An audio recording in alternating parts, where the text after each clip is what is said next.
Fighter Alpha.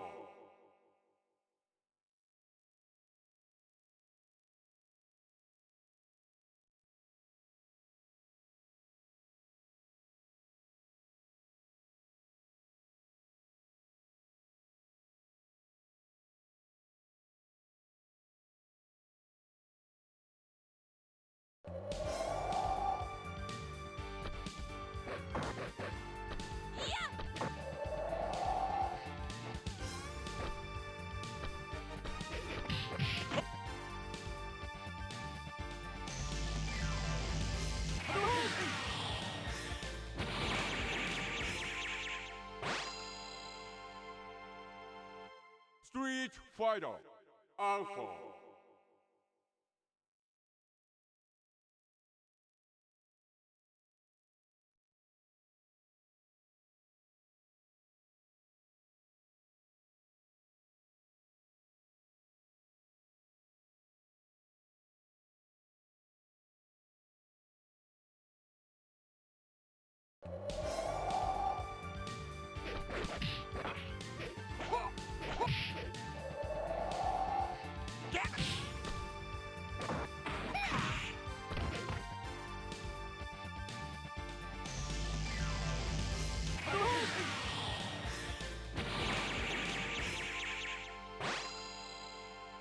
Street Fighter Alpha.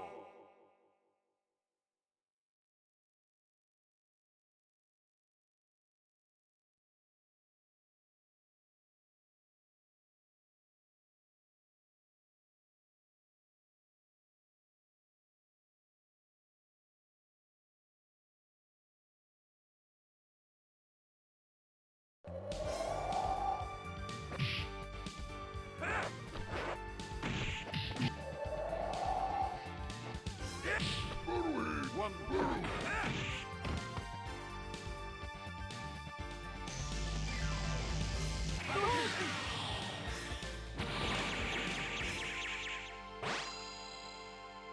Street Fighter Alpha.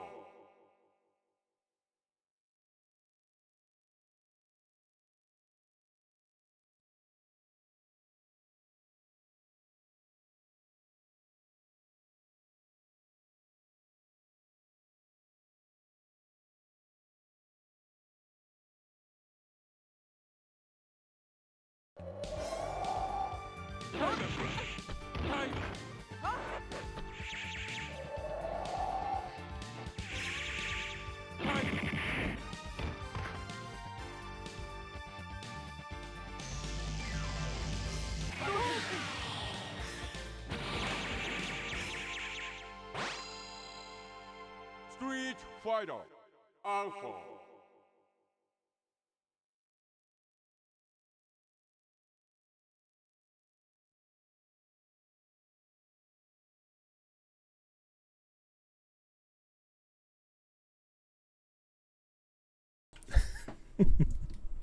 Hello everybody, welcome to the stream. I am Bogus Meat Factory, folks. We are actually going to do something a little different tonight.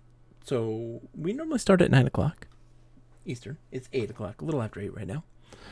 That's because of extenuating circumstances, because of, familial emergencies. We had to postpone.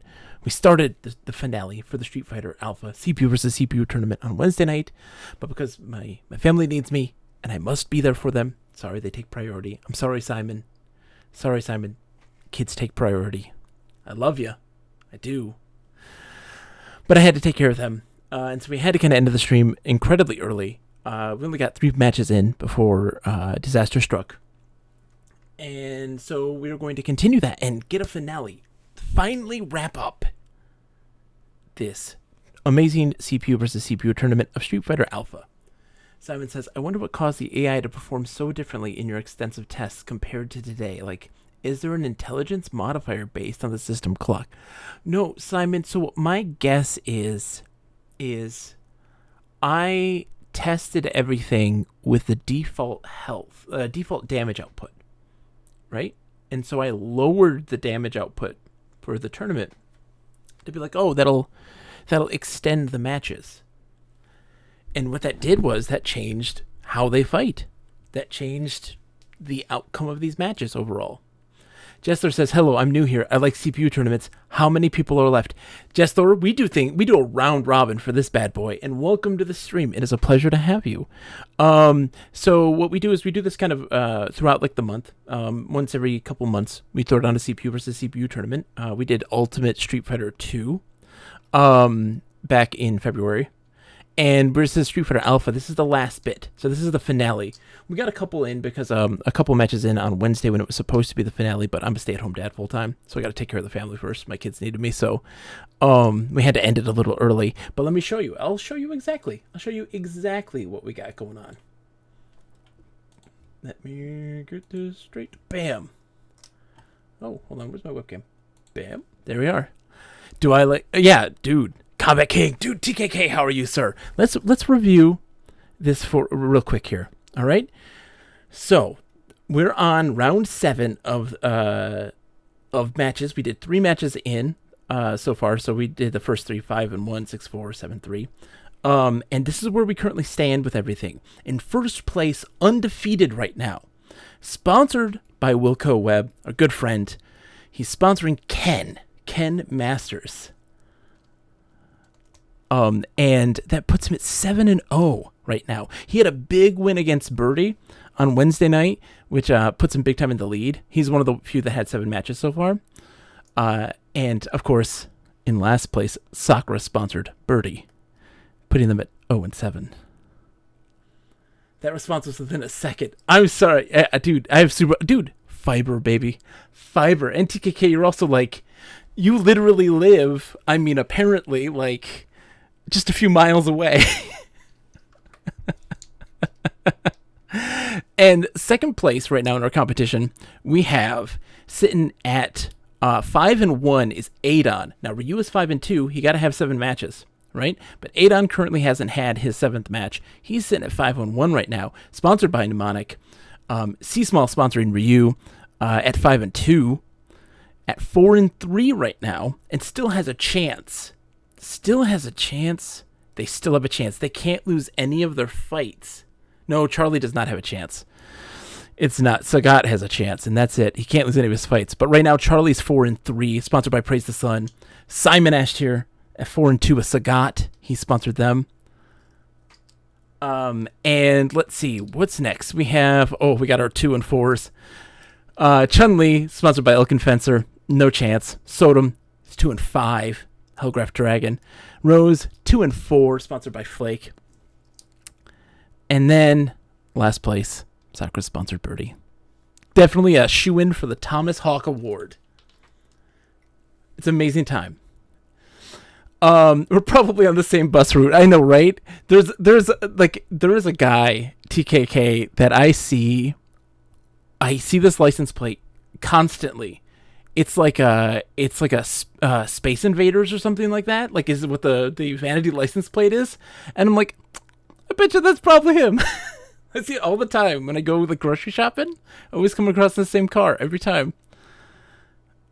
Man, let's see. Also, being able to sponsor fighters, so legendary. Does that for Super Smash? Nice. I haven't done a Super Smash Brothers one yet, but I really want to. We've only done 2 other CPU tournaments. We did a full season of Super Baseball Simulator 1000 on the Super Nintendo. That one we just do bets on, channel bets, and then the Ultimate Street Fighter one. The other ones, big ones, the Cowabunga collection with TMNT tournament fighters on the Super Nintendo, definitely on the list for future ones to do. All the Street Fighter Alphas, absolutely. Street Fighter EX series also does it. Soul Calibur. I'm trying to find a version of Virtual Fighter that does it because it's finicky. They have a CPU versus CPU, but it's like randomly select fighters, which doesn't work. And so I think it's just fun. It's a fun way to do it. Liv is helping me cook. He will be at the keyboard, so no worries, Anomus. It's always good to see you. Smash would be off the hook. We will absolutely audio Eric, for sure. I mean, I've got all the Smash Bros. But also, like, we typically we do round robins for these guys that are in these smaller sizes. If we did a Smash Brothers tournament, it would probably be double elimination with just a large roster size. But when you're sitting around like 16 fighters, round robin just works really well. This is the first. So here's the thing. Jessor, what is fantastic about Street Fighter, and these ones in particular, is there is such distinct personalities. This is why we do this tournament in general, is because it's such distinct personalities. The fighters do have habits and behaviors that you pick up on very quickly, and then you start to see, like, for instance, Guy, he's super aggressive. He's a rush down in this, where a lot of times other characters are really conservative in their combat. Ken, he always does 3 dragon punches, always in a row. 1, 2, 3.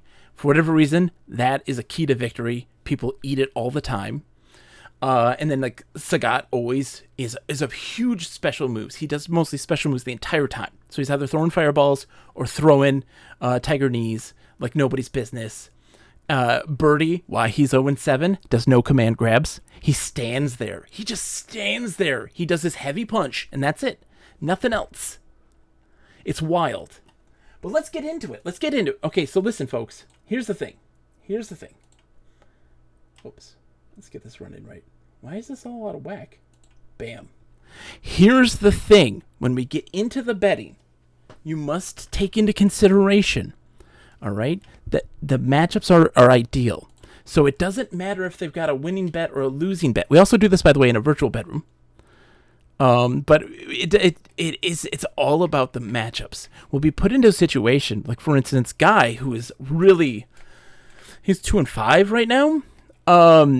He was 2-1 at the beginning of the tournament, and he was doing really, really well. But then all of a sudden, he comes across, like, the Shoto characters and these people who spam fireballs, and he just runs into them. But then there's these other characters that don't do that sort of thing, and they get really into it. Dude, thank you so much for the bits. Yes. Oh my gosh, T-Hawk, Carissa Lesh, it's good to see you. The Alpha T-Hawk is Birdie, Carissa Lesh. He's definitely going to win that Thomas Hawk Award. The Thomas Hawk Award is almost a shoo-in for Birdie right now. I don't know if anybody else can honestly compare. He'd have to win the next 2 rounds to even have it be competitive on who will win that award, and be like maybe a tie at that point. So this is the virtual bedroom. Let's get you all acquainted here first. For those who have never seen this before, it's a software called EmuVR. It allows you to decorate a virtual bedroom. It uses RetroArch's emulation. You can have multiple TVs running multiple emulators simultaneously. And it has full Lycon support. But the cool thing, here's the thing. You're like, hey, this looks great. But watch this. Look at this. That real simulation of the red, green, and blue grill patterns on the TV. Watch this. Just wait. It's going to be beautiful. Ready? There's the Capcom logo. And just see this. Look at this. Nick is putting money down on Birdie all the time. Nick is an underdog man. He's an underdog man who believes in the grapplers. It looks real. How crazy is it, right? It looks amazing. It's fantastic. I don't typically go for those types of filters to make it look like a TV. But in this instance, like, how can you say no? Like, how can you say no when it's that insane? Like, they really do a thing. All right. But let's get into some fights. Let me get the setup here. We got to get our CPUs ready to go and get the settings just right. We have to do this every time because I botch these sorts of things. So options, we go into our setup. Let me turn on the volume. Sorry. Whoop. Crank it up. Damage is low. Player 1 is CPU. Perfect. Now, the last fight that we had, you can see every pixel of Rose's booty. Exactly. So the last fight that we had was Sodom versus Charlie. Charlie got the win there. Sodom put him down to 2-5. Charlie's now at 4-3. But because he had a slim chance of making it, Charlie, that is. But because of Ken's win, locking him at a 7-0 right now, Charlie doesn't have a chance. He can win all of his matches and not make it. So he's sadly out of the running for first place. Let's see, though, who is next tonight. So, the first round tonight is going... Oh, this is a big one. Let's put in our predictions. So if you don't know, you type in /prediction when I begin the betting. And what we are going to have is Adon versus Chun-Li. Adon is 5-1 right now. He is really second place. And then Chun-Li, not in the running anymore, sadly. But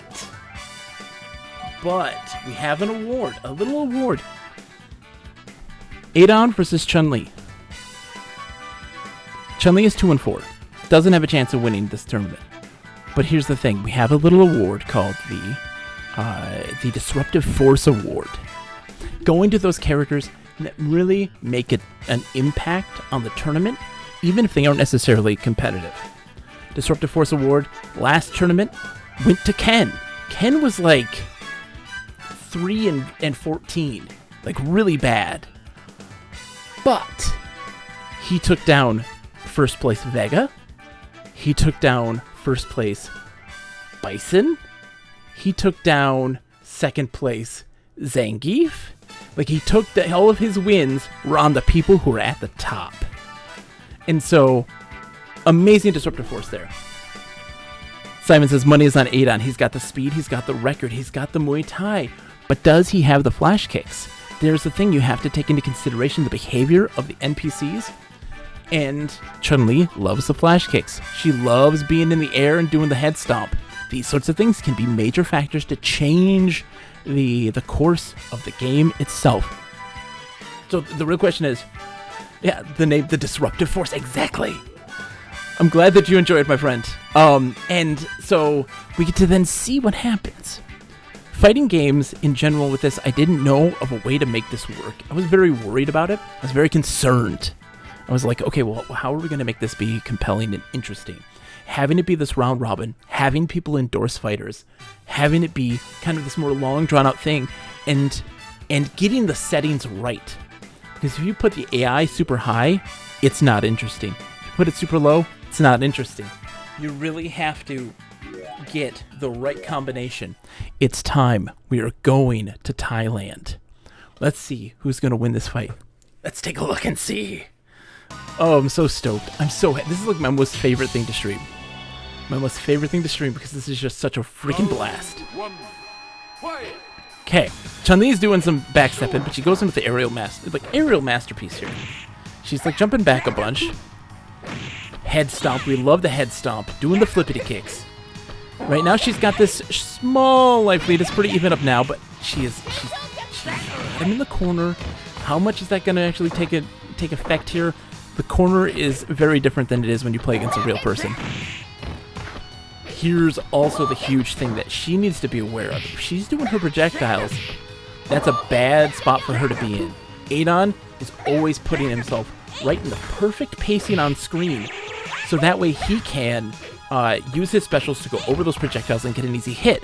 But right now, it looks like Chun-Li is dominating the competition. Anything can happen, though. Adon's got meter, and he loves to do supers like nobody's business. If she just gets one more hit, it's over, but he's got the super. Oh, he hits her with it. Oh, my goodness. It's anybody's game right now. Oh, my God. Chun-Li takes the first round. You love to see this. Wow. This is, again, Disruptive Force. Think about this stuff with the Disruptive Force. Y'all were believing in Adon. You're all believing in the guy who's in second place right now. He had a chance with that super hit indeed. There's typically no round threes. We have almost all games end up, whoever wins the first round wins the match. But in reality right now, you wouldn't believe it, because Adon now is just undeterred from that loss. He's unfazed. You can see already with a huge life lead at the beginning of this match. Look, Chun-Li. Oh, she hits him out of the super. Chun-Li doesn't have a great super. No range in her moves. And she really has to play for him coming to her in order for her to be able to take advantage of this. Nice anti-air. The air throw is fantastic. But she's... Oh, boy. They both have full meter. Adon easily takes that second round. Can he win the round 3? There's only happened one other time in the history of this entire tournament of the person winning round 2, taking round 3. Insane. Right now, he's just putting a lot of pressure in the corner. Now, remember that chip damage can lead to KOs. Those are cheese wins. That is the worst kind of win. Oh, she's relying on those projectiles. It's not helping her. We know this. Adon keeps perfect pace to just go right over those projectiles and get an easy hit in and punish. And right now, he's doing that. She's throwing projectiles in the corner. Not a smart move. There we go. Throwing him out of the super there. That's good. Cheese, chips, where's the vendor? I want some nachos, says Simon. I agree. Jestor, so there is, I can tell you that here. We have a whopping, so after this fight, 11 more fights after this. There's 11 more matches to really talk about this. And of course, any tiebreakers that may occur. And there's a possibility here. Because if Ken gets a loss, Adon takes the major win. He's now 6-1. He's right on the heels of Ken. If Ken gets a loss at any point, holy smokes, we are absolutely going to be having ourselves a sudden death. A big win for Adon, taking round 3, unprecedented, one of those situations of winning the second round and coming out on top in round 3. Making a little bit of buckazoids for folks. Getting a little something. It's beautiful. And for folks who are watching who have never participated in the betting side of things, it's not real money. It's just channel points. You don't spend any real money. It's not bits. We ain't doing that nonsense. And it only takes just a couple. Just put in a couple buckazoids. Win a couple buckazoids. The beauty of it is then you become invested. See, so says it's not real money. It's not real money, C Small. It's not real money.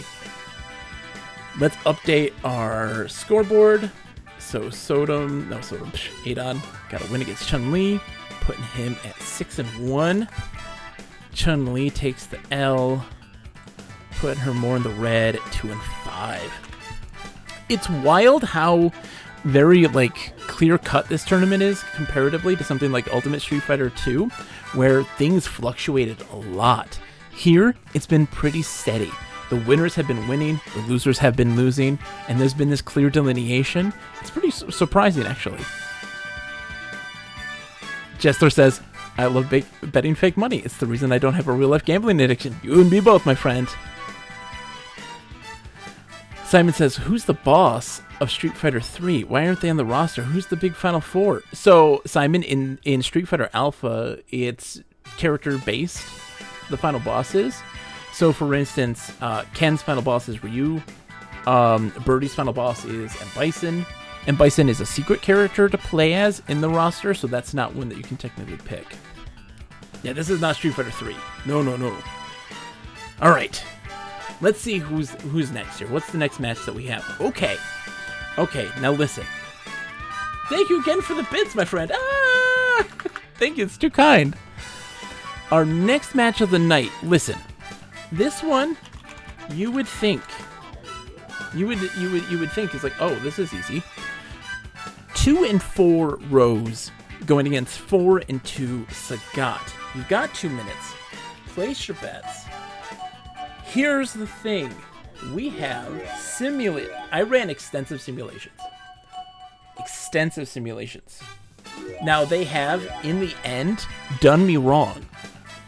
Because we have found that things have changed. I made one minor change. I lowered the damage output so that the rounds would match longer, or the rounds would last longer.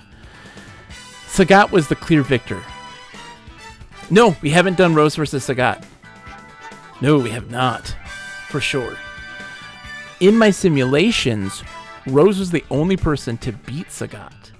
But now, with this lower damage output, and her being 2 and 4, she was the second best competitor in my previous simulations.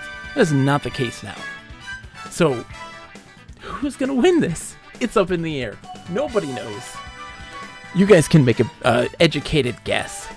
Again, Sagat loves to do projectiles. She loves to absorb or reflect projectiles. She has that in her belt. She is not afraid to use that. Her projectile itself, not necessarily the best, but it's something that can compete at least. Will it be enough? I don't know. I genuinely cannot tell. Everything changed when I lowered that damage output. The whole dynamic of the game changed dramatically. We've only got 2 people betting right now. This is a big fight. No one's invested. Here we go. Wilco put down 1,000 on Rose. Simon, of course, endorsing Sagat, put 2K down, as he would. He's the sponsor. But other people put a couple buckazoids in on Rose. You look, You put a couple in, you ain't gonna lose anything. Oh man, some more people putting money down on Sagat. It's almost even here. 1.9k for Rose, 2.2k for Sagat. It's anybody's game. I mean, let's see how it goes. It's time. It's time. As you see, I look down every time I do that. That is because I'm controlling player 2 with my foot. Let's see how the match goes. We're going to Italy. Rome. 200 on Sagat. Not a bad pick. Not a bad pick at all. All right, here we go. The kittens are out to play. Rose coming in aggressive, getting in there with a quick first hit. She ducked under the fireball. Wow, doing some great sweeps. Getting herself an early lead here, but sticks herself into the corner. Easily going over the fireballs, absorbing a couple, building that meter for herself, which is fantastic. She does also love to use supers. But her supers, she likes to use the wrong super. Already in a stun state! She's eating the fireballs like nobody's business now. Reflects it up into the air. What is she doing? She tried to do a soul spark at that range. That's super punishable. Gets a couple combos in there. She's not doing too bad. Keeping him at bay. Oh, but the big heavy sweeps on Sagat just do so much damage. She always does the anti-air super, and in the one time when it would be proper, she doesn't use it. What is the AI thinking? What are they doing? They're going back and forth now. What is she doing? Taking fireballs to the face. Exactly. Respect for Rose. Pour one out for our boy Flake, who endorsed Rose, really thinking she was going to be the one. She loses round 1 to Sagat, but again, it was super close. It was super close. Round 2 begins. Rose getting that early sweep in. She always kind of starts off strong here. She gets a 2-hit combo. That's not too shabby for the AI. Now, again, understand, the AI is nothing like a human player. It's weird what they do. Is there rhyme and reason? There is not. They're doing the tango right now. This is a thing that... Oh, nice anti-air. Nice air throw there. One of the things that they do love to do is the tango. It's just a walk back to the corner, and then the other player walks all the way back to the other corner. It's the thing that happens from time to time. It hasn't happened as much in a lot of the matches, but in this one in particular, it's a big one. Rose has still got a little bit of a life lead right now. Eating the uppercuts big time. Eating the point-blank range fireballs. Again in the stun state. Got hit with a big combo from Scott. Oh my gosh. He's chipping away. He's chipping away. She doesn't stand a chance. This is it. The last tango. Big throw here. Big throw here. She can get off a super or something like that. This could be her moment to shine, but nope. She just takes that uppercut. That's it for her. Sagat takes the win. Again, inching closer. It is a tight race. They're all trying to catch up to Ken. Can they do it? I don't know. Sagat now a huge win to help keep him in the race. He's 5-2. Rose, sadly, drifting down to 2-5. Poor one out to Rose. A tough competition. She had a chance, but it just... Something happened. Something happened in the simulation. Can they do it? The shoes combos didn't do as much damage. Yeah, Simon. Sagat, his normals are where all the damage is. His uppercut, no. It's all flash. It's all flash. That's going to round up round 7. Let's take a look real quick at the results so far. So, in first place, of course, Ken. 7-0. What a competitor. Adon, though, not far behind. There's 2 more rounds of fighting. If someone can take down Ken, it will be huge. And guess, Ken has to fight Adon still. If Ken loses to Adon, we might be having ourselves a final match, final round. In third place right now, at 5-2, Sagat and Ryu are both in the tournament still. Here's a huge one. Ryu still hasn't fought Sagat. Is Sagat going to get revenge for the scar? Want some raw? Want some raw? Of course you do. Mnemonic Man, it's good to see you. Adon is in the tournament, man. He is, oh. So here's where it gets good, because Ryu's fighting Sagat. One of them is going to lose their chance. Whoever loses, that's it for them. Their chance for victory completely gone. Then, 4-3, Charlie, sponsored by Elkin Fencer, sadly, no longer has a chance for victory in the tournament, but he does have an opportunity to be a disruptive force if he takes down Adon.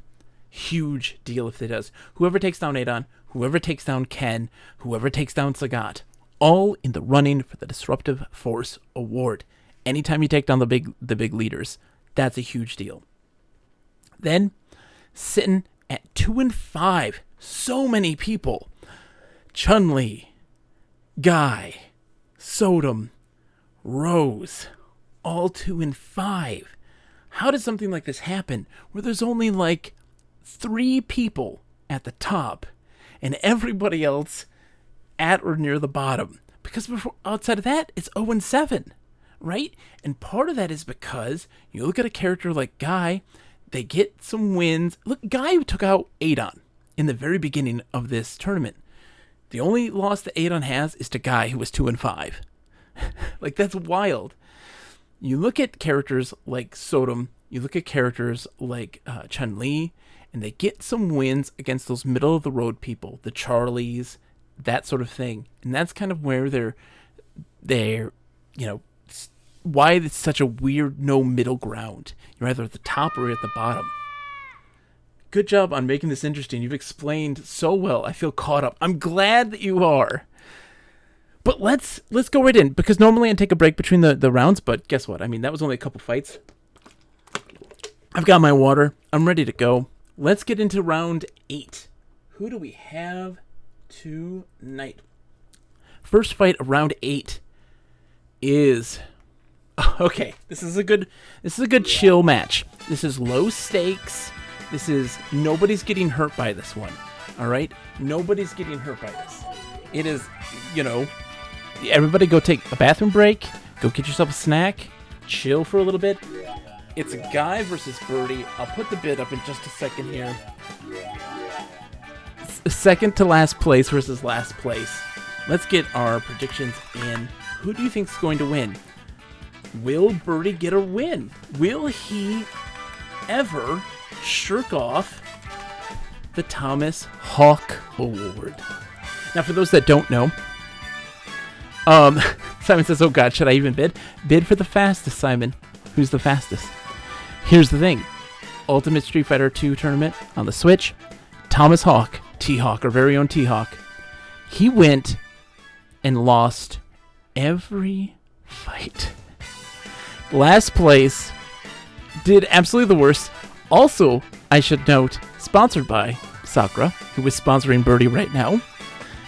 Earner of the Thomas Hawk Award, the founder of the Thomas Hawk Award.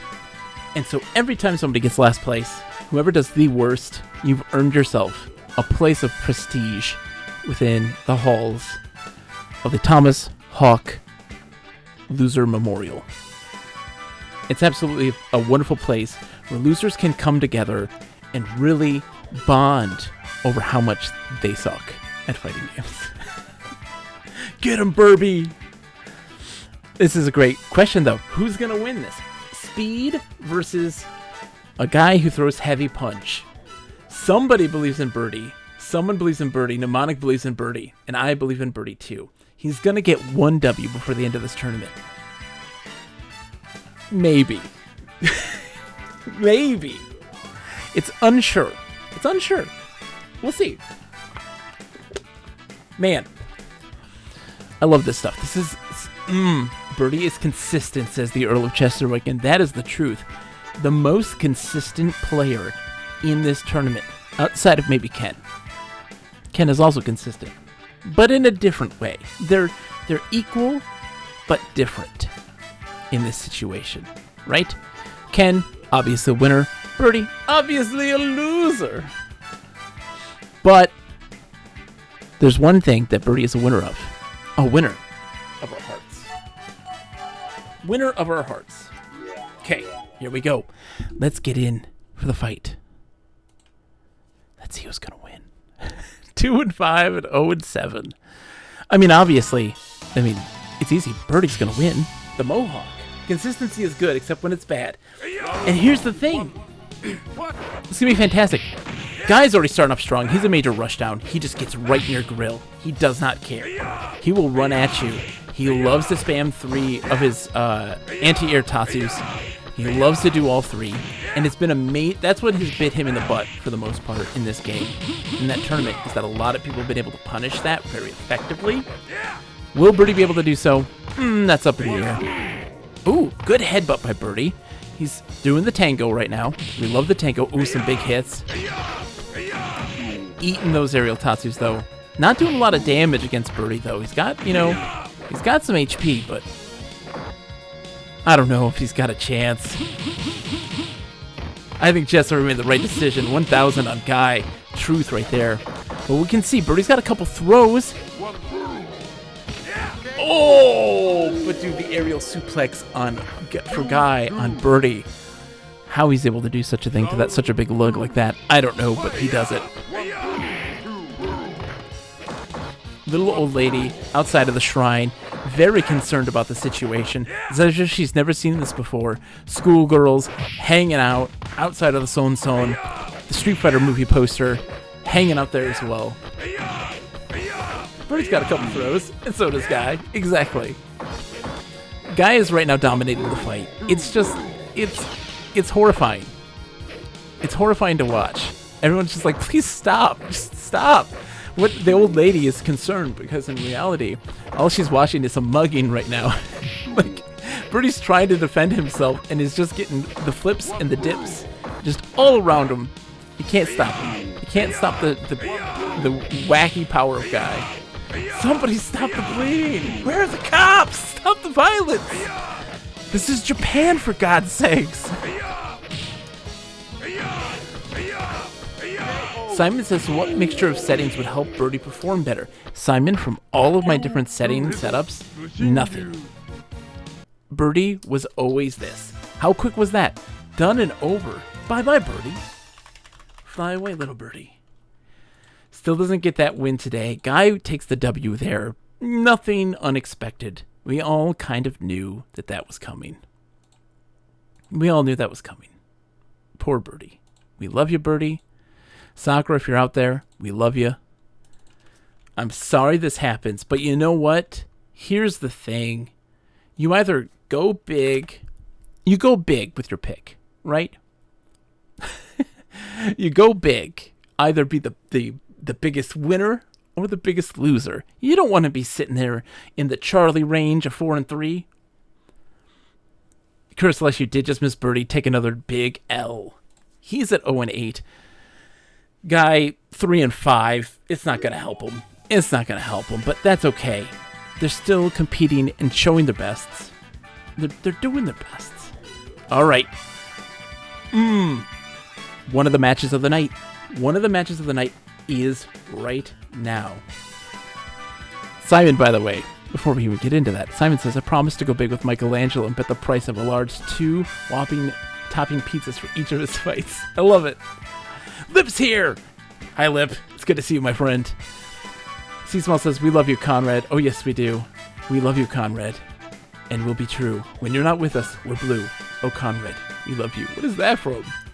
Jessler says, is it too late to sponsor a fighter? I just saw that option for your coins. It is too late. Oh, I should get rid of that. Yeah, it is sadly too late. The sponsoring actually happens at the beginning of the whole tournament, and I am a dummy for that. Let's see. Boom. Let me turn that off. But yeah, normally at the start of a tournament, I announce this stuff way ahead of time. We talk about it on stream constantly. It's on Twitter. It's on the Discord. All that stuff. We're going to be probably doing them more often. I would probably say maybe every other month. Just to keep it, because I don't want to have it run its course. I don't want it to run out its welcome. It's from Bye Bye Birdie. Okay. I love it that you have a big Mikey Ocho. It's good to see you. I love this. All right, let's go into the next fight. This is a big one. Everybody, get ready.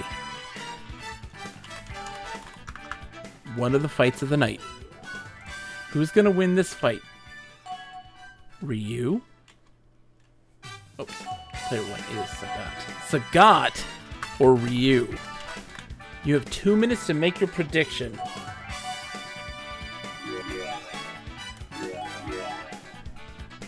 Go.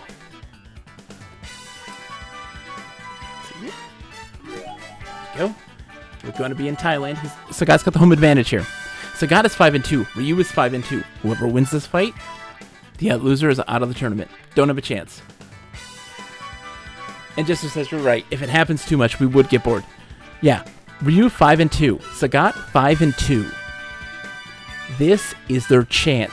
Ryu went 3-0 first week. Ryu went 1-2 the next week. He had a tough second week. He was able to recover in his other fights, but Ryu is making a comeback. He's going to be doing just fine. Wilco, it's good to see you. Catacon Rose, it's so good to see you. Let's go, Sagat. Come on, we can do this. Fingers crossed. I believe in this. I believe in this. Sagat's got this.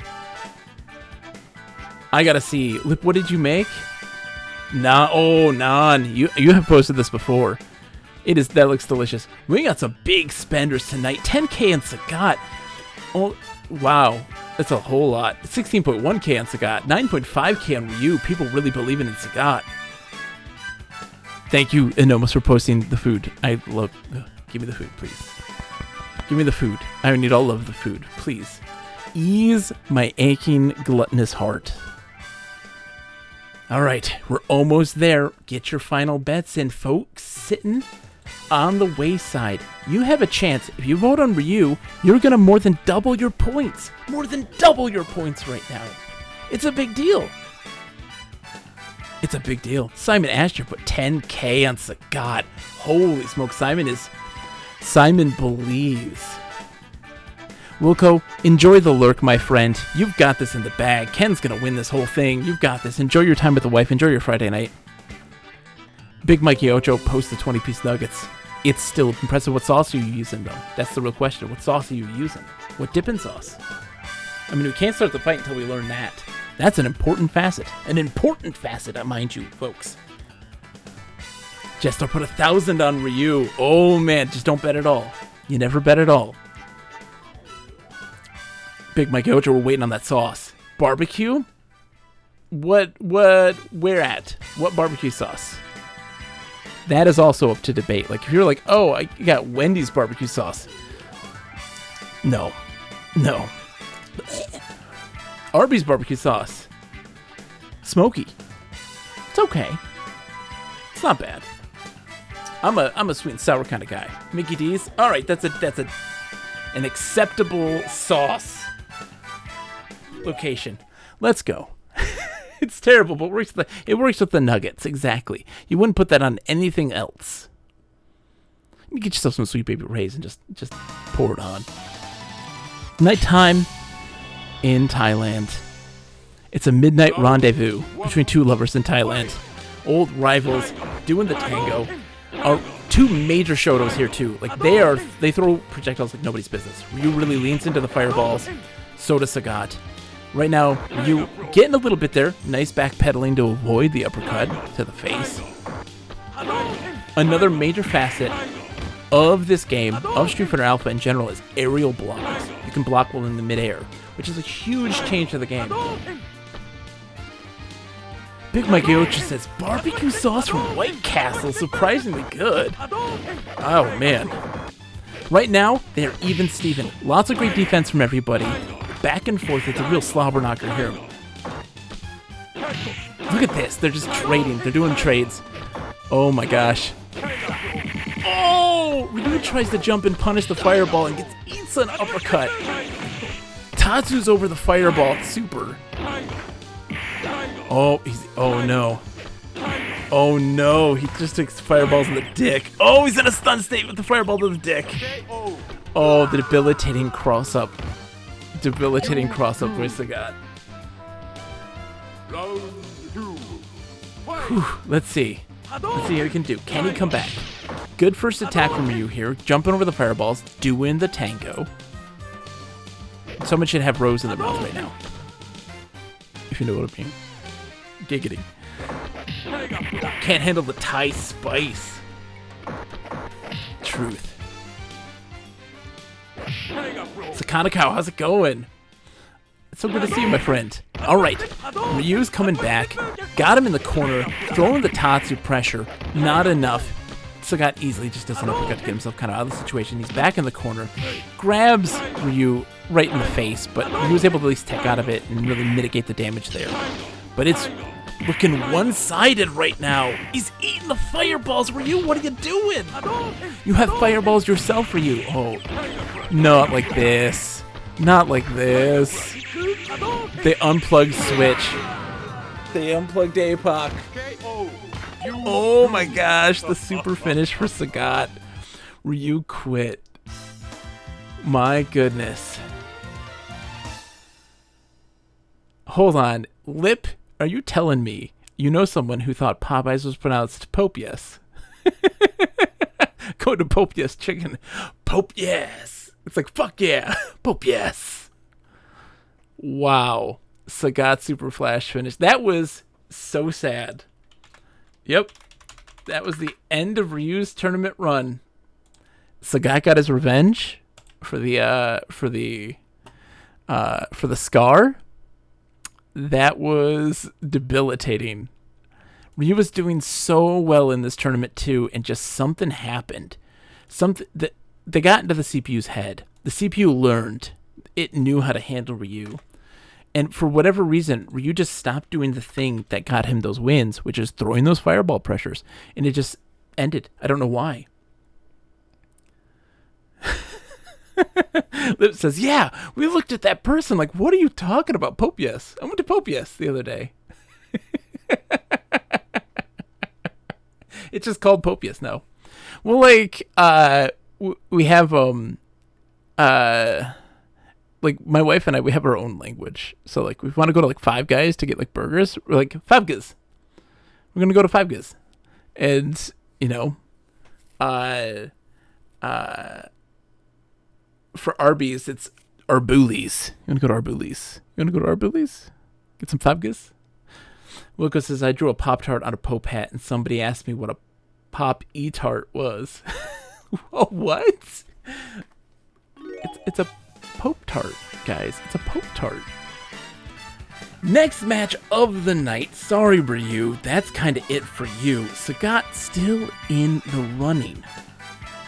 Next fight, another low-key, low-stakes fight. Put in your bets. Who is going to win here? Is it going to be Rose? Is it going to be Chun-Li? Both are 2-5 right now. Again, look, there's no stakes here. Follow your heart. Follow your heart. Follow your heart. It's going to be in Rome again. We're going back. Lip says, given what I know about that person, I don't think it was a joke. Oh, Tarjay. Oh, no. Oh, no. So, like, I'm in the Midwest. We're in Michigan. Everything's pluralized. Or possessive. So it's Targets. It's Walmarts. It's Myers. Everything's possessive. Simon says, how much did I win? I don't know. Simon, that I don't know. You won a bit of moolah, though. That's for sure. So who's going to win this? They both are 2-5. Chun-Li. This is a tough one to nail down, right? Chun-Li loves to jump. Rose has got some decent anti-airs. Will she use them? Probably not. They both don't really play to either strength. So it's one of those kind of things where it's going to be just a brawl.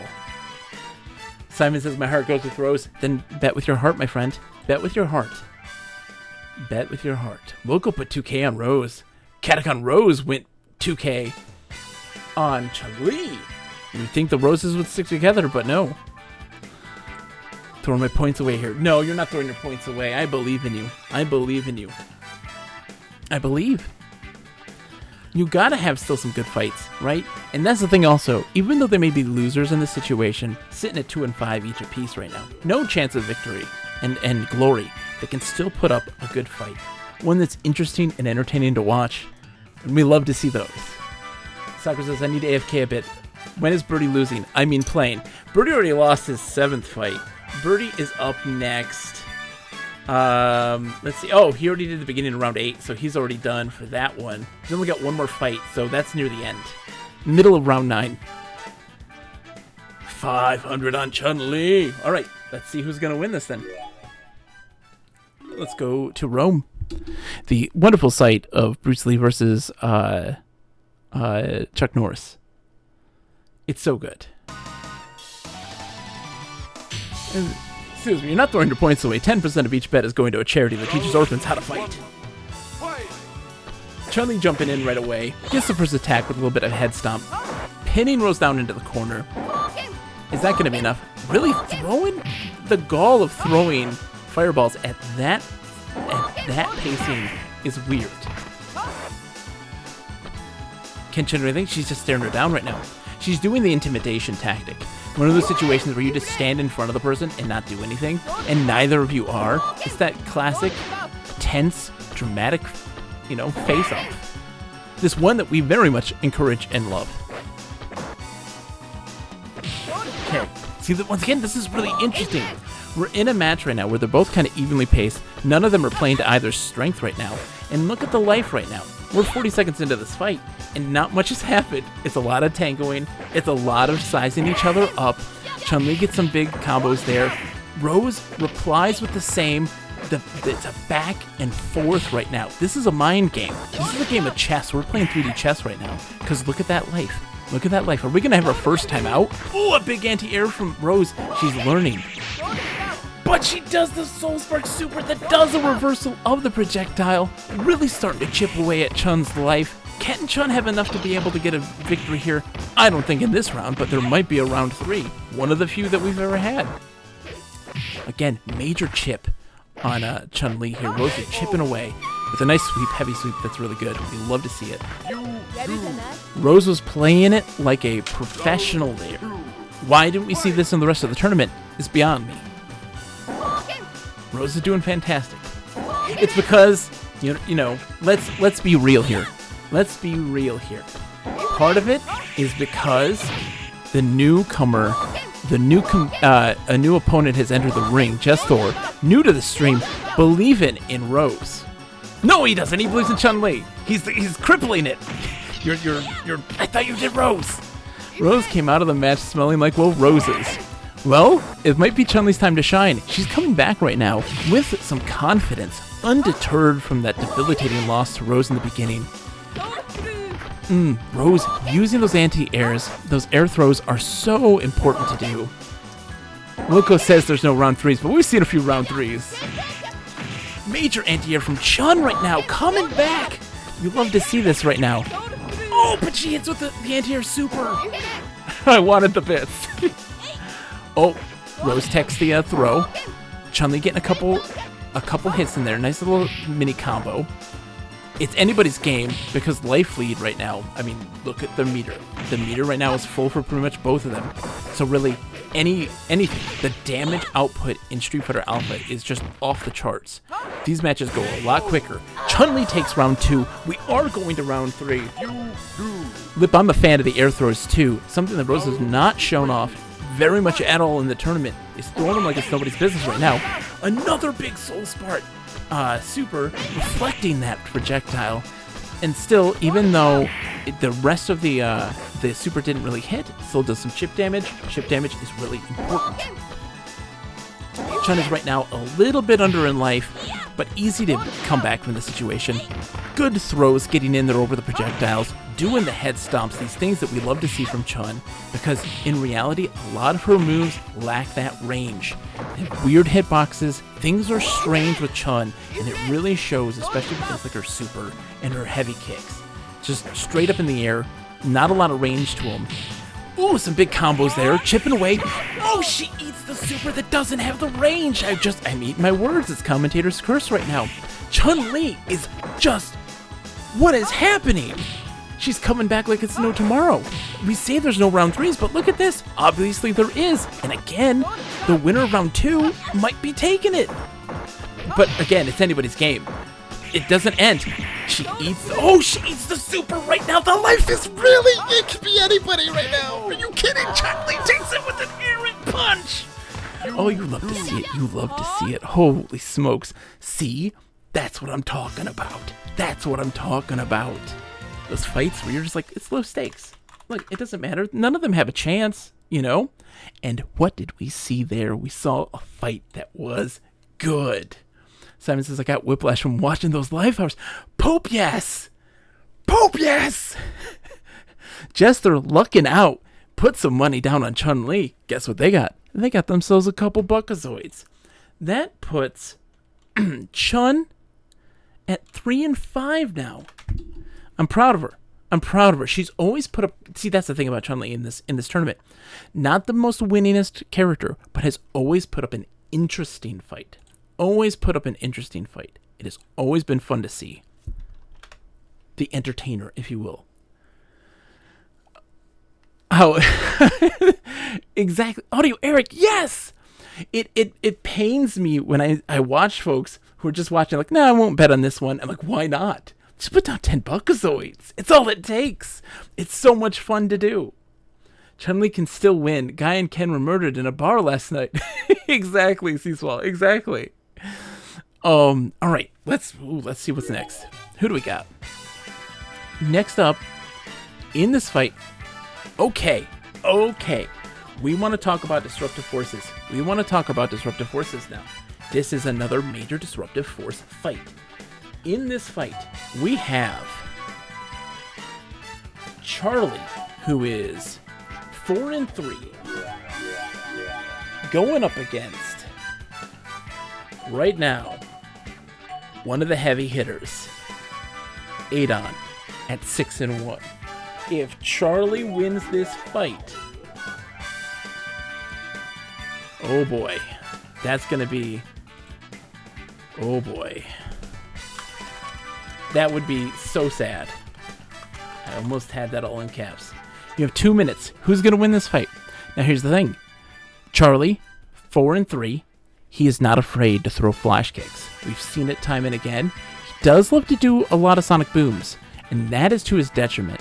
But he also loves his flash kicks. He loves to do flash kick supers too, and that will be a key factor in his win if he has a chance against Adon. If he's throwing sonic booms, the game's over. Adon is perfect in his pacing. His Jaguar kicks just go over everything. He always stays perfectly in the screen to avoid projectiles.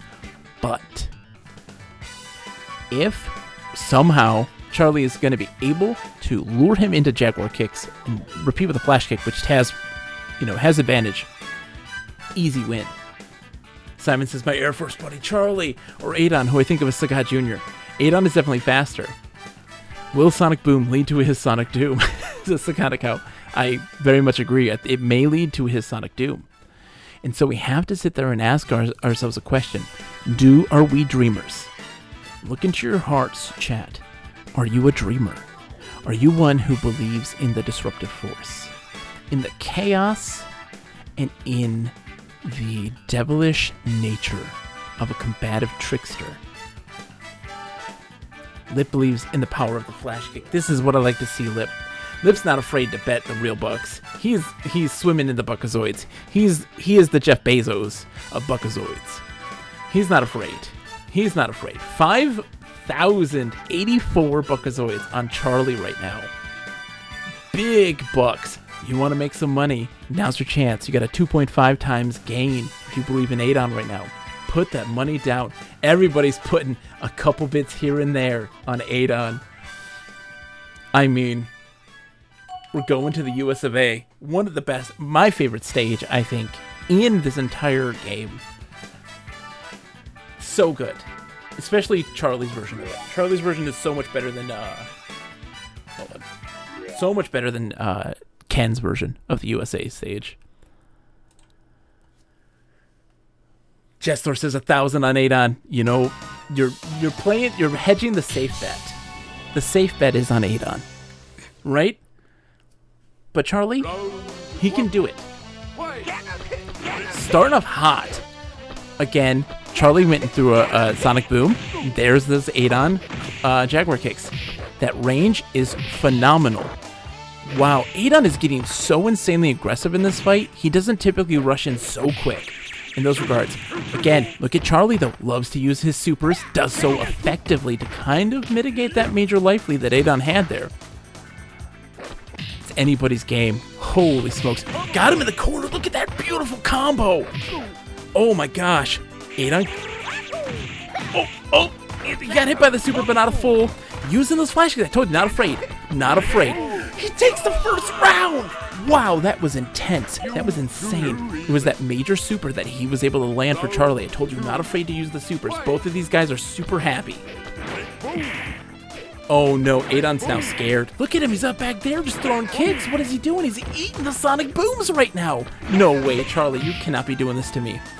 You cannot be taking down Adon, our number 2 guy. What is Adon doing? He's a guy who's known for his pace. He eats the flash kick super. Are you kidding me? What has happened to Adon right now? Oh my god, the upset of the year is happening as we speak right now. What is happening? Adon doesn't stand a chance. He's eating all of the things. Oh, he has a chance. Oh my god, that super is the great equalizer. Look at the health right now. Are you kidding me? But Charlie takes it. Adon takes the loss. Are you kidding? Are you kidding me? I told you. What did I say? What did I say? Did you all listen to me? Did you listen to me? Did I not say listen to your heart? Did I not say listen to your heart? To believe in the disruptive force. To believe in the chaotic fighting trickster. Can you believe it? It was madness. It was beautiful. He did all of the things that I told you he needed to do to win. He typically will always be throwing out a bunch of sonic booms. He didn't do so. He didn't begin to start of round 1, but it was that big super that equalized that life, and then a complete 180. No longer relying on those sonic booms, but relying on those things that work surprisingly well for him, the flash kick. Man, Lip believed. Lip believed. He was, I will add, the only one who believed.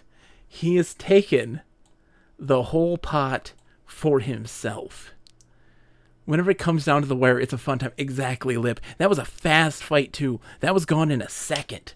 But the beauty of that was just how much happened in that short amount of time. It wasn't a situation where Charlie was dominating the entire fight. No, because Adon hit some major supers, had a chance there, but it takes the L. Look, guys. Here's the thing.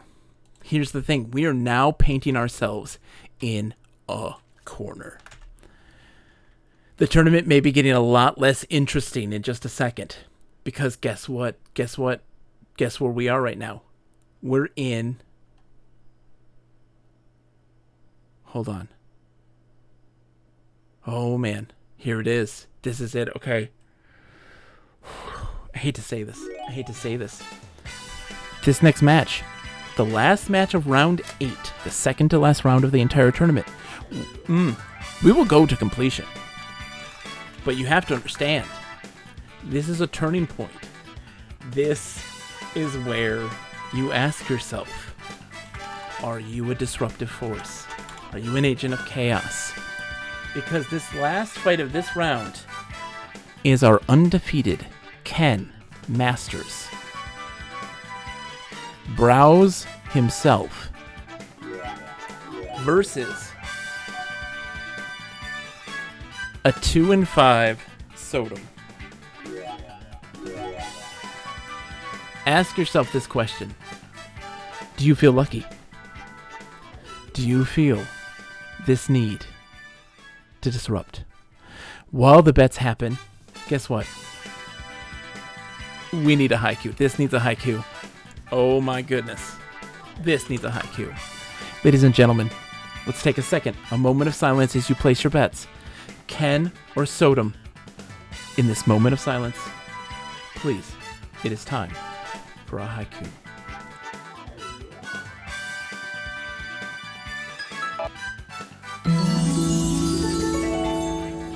it's time for a haiku.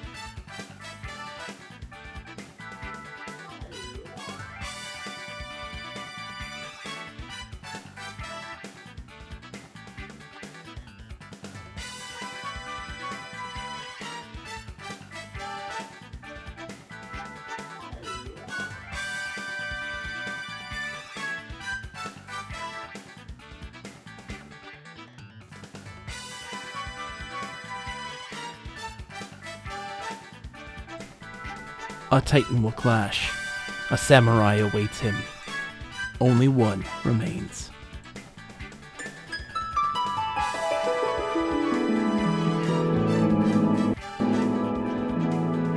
This has been a haiku.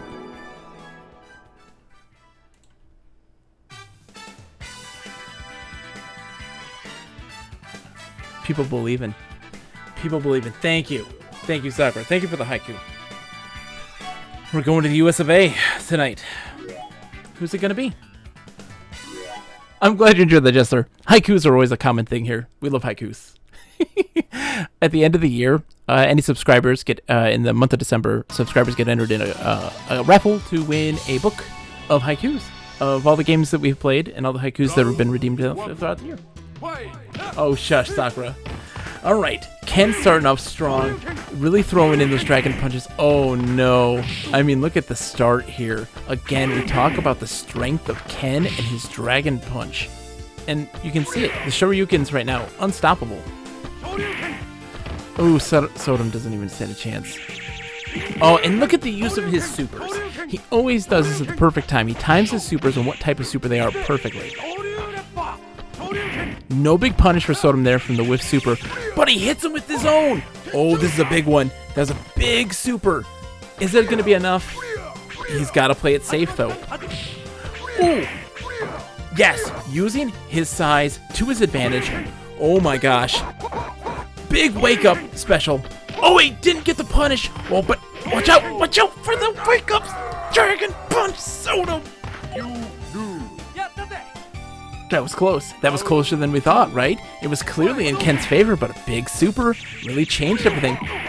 Another super hit there for Ken against Ken. Sodom using those size effectively, staying in the nice range where he's trying to stay out of the wake-up dragon punch. Right now, the pacing for Sodom is fantastic. He's keeping it at a safe distance for the most part, where he's not getting hit with the full brunt force of the dragon punch. Distance, and when he get hit by that, is actually effective here. Like, if you're real close to a dragon punch, a heavy dragon punch, you do get hit a lot more than you are farther away. Wow, Sodom is playing a different game now. I think he downloaded him. He downloaded him right now. Ken, oh no, he's going right into that super. It wasn't too much damage though, thankfully. Sodom is, are we gonna see a round 3 here with Sodom versus Ken? What is this madness? This whole day, nothing but destructive forces. He takes the second round handedly. Ken, oh my god. Oh my god. The possibilities. Are you a dreamer? Do you believe in magic right now? Oh my gosh. Sodom, right now, real confident. But is that confidence going to carry over into round 3, or is he going to get too cocky and too confident? Oh no, he eats that super from Ken. Not a lot of damage though. Oh, Ken hits him out of that super though. This isn't looking good. Sodom's eating the combos like nobody's business. Ken is awakening. The dragon awakens. Holy smokes. Sodom's just trying to backpedal now. Trying to just give him little pokes here and there to say stay back. Again though, it's anybody's game. Oh, but the combos from Ken right now are masterful. Ken masters with the masterful combos. There you go. The size spam is always a good sign for Sodom. Always getting locked down. Trying to stay back, not to eat those dragons. Oh no, right into it. It's not over, but it's, oh boy. He's got a big hill to climb. That's gonna be it. That throw for Ken. He had a chance. He had a chance. You know what that means. I'm not going to tell you what it means, but you know what that means. Ken gets the win, putting him at a comfortable 8-0. Sodom had a chance. He had a chance of being that disruptive force. You hate to see it. Now, folks, you hate to see it. It's a shame. An absolute shame. A travesty in and of itself. Let's take a look. Let's take a look at the numbers. We don't want to, but let's do it anyways. Have a look. Right now, as the standings are at the end of round 8 of our round robin, Simon thinks that Ken was toying with him the whole time. He let Sodom win that one. I don't know. In first place, Ken, sponsored by Local Web, 8-0. In second place, tied right now, Adon and Sagat. We may be in a situation where there is a tie for second place, where we will have to determine the winner of that. So we may be in a position where we have to do a final thing, because first and second place win prizes. Third place doesn't get anything. I'm sorry. Then we dole out some awards. See what happens there. So third place right now, 5-3, Ryu and Charlie, which is surprising because Charlie was 3-3 coming in to the end of week 2. Winning 2 of his 3 matches tonight, doing a fantastic job, really coming back from all of this. There may be a situation where Adon and Sagat both lose their matches. Charlie wins, and they all tied for second place. That would be phenomenal. A 3-way tie, unprecedented. Last place, the Thomas Hawk Award, Sakura. Don't you worry about Thomas Hawk. Thomas Hawk is generous to the losers. Then, next in place, 3-5, Chun-Li and Guy. Both winning their matches tonight, which was surprising. They did a really good job, put up some good fights. Then, second to last place, Sodom and Rose. You hate to see that Sodom loss. That was sad. We all pour one out for our friend Sodom. 2-6, Rose 2-6. And then last place right now, still unable to score a W. Will he be able to get one in the final round? It's up in the air. Our boy Birdie, sponsored by our dear friend and moderator Sakura, 0-8. I'm going to take a super short break. I'm going to be right back. I need to get some water. Stay there. Don't go anywhere.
Think you can get it inside mine?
All right, we're back, folks. All right. Whoop. So, how's chat going? Oh man, Lip is throwing down the darkness grows.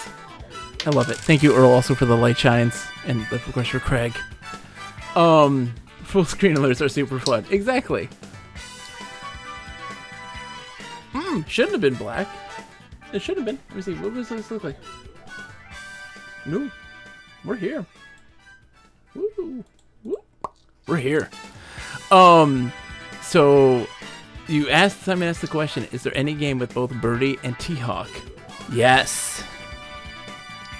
A little game called Street Fighter Alpha 3. Street Fighter Alpha 3 has themselves both T-Hawk and Birdie. Another time. There's so many tournaments. All right. Let's get into the final round of this tournament. Who do we have to start it off? Look, we got a big one here.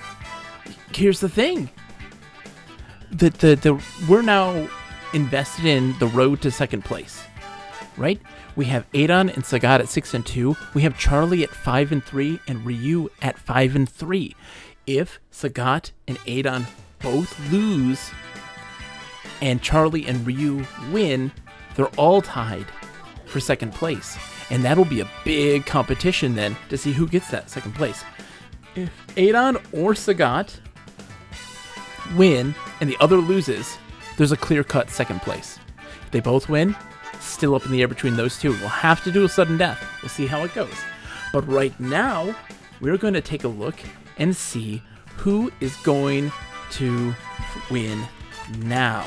Is Charlie gonna stay in the running for a possibility of second place? Place your bets, ladies and gentlemen. The question I'm going to ask you tonight is who is going to win this fight, Charlie or Rose?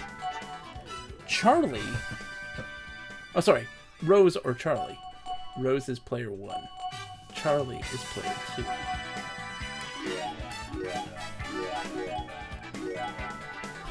The real question. Rose likes to keep the distance. She can reflect projectiles, things that Charlie typically enjoys doing. These are the sorts of things you have to ask yourself. She has a big anti-air. He loves to do flash kicks.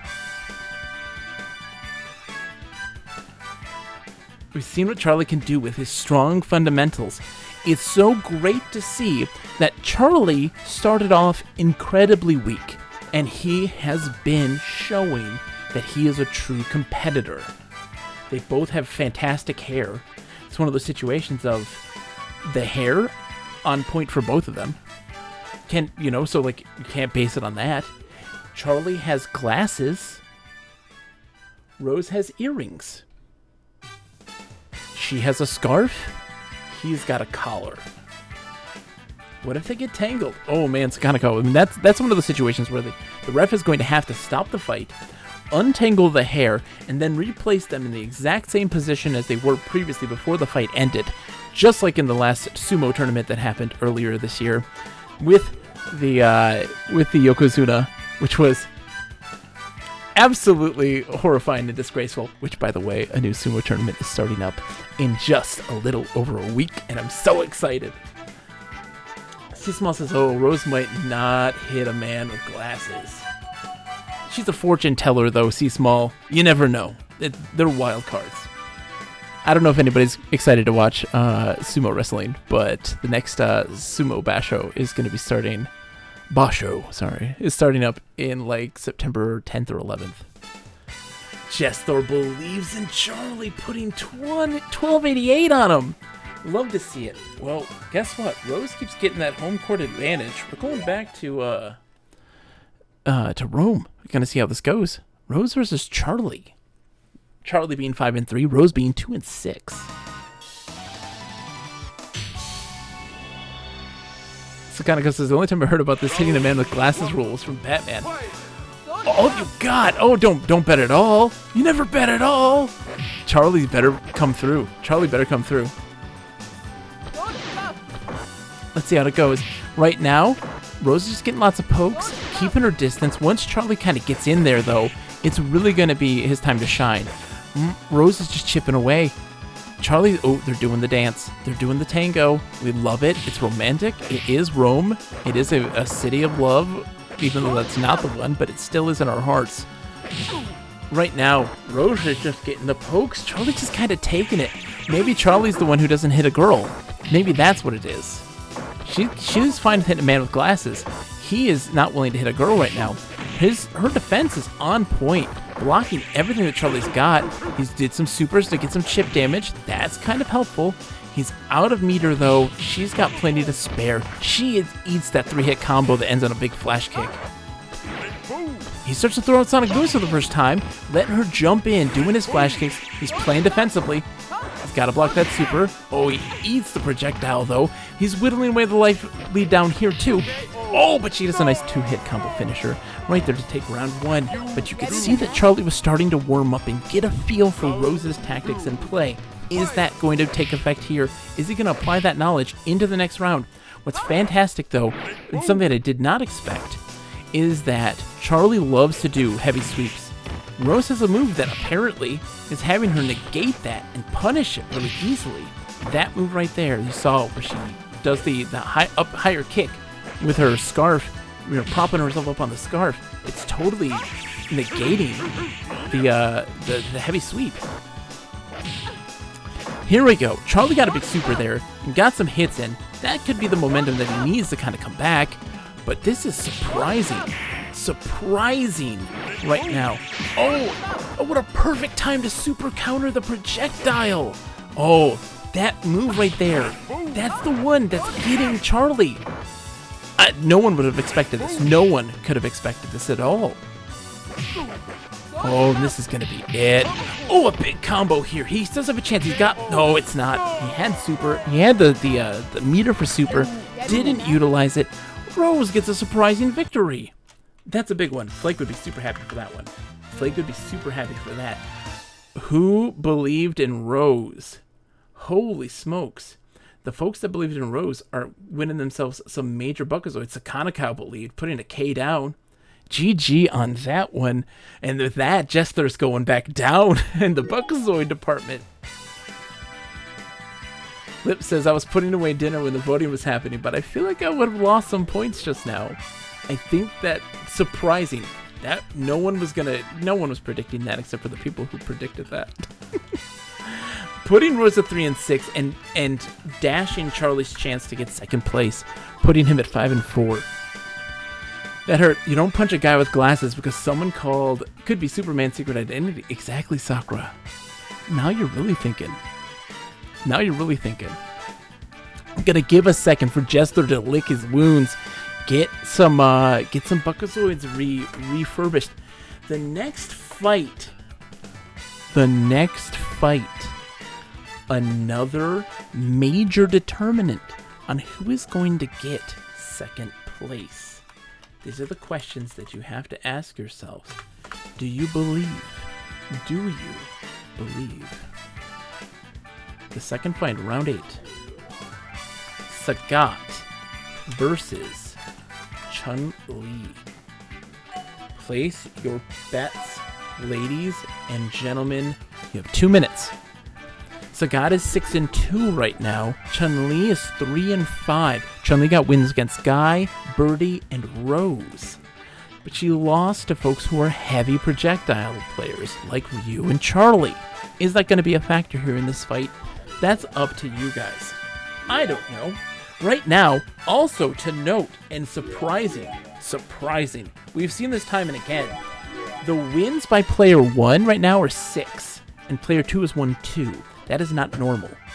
Every time it's been even Steven at the end of the tournament, at the end of the day, and so they've always been really even. But right now, player 1 won 6 of the 8 matches played tonight. That can also be a factor. Who knows? Oh man, you guys are throwing down the emotes. I love the emotes. Thank you so much. The Blanca emote, of course. I mean, who's going to be doing this tonight? I know one player who's going to be. The Thomas Hawk, you lose. Brand new for the tournament. out there tonight. Our lost emote. Poor T-Hawk. Just taking a dive. A lot of people believing in Sagat. Who is the faithful who believe in Chun-Li? Sakura putting a K down for Chun-Li right now. You love to see this. You love to see this. A true believer. Big Mikey Ocho putting 1.5K down for Chun-Li. The real believers. Is she going to be that disruptive force? Look, she doesn't have a lot of range, but you don't need a lot of range with one of the biggest characters in the game. Jester believes in Sagat. You gotta crawl back up to the top of that mountain. Right now, it's even 3.8K on Sagat, 3.7K on Chun-Li. Everybody is kind of, oh man, it's back and forth right now. I love to see it. Well, we're going to find that out right now. Simon says, dude, what did we just see with Charlie versus Rose? Exactly.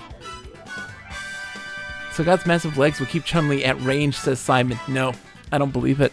I believe in magic. I believe in magic. That's what I believe in. Listen, don't listen to my bets. I haven't won a single bet all night. Big Mikey Ocho, that's okay though. You're betting with your heart, and that's what matters most. That's what matters most. You're betting with the heart. We love to see that more than anything. I don't care if you're playing the numbers as long as you're betting with your heart. Start of the fight. Chun-Li throwing down the projectiles right now. Jumping back. She's backpedaling, trying to use that wall jump to really get in there, eating fireballs like it's nobody's business. It's one of her favorite meals. It's part of a balanced breakfast. It's early in the morning. Chun-Li just needs to get those carbs in to be able to fight competitively in round 2 when she's going to inevitably lose. She lost versus Adon, Simon. This is true. Good defense by Chun there, but she didn't do any punishes.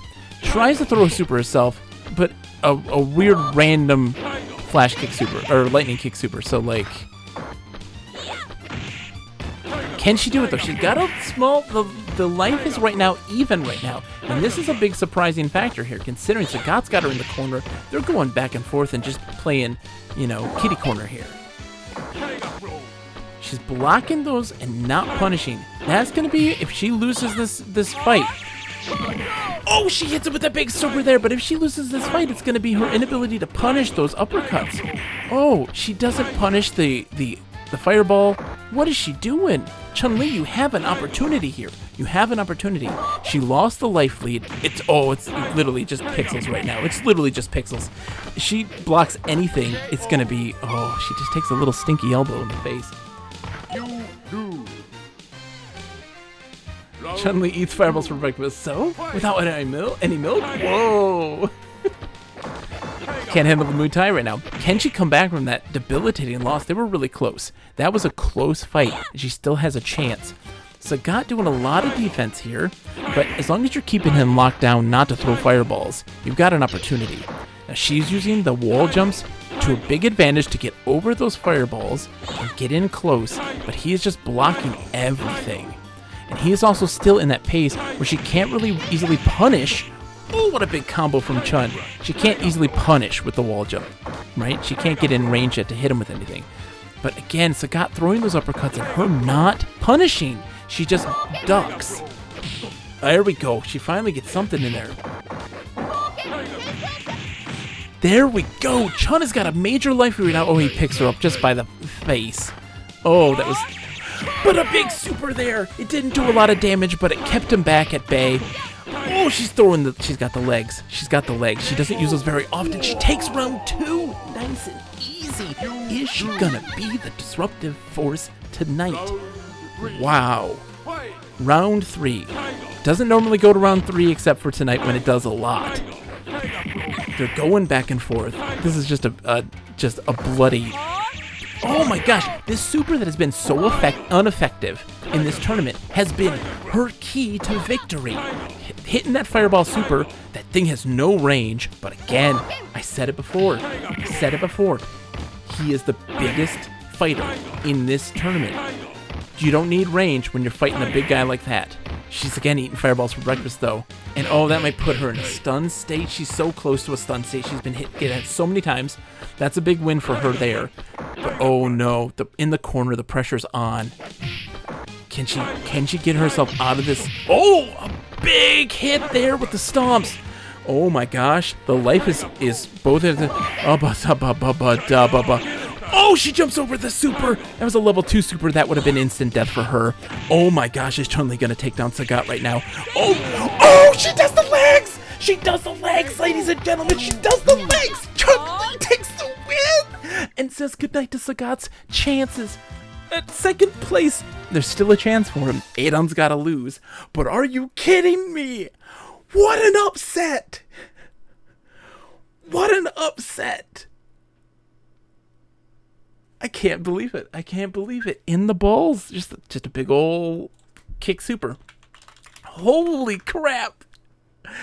Wow! Chun-Li takes the win. Folks are making some bugs. That's a Disruptive Force award right there. I can't believe what I witnessed. You can't believe what you witnessed. My wife, who's probably watching Lord of the Rings right now, can't believe what we just witnessed. She probably could believe. She'd be like, what, was that a big deal? what was that? What? Good job, Chun-Li. What a fight. The underdog taking the big W and stuffing the big boy Sagat back down, taking him down a notch, putting her 4 and 5. No chance of victory there for her, but still being what we love, Disruptive Force. Mascot says someone paid Sagat to take that fall. Yeah, Disruptive Force. Sakura's, it was alright. Sakura believed. Sakura believed with her heart. Let the records show. Sakura believed in Chun-Li. She had a chance to be able to draft Chun-Li, didn't get it in time because that's her girl. But instead had to settle for Birdie. Had to settle for Birdie. Alright. Wow. Oh my gosh. That was huge. That was huge. Next. Oh boy. Here we go. Here we go. Here's the... Oh, boy. Oh, boy. Okay. Are you ready? Sakura, are you ready? Are you ready? Are you ready for this? This is... Sakura, this is your time to shine. You want to have the real Disruptive Force right now. Who's going to win this next fight? Are you ready? I don't know if you are. Birdie versus Ryu. Now, a lot of you are going to be like, whoops, that's fucking easy. But here's the thing.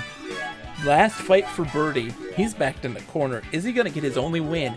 And if he does this, if he wins, Ryu loses his chance for second place.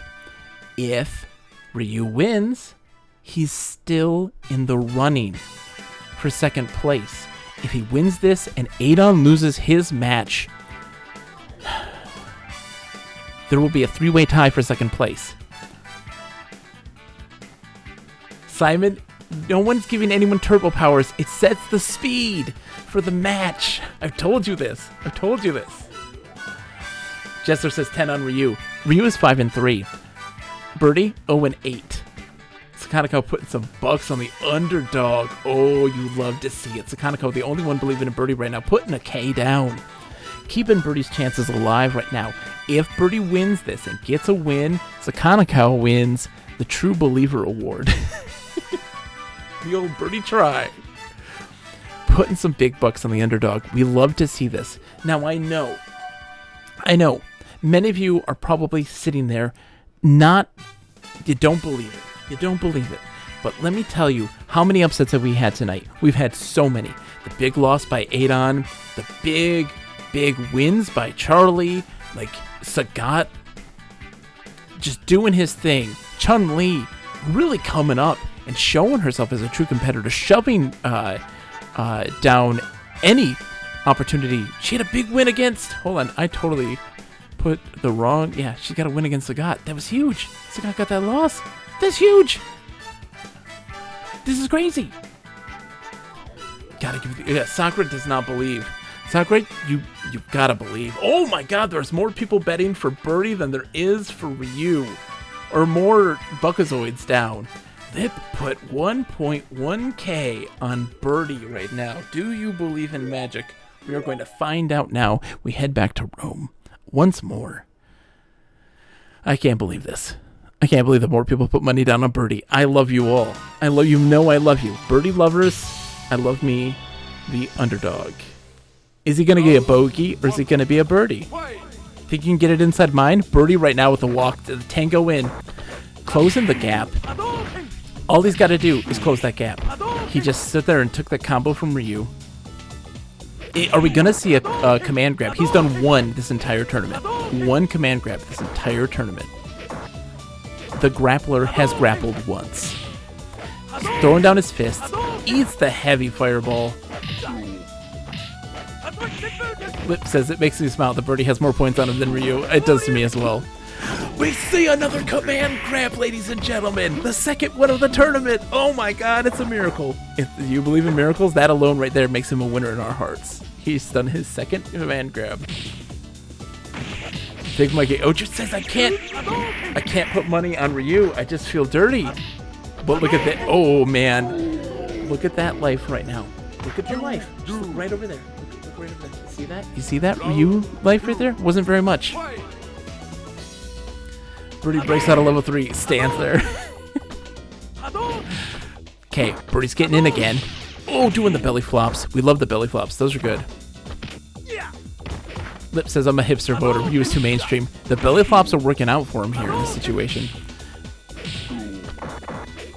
Can he do this? Right now they're just kind of doing an aerial ballet around each other.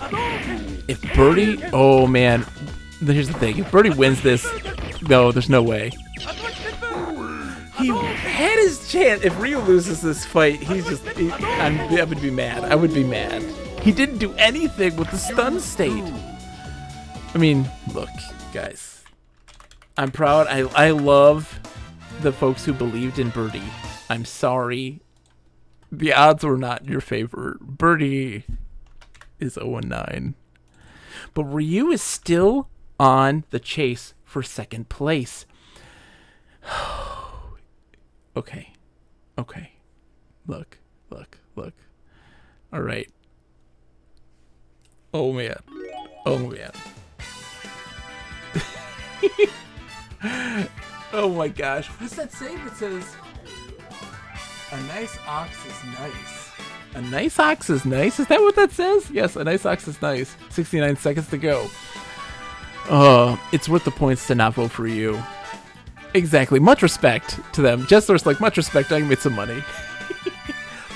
We're 2 more matches before the end of the tournament here, folks. Right now, we're just going to jump right into this here. The next fight is going to be another low-stakes fight for a lot of folks.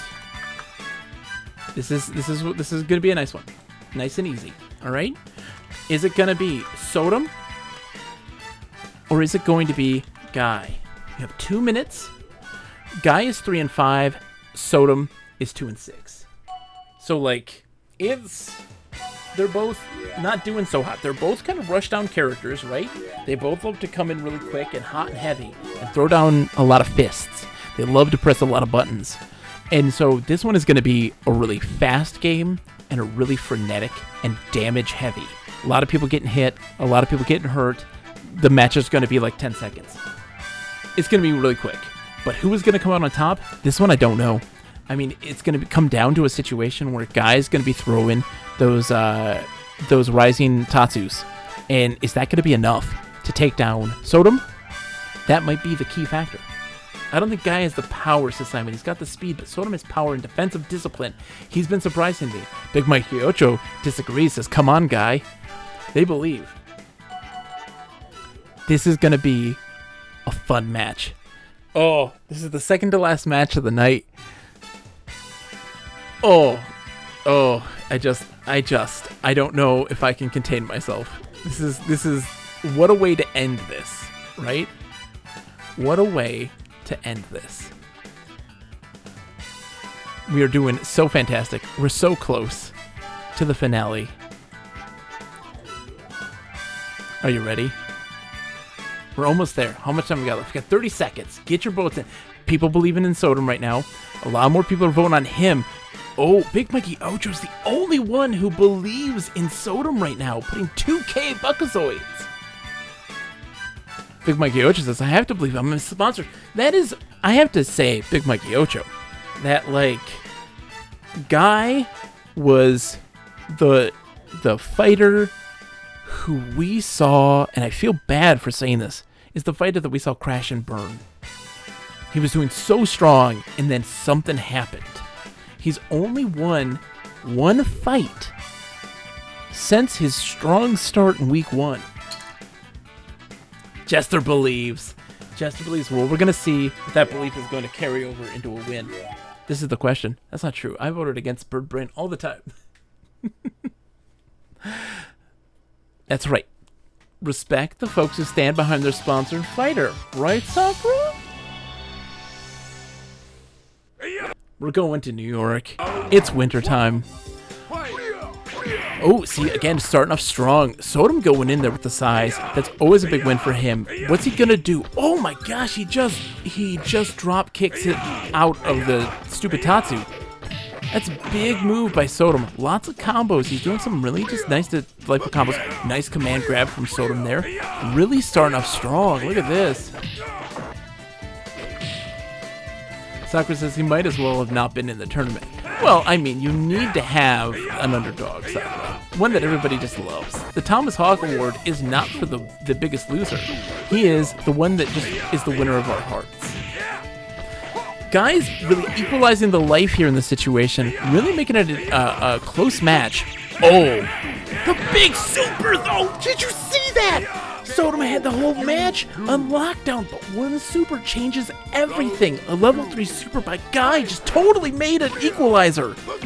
You got him. Oh my god, that was insane. I almost missed that whole thing because I was just jibber-jabbering about believing in your dude.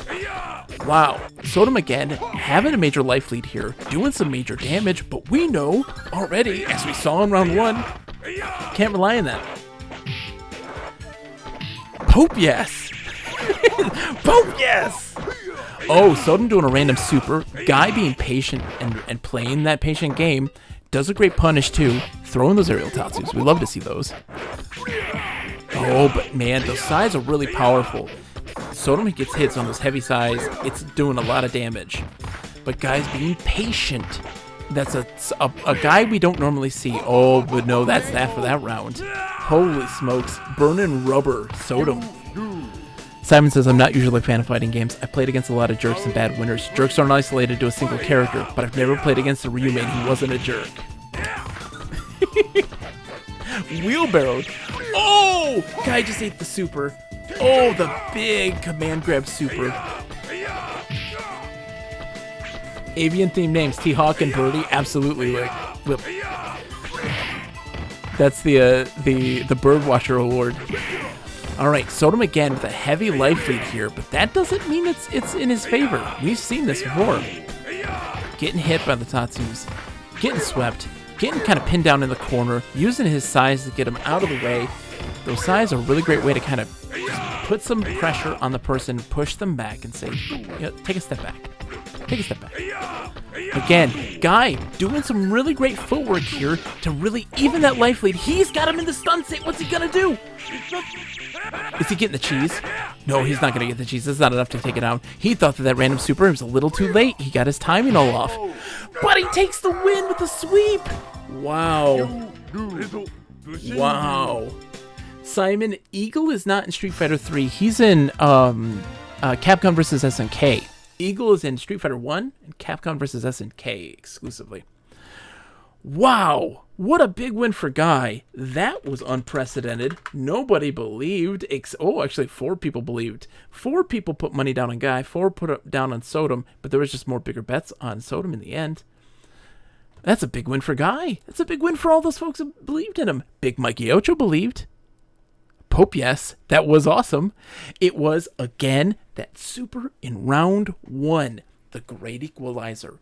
Street Fighter Alpha has huge damage output. Huge damage output.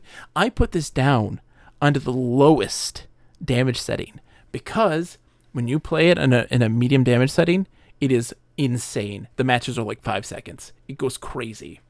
You'll take those Buckazoids, exactly. You'll take those Buckazoids. That is a investment in your future. Okay, let's put this into the record books. We gotta make sure our record books are sound. Sodom gets the loss. Guy gets the win. He needed that win. He wanted to end the tournament strong. That's the thing. He was 2-1 at the end of this week, at the finale of the tournament. 2-1 at the beginning. 0-3 midweek. He must have had something wrong with him, right? He must have been under the weather. Something must have been awry, because he was just not feeling it. He was just not feeling it. And that puts our boy Sodom down to 2-7. You hate to see it. This is the one. Could we see that fight, them at medium damage? Absolutely. All right. The last fight of the tournament.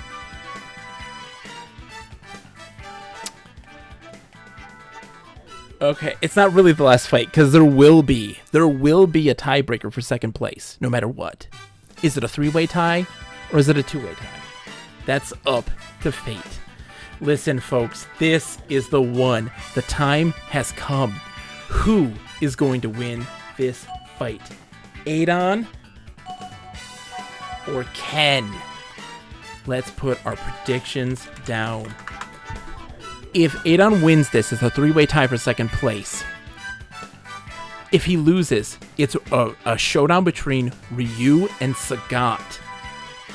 I cannot believe I'm saying that, because Ryu had such a poor showing in week 2. Such a strong showing in week 3.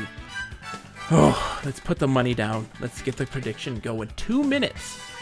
Who's going to win this fight? Adon, who is 6-2. Ken, 8-0. The time has come. Another showdown between...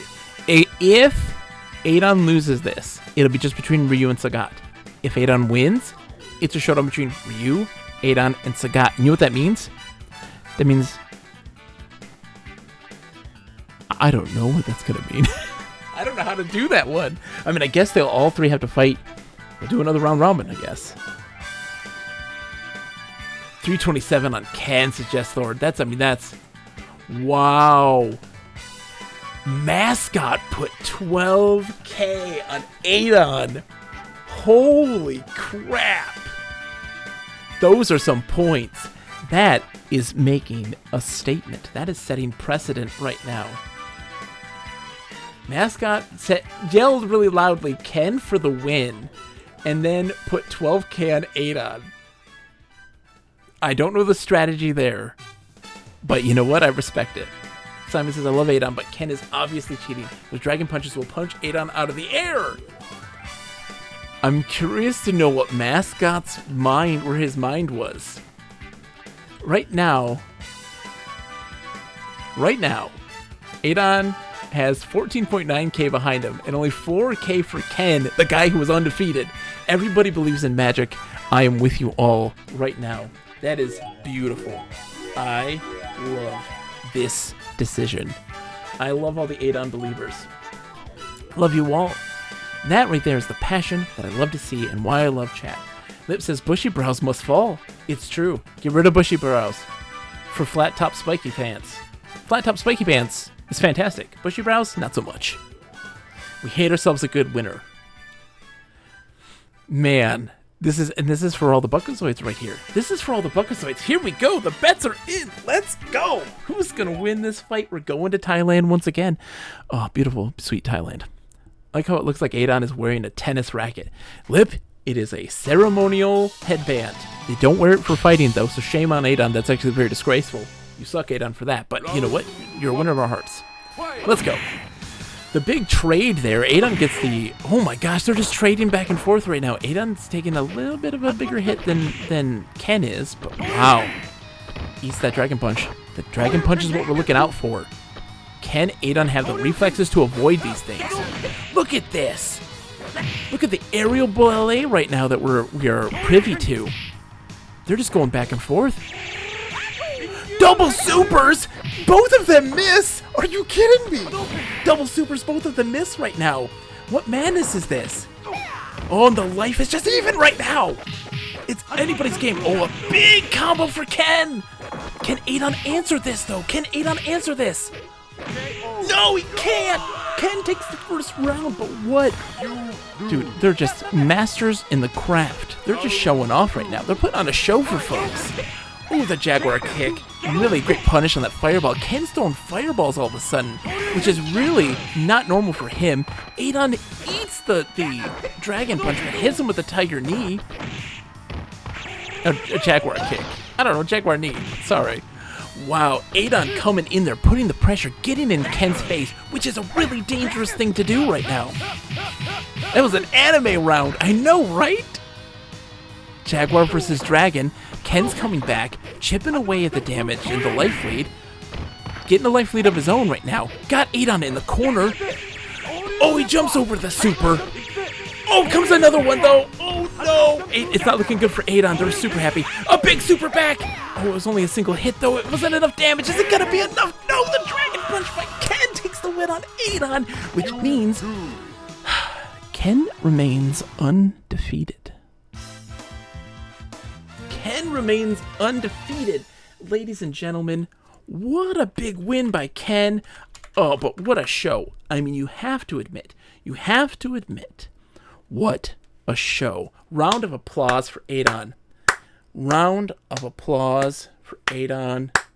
That was a show. What a way to end the tournament. But in reality, the tournament's not over. The tournament's not over. Because, guess what?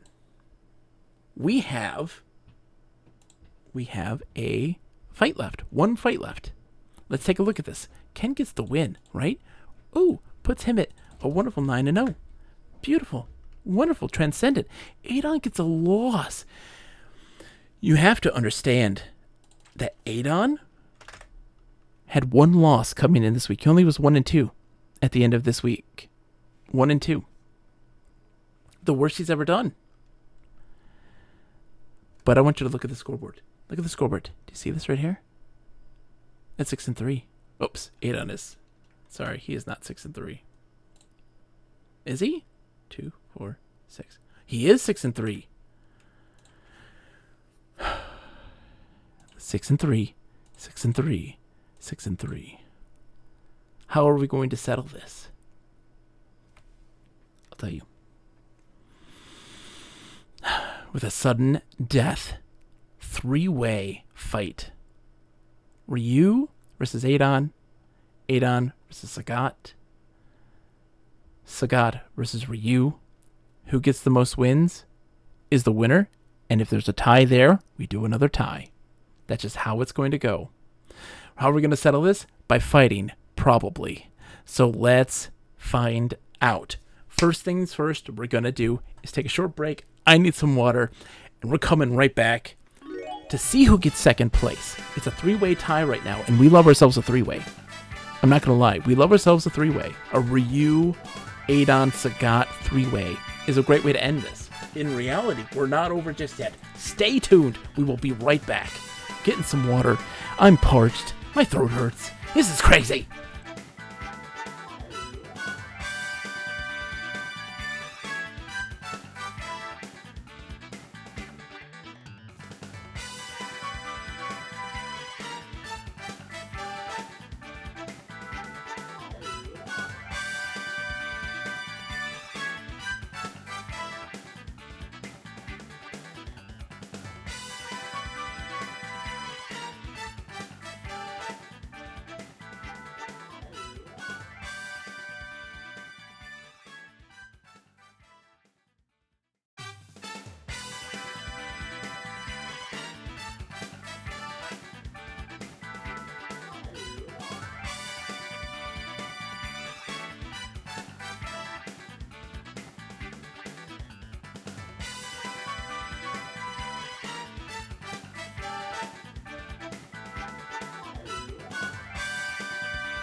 All right, here we go.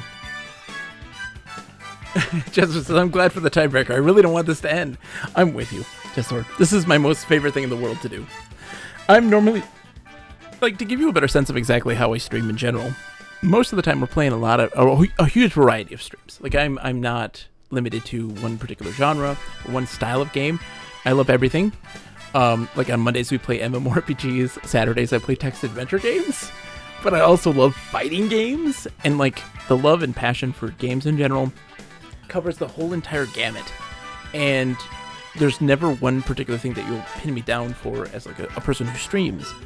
But for me it's always about perspective, and it's always about just enjoying, having fun, and just having a good time and like talking to folks, getting to like just enthuse and allowing people to enthuse is probably the most important thing. Not sitting there being like, oh, you like that game? That game's garbage. Like, none of that nonsense. That's not what we do here.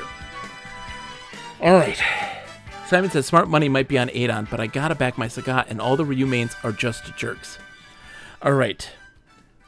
So the first match that we're gonna do, remember Tarai? I wonder how they're doing. Earl, we need to visit them again someday. They're getting some big updates on that game, MMORPG Maker. Or Tycoon, MMORPG Tycoon. So I'm curious. We'll have to see. We'll have to check on Tarai one day. Alright, folks. It's time to make ourselves some predictions. The first match is going to be Ryu versus Adon. First fight. Who will win? Ryu or Adon? Ryu lost to Adon in the last time that they faced off. Simon says Adon. Easy, right? It's an easy win for Simon. But is it really? Ryu, quick! Act dehydrated!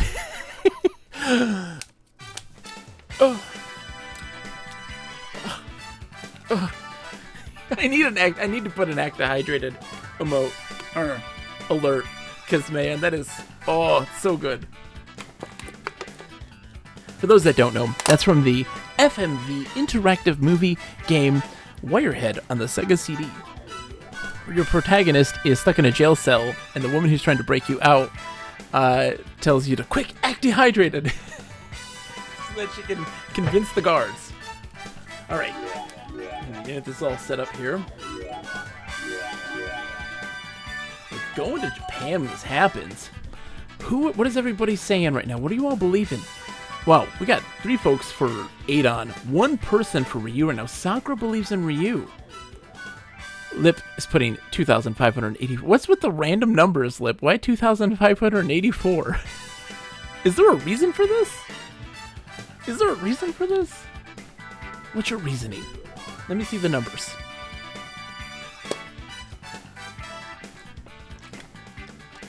I'm putting points for people to win. Sakura's doing what's great. Sakura's doing the Lord's work here. Just making it interesting for folks. Somebody put a couple Buckazoids down. I'd like to see that. Simon says Sakura believes in Ryu. Did a little birdie tell you to do that? You probably shouldn't listen to them. It says, I always put points down to put my remaining points at some number I like. I like it. I respect it. Now, this is the question, right? Ryu versus Adon is a tough one, right?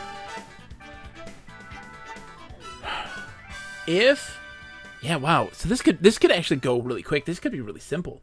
This could be a really simple fight situation.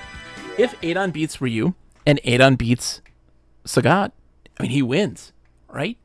If Adon beats Ryu and Adon loses to Sagat, and Sagat, wow. So like, there can be a situation where it could be a 3-way tie again, right? Round 1. There could be. I think. Here we go. Trading, a big trade there. Oh man, Ryu got him with some Hadokens, but again, Ryu's reliance on the Hadoken against Adon is his demise. It's always been a bad situation. Adon doing great with a neutral jump. He loves to be in that perfect pacing so that he can use his Jaguar kick to get over him. But he eats the Tatsu Super. Ryu can't handle the Muay Thai. He lost versus both of them. This is true. 224 on Ryu, leaving me an even 1,200. That's nice. Oh, the Jaguar super into the wall jump kick. Oh no, look at the life right now though. Look at the life. It's just an errant fireball away. Oh, but the super goes over him and he sweeps. Ryu hits him with the super fireball. Are you kidding me? A Shinku Hadoken, baby. Level 3 or level 1 Shinku Hadoken gives him the win of round 1. Yeah, Simon, I want to hear the laughter right now, Simon. You're laughing at Sakura right now, but you know what? I don't necessarily hear you laughing right at this moment. Ryu getting an early lead here. Life is pretty much even Steven. Pope, yes, is what's going on right now. It's the power of Jestor, I believe. I think he's bringing something to the table right now. So okay, Ryu has been able to get a lot of fireballs off, which is surprising considering it's Adon. But he's using Tatsus a lot more effectively to kind of pin Adon down. He even threw a Shoryuken, which is wild to see. They're trading again. Adon's got a big life lead, but again, a big Shinku Hadoken, a level 3 Shinku Hadoken, didn't do enough damage, but you know what? It made it even here. It's anybody's game, but Adon with just the tiny little dinky punch. He takes round 2. Oh, dude, he's flexing. He's flexing. The hubris right now. We know that Adon is a showboater. We know it from that moment in that tournament. It's going to be in clips for eras to come. Somebody pull up that clip to show Adon, the cockiest mofo in the tournament. I couldn't believe it. And he's showing it off again today why he is a competitor. This is insane. Major win right now for Adon. He's right now a huge life lead. Debilitating Ryu. Ryu doesn't have an answer for this situation now. What is he going to do to come back from that huge life loss? Adon really just sucked the life out of poor Ryu. You can see it already. You can already see it. He's not playing like he used to, but a big Shinku Hadoken! Oh my gosh, that was a huge super! Oh my gosh! Oh my gosh. Ryu now with the life lead. Oh, he gets hit by the super there though. Oh god! A Shinku Hadoken, it didn't do enough to kill! Oh my god! The magic pixel! The magic pixel, are you fucking kidding me? Are you fucking kidding me right now? Holy shit! Do you believe in magic? Are you kidding me? Are you kidding me? I can't believe it. I was just gonna start publicly thrusting like a madman there. That was too freaking close. Simon thought it was a real easy win, huh, Simon? You know I love you, Simon. Wow. That is like the best fight of the night. Ryu gets the big win. Holy smokes. Earl of Chesterwick believed he put 1,002 Buckazoids in. Wow. Regretting the words and deeds right now. That puts Ryu at 1-0. Adon with the big lose. 0-1 in this. 3-way tie for second place right now. Prizes are on the line, folks. Prizes are on the line. Wow, how do you come back from that? Yeah, you come back from that? Another fight. That's how you do it. It is Adon versus Sagat. Let's put in our bets. Adon having to come back right now. We're going to Thailand, home of both of these competitors. You got 2 minutes to place a bet. Here's the thing. Adon beat Sagat, but it was a really close fight last time. It was a close fight. It was more close than what the previous Ryu fight was. And so now you have to sit there and ask yourself that question. Do you still want to hedge your bets on Adon in this moment? If he wins against Sagat, and Sagat wins against Ryu, guess what we're doing? We're just going through the motions once more. Another series of fights. Keep it going until a clear victor is claimed. I don't know how this is going to turn out. If Sagat beats Adon, it's all down between Ryu and Sagat. A victor will be claimed. And oh, what a beautiful victory it will be. Holy smokes. I still can't believe that Ryu Adon match. That was the match of the tournament. That was the match of the tournament right there. And it's for second place. Look, with Ken, it was always like, yeah, Ken's going to win. Simon says, I got to stick with my man, Sagat. I like that you believe it. Big Mikey Ocho says, I'm tilting. I bet on Adon after that loss. Oh, man. Big Mikey Ocho. Big Mikey Ocho. If you got burned, I'm sorry, my friend. I'm so sorry. Simon put 2K down, though, on Sagat. He believes. Lit put 2,512. Sagat frowns as hard as Adon smiles. This is true. They're the antithesis of each other in demeanor. Oh, man. I'm shaking right now. Palms are sweaty. Mom's spaghetti right now. I don't even know how I'm going to react to that situation. That was just monumental sportsmanship. That was so crazy. I really wasn't believing. I really wasn't believing in Ryu. I really didn't think he was going to make it. I was so hesitant. That was a great first round. But after that debilitating loss in the second round, I really thought that Adon was going to win. He had such a huge life lead. He had him like half on half health before he even got hit. This is crazy. Let's go. Time to fight. I don't have an answer. I don't have an answer. I am now at a loss for words because of all of this. Jestor believes in Sagat. I like it. They're both got the home turf advantage right now. It's daytime in Thailand. One. Fight. How's it going to start? Okay. Adon, let the darkness grow. All right. First hit by Adon is the Jaguar knee. Really hitting Sagat a bunch here. Getting another life lead, but again, look, an errant super, a bunch of kicks or fireballs. You name it, it's going to happen. But here's the thing. Right now, we're not seeing anything. There's a lot of tango. Big combo for Sagat there. Huge combo. What is he doing? There we go. The tiger uppercuts for Sagat have been really a major boon for him. He's not throwing a lot of fireballs, which is actually very good, considering how much Adon loves to go over him. Full screen super. Don't know what to say about that. The thrown super's out, full screen super's out like it's nobody's business, but what a response and punishment from Sagat there. Oh, but he threw fireballs in the wrong pacing there. Mascot says Ken and Ryu will always be number 1 and 2. These are universal laws known by all. I mean, we'll see. Ooh, Adon eats the tiger knee super. You love to see that. You don't see them very often from Sagat. He usually just throws fireballs.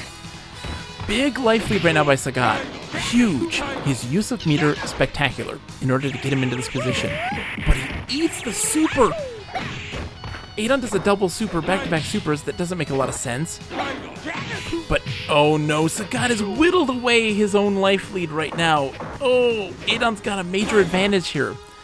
Again, you hate to see it. You hate to see it. It's one of those situations where you're relying so hard on a particular skill set. It's not over yet for Sagat. He's still got a super too, so he can still come in if he doesn't. Oh, Sagat takes the win! Oh my god! Oh, no, he didn't take the win. He takes the round 2. Oh my god, we're going to round 3. Oh my god, I can't handle this right now. My poor heart. Oh, he leads with a super, and it hits Adon. Oh my god, I don't remember anybody's name right now. I've lost all memory. I'm just now into a primordial state of survival. It's an animalistic state. What the hell? Adon had this in the bag. And now, Sagat, look at him. Getting the hits in, making the plays. Oh, he hits him out of the air with the super again. Oh, they're doing the tango. Sagat loves the tango. Oh my gosh, Adon doesn't have an answer. What has happened? Oh, Sagat blocks the super though. Oh my gosh, this is it. Sagat has got this in the bag, right? He does! Adon is out of the tournament. Oh my god. Adon came into this, guys. 5-1 this week. 5-1. And this man is going to be taking 4th place. 4th place. He lost Oh my god. He lost 4 matches tonight. That's wild. Wow. I did not expect that. I did not expect Adon's performance. Again, the folks who were... Oh, he was a red herring all along. Everybody believed in him. Everybody believed in him. But, folks, you know what that means. That means that this next fight is officially the last fight of the night. Officially. Someone is going to be a victor here. Someone is going to be a victor. And you know what? We're going alternate costumes. For Ryu, I guess. Hold on. Yeah. Okay. It's Sagat versus Ryu. Ryu is going dark, though. He's going dark tonight. Sagat versus Ryu. You have 2 minutes. Who's going to get second place? Who's going to get a win and win themselves a prize? That's the big thing. Who's going to win themselves a prize? Oh, jeez. Whoops. I almost put a handicap on Ryu. Almost. That would have been... Oh, that would have been bad news.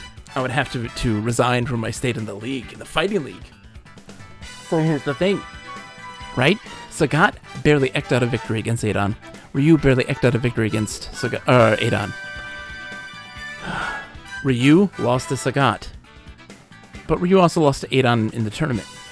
Sagat lost to Adon in the tournament. Won this time. What's Sagat's alternate costume? No pants. It absolutely is. I don't know. I don't know if I got his alternate costume out. Everybody's believing in Sagat right now. Holy smokes. What's going on here? Simon put 2,000 down. Wow. Sakura put 1,000 on Ryu. Purple jockstrap. The eye patch is on the other side. It's on the other side. It's the other eye. Sagat's alternate costume should be that he puts the eye patch on the other eye. See, look at that. We're brothers. That's just how it is. We're brothers in this. This is the final fight. The final fight. No final fight characters in this one, though, sadly. It's all Street Fighter, all the way. We ain't doing no Sodom. We're not doing no guy in the final fight. 1,000 on Ryu. I want the Zoids. Believe in the Book of Zoids. Believe in them. They will not lead you astray. There's the thing. Jesthor's placing the bets. They're making the plays. Taking the hits and making the plays. That's the truth. We're about to be there. We're going back to Thailand. Back to Thailand. Here we go. Here we go. We're going to see how this goes. I don't know what's going to happen. I don't know. I've thrown out all of my logic and reasoning and observations in this tournament has all gone out the window because as we have seen, anything can happen tonight. Back to where the rivalry first started. All right, who's going to get that first hit? Who's going to get that first hit? They're doing the dance. They're waltzing. Doing the samba. The tango. The Roomba. Oh, okay. Ryu eats a fireball first. So guy gets that first hit. Do a lot of chip damage right now. But, you know what? So guy can chip all he likes. Ryu's getting some hits. It's really about, is Ryu going to eat the fireballs? A lot of folks will do that. Ryu punishes the Tiger Uppercut, which is great. Since Ryu's wearing the dark uniform, I'm going to have to break my tradition and say the light shines. Oh! Clips him on the super. Wasn't as big of a hit. Not enough damage there. If Ryu's going to use those Tatsus, is it going to be what's going to help him here? He's using a lot of Tatsus, and that has been very helpful to him. But oh, he eats the super, though, from Sagat. What a major combo. Sagat showcasing right now why he is one who is wanting to win that second place. But look at the life right now. Look at the life. They both love their supers. They love their supers. What did I say? Oh, but look at Ryu right now.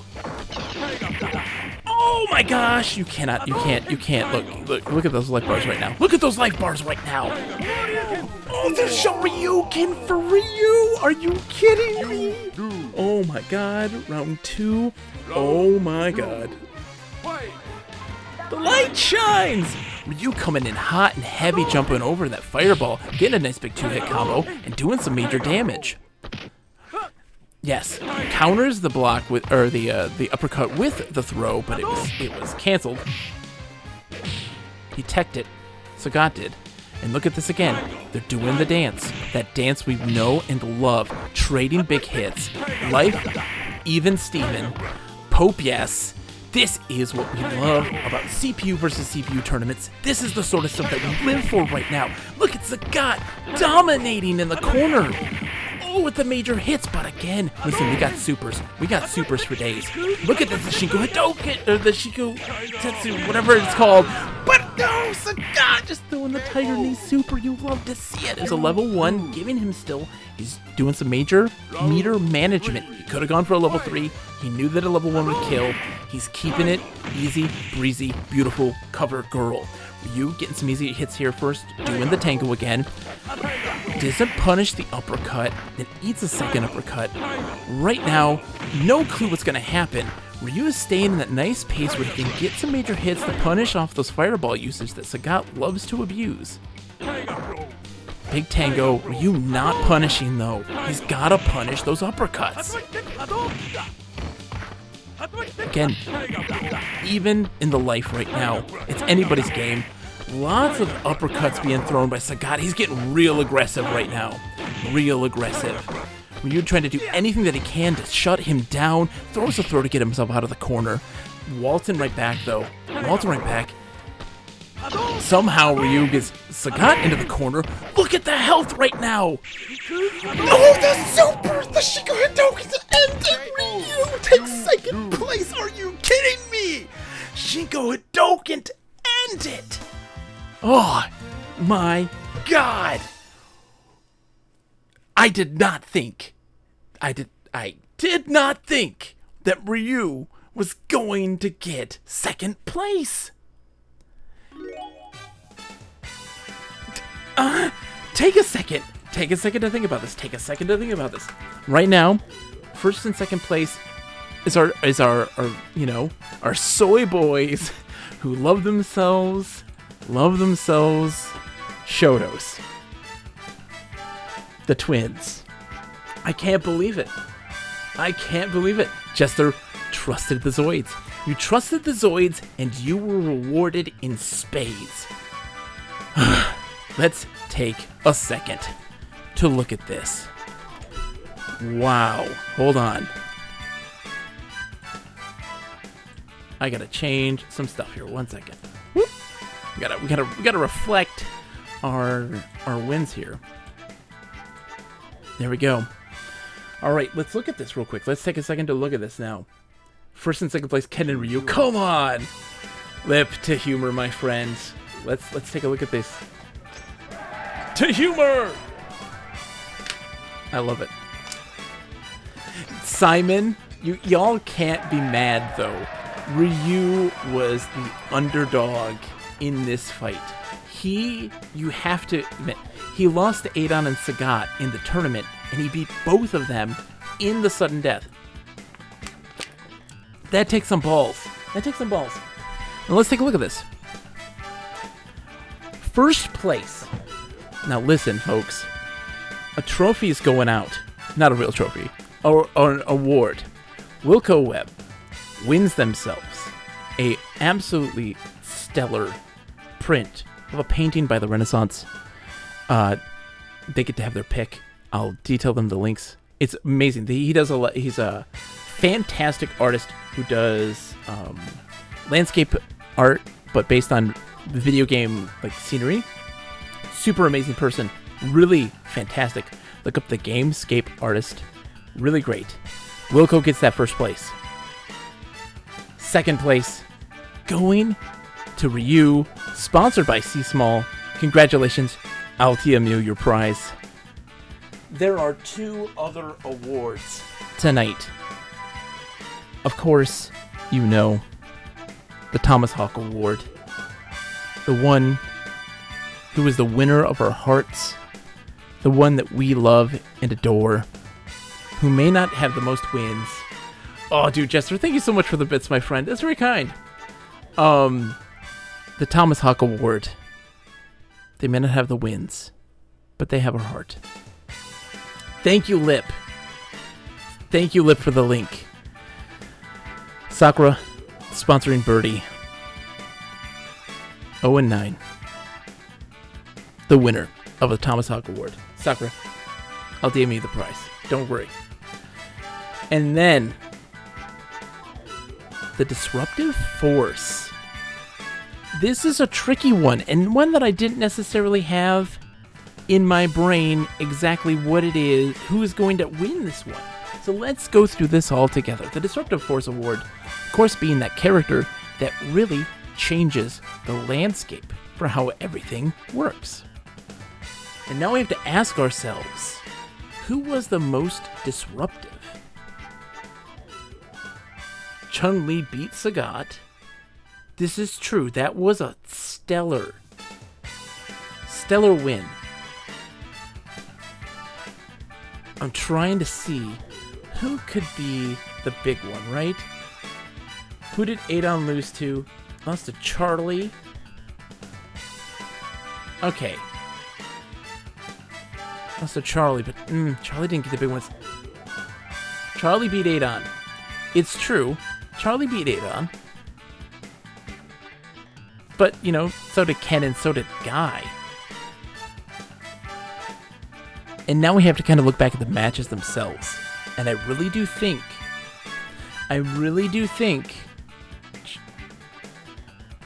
that because Charlie may have gotten Adon. That was a really good fight.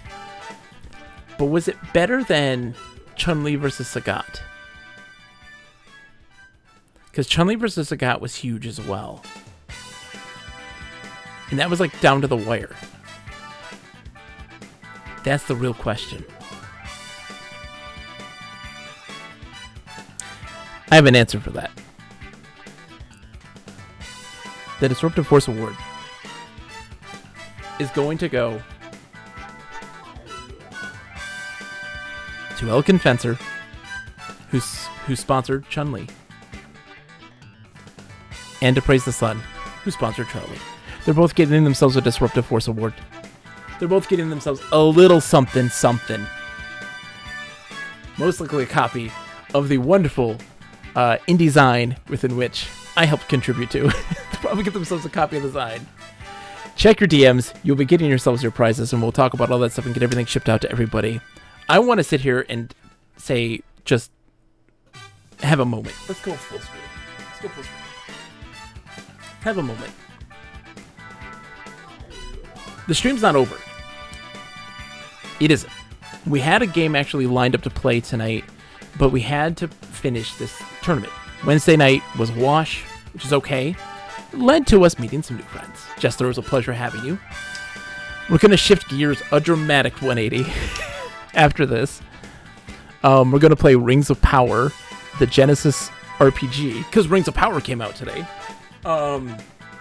I have to also play and beat that game because I promised a good friend on Twitter that I was going to do so and talk to them on the podcast about that game because they love it. It's like their favorite game of all time. Simon says, next game, One Must Fall. Can we buy robots for our sponsored pilot with Buckazoids?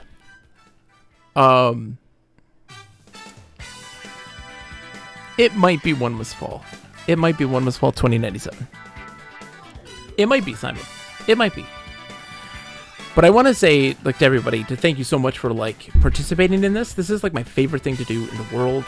I absolutely love CPUs versus CPUs. Because they're just, it's silly. And there's that personality, and you saw it.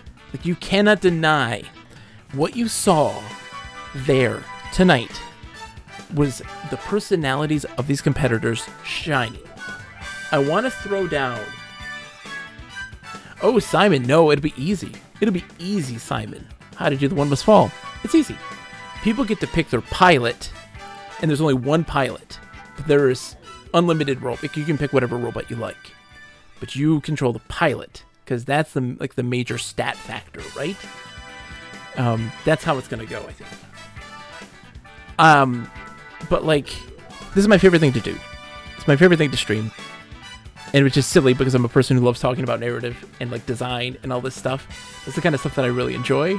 But the thing that gets me the most excited is CPUs fighting, because it's just, you gotta admit, there's so much personality.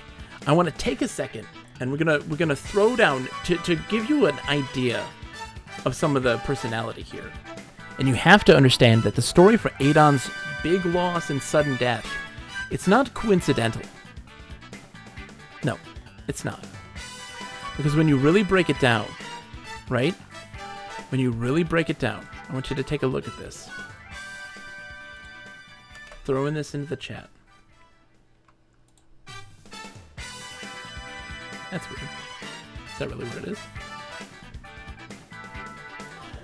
Let's watch this, shall we? Go here. Woo! We'll look into the... Hold on. Oh, come on. I'm clicking OBS as if that's what it is. Oh my god, Jaguar kick. Oh, but they're back and forth right now. The life is too... Oh my god. Oh my god, Jaguar kick. Oh! Watch this disrespect. Done. Is he gonna... He walks back. The disrespect. The disrespect. Did you see the disrespect there? The disrespect. Him going super to stun state late in the end. Sagat goes to block, and Adon gets the cheese super win. We're going to round 3, though, but they're back and forth. Now, I want you to think about that. Think about that. Persnickety says, oh, your setup is so sick. What setup, Persnickety Cow? What do you mean? And welcome, by the way. It's good to see you. That's why I like anything can happen. That's why I like CPU tournaments. Exactly, Justor. Anything can happen. Adon did something there unprecedented. Putting somebody into a stun state, taking a walk back, and waiting for the exact moment for the stun state to wear off, where you lock them down with the super, and all they can do is block and get the cheese victory. Unprecedented. Absolutely. The hubris. And that hubris was ultimately his demise. He lost both of his matches against Ryu and Sagat. Audio Eric, have a wonderful night. As always, it's a pleasure. Always a pleasure. I mean, that's the thing. Big Mike Yocho's, it's true. Just, look, EMU VR. All it takes. Boom. That's it. EMU VR. Takes some time to set things up, but... Lip said one of my favorite things about the baseball CPU versus CPU is when the AI went really weird and would just run straight by the ball. It was beautiful, Lip. It was beautiful. So Adon got his comeuppance. He did. He got his comeuppance. Now listen, folks. We have to take a short break, change up the scenery, change up the game, get myself a little stretch, and then we're going to switch games. Don't go anywhere. To celebrate Rings of Power, we are going to play Rings of Power. I think it's going to be the best time. Thank you again, everybody, for participating, for all the bets, for all the good times. I don't blame you if you want to run away. This is a weird Genesis RPG that is strange. Beyond all strange, but it's that strange that is a beautiful thing. It's made by Naughty Dog,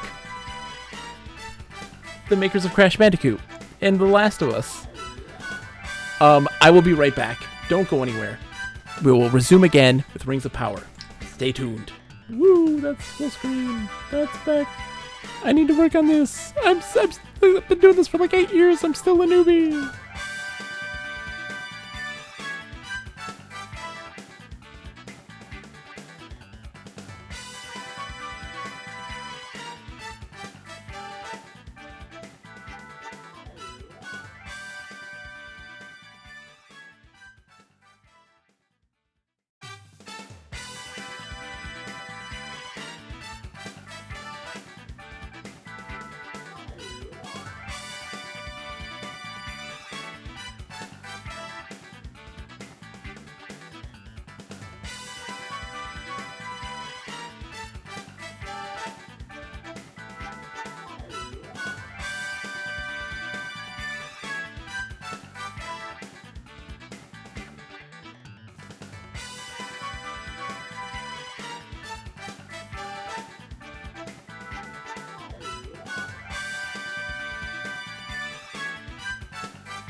The tip of the tongue, the lips, and the teeth. Welcome back, my friends. It's good to see you. Persnickety Seacow says that test screen makes me think of the days when TVs would sign off with the national anthem and then static. Indeed, the color bars of old. Now listen, you're like, oh hey, how are we going to do a transition here in this game? How are we going to segue out of this, right? It's easy. Do you know the best way? You ready for this? Oops. Boink. Turn the TV off. Let's pull out our Street Fighter Alpha cartridge. Even though it's a CD, still. Pull out our Rings of Power. Is Ryu a Hobbit? Absolutely he is. C Small. Congratulations, C Small, for getting second place, by the way. I will definitely contact you on what you're going to win as a prize. You got second place. Were you there for this, C Small? Did you see? I don't know if you were here for it. Did you miss this? I'm curious.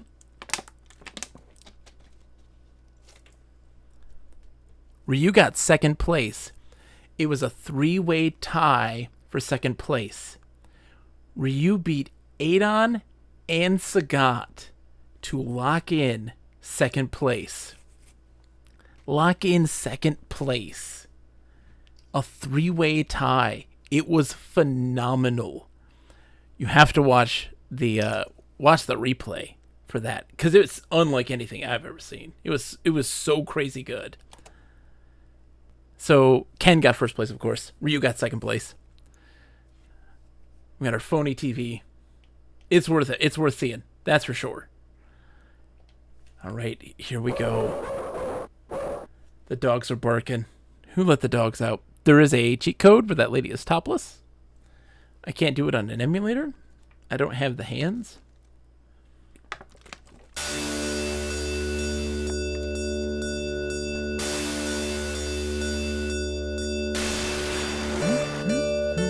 Let's listen to this music.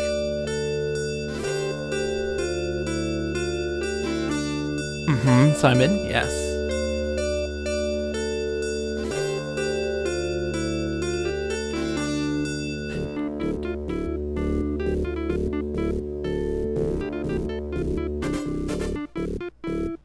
It's a good theme song. I dig this theme song. For Genesis farts, enjoy the dinner. Persnickety Seacow.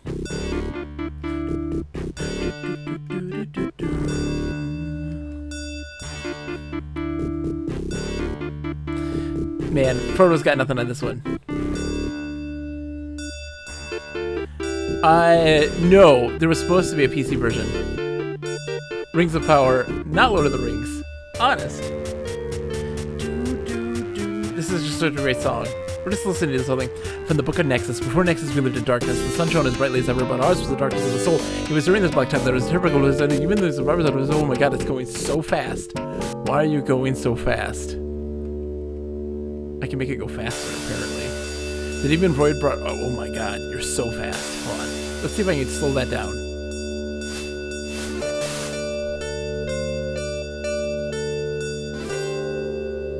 I'm curious to know what thinks the controls are for this. Can I get a start? There we go. Game keeps making me think it might be. Oh, because there we go. I get it. Okay, let's see. Yeah, let's say. From the Book of Nexus. Before Nexus, we lived in darkness. The sun shone as brightly as ever, but ours was the darkness of the soul. It was during this bleak time that a terrible plague swept our world, leaving only the strongest for us to carry on. Even the survivors were weakened, and for many years the darkness continued. At last, in a flash of holy light, Nexus appeared. With his arrival came the Golden Age. Nexus used his mighty hand and all-powerful rod of creation to restore the world. He bestowed upon each man, woman, and child the gift of one of the 6 arts. Through his chosen ones, the Red Priests, he ordered us to form the 6 guilds. For many years we prospered. The Demon Void brought an end to the Golden Age. The new world Nexus had created was one of great beauty. The love we felt for him was powerful. Seeing this, the demon's foul heart was filled with envy, and he stole the precious rod of creation. Using the rod's power, he created an age of chaos. Thus began the Cataclysm, a reign of terror lasting 66 years. At last, Nexus appeared and ordered us to assemble an army and attack Void and his cult of followers. During the clash, Nexus confronted Void, and the two fought a titanic battle for the Rod of Creation. In the end, their might split the rod in two, and each fled with half. The halves were then divided into 11 rings, known to us as the Rings of Power, and dispersed. Many have quested to recover the rings and restore the Rod of Creation to Nexus. All have failed. You are Buck, a young sorcerer and a student of Master Thalmus, headmaster of the famous Sorcery Academy, and the most powerful sorcerer in the world.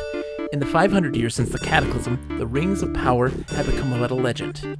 Yet all have read the Book of Nexus, and know of the sacred quest to find the rings and restore the Rod of Power to Nexus, at the behest of Thalmus. You will be the next to undertake the sacred quest. Good luck on your journey, and may Nexus walk with you. Mojito Alexito, thank you, my friend, for keeping me hydrated, drinking lots of water. Tournament came to a close. The real Rings of Power. Citizens. We have to know these things. Here are but some of the beings you'll encounter. The Red Priests are the servants of Nexus. They can be found in most cities. Likewise, Void also has its own minions, the horrible Black Priests, the Void. Fear them, for they delight in destruction, chaos, and pain. They lead the cult of Void in its terrible mission to terrorize the people of our world. Knights have the power to rend objects asunder. This is their symbol. Archers are gifted with the ability to impart motion upon objects. Their symbol is such. Necromancers possess a knowledge of the body that lets them heal or cause wounds, and in rare cases to raise the dead. Skull is their symbol. Enchanters can transform or alter the very nature of objects. They take the infinity symbol as their symbol. Conjurers use their powers to call perfect images from other worlds. Their symbol is a circle. He's wearing a fancy hat. Sorcerers, the wisest and most powerful of those who practice the arts, are able to control the minds of others. They have this as their symbol. How you doing? Enchanters are my guys. My brother head beat this. I own a copy of this. Hold on, let me show you my copy. Jesus. Headphones.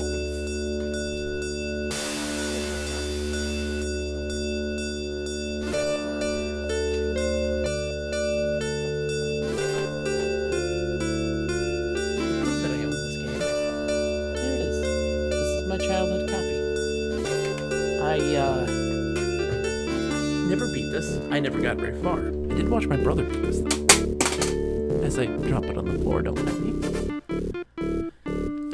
And it's wild. Jesus. What is wrong with you?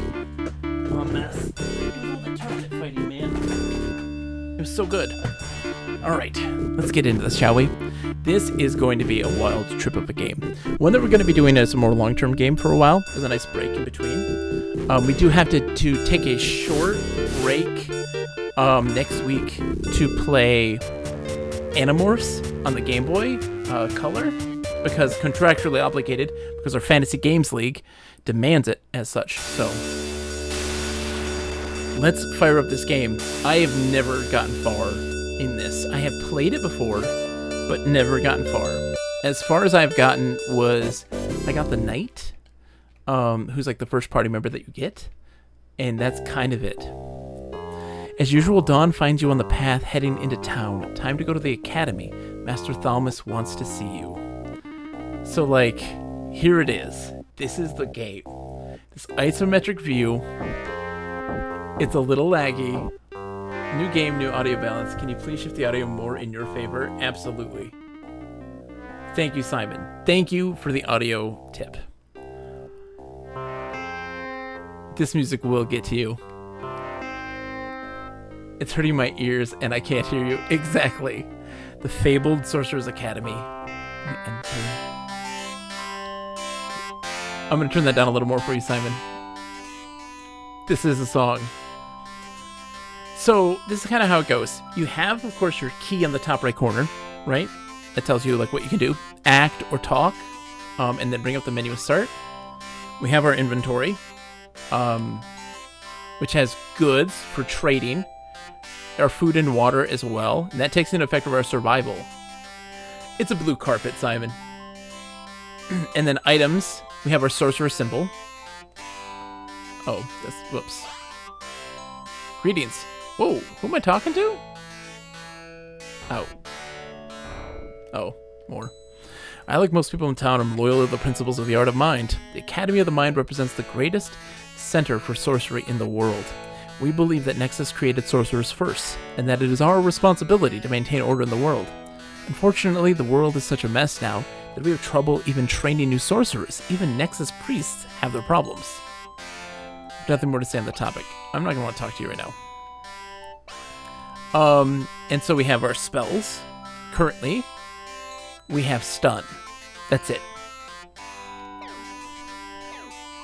And our party, of course, is just Buck. Us. You can search. Search report, sir. 5 people in 4 parties, 2 items, no doors, 2 chests, 0 of them are open, 2 of them are closed, 1 is locked, there are no ladders. And then, our map, you can't use it, we're not outside. And then how we save our game. Mojito says, I'm always stunned by your amazing stream. Thank you, Mojito, you're too kind, my friend. Okay, so this is the Sorcerer's School. It is absolutely mind-numbing. We got a chest here. 7 gold pieces. Can't say no to that. Also, look at this. There's little secrets here and there. So, like, there's going to be places you can search for stuff that'll get you things. And NPCs to talk to. Be careful, because you walk through them. Rokus, a sorcerer of the Order of Brain, is in peak form and looks full of vigor. Rokus' mood is worshipful. Hey, Buck, how'd you do in the examination? What do you spend your time doing? I study sorcery, just like you. Yep, they've been graduates of the Academy. Balfour Big Brain, who lived in the 2nd century, was an Academy grad, and he invented the Mirage skill. The Academy of the Mind represents the greatest center. Yep, I have nothing to say on the topic. It's like, what do you know of the 6 arts? I'm a sorcerer, of course, not an enormously powerful one, but a sorcerer nonetheless. The mind itself is the center of all power. Through its use, nothing is impossible. I'll become a powerful mindist. Do you have any information about local cities, their trade, or their government? Government in Thule City of the Mind is very weak. We have a mayor, but he consults with the Academy before he acts. The town is so small we barely need the government we have. Other than the students and staff at the Academy, there are but a few farmers and merchants.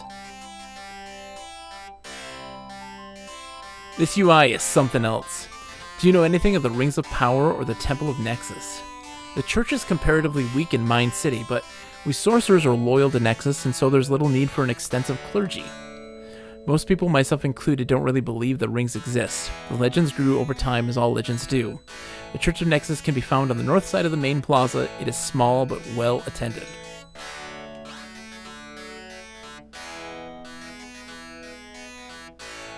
Imino. Alright. So we've got... By the way, as you can see the way my guy moves, there's major lag in your actions, and that's not an emulation issue, that's just the game. So we got the spell Warn.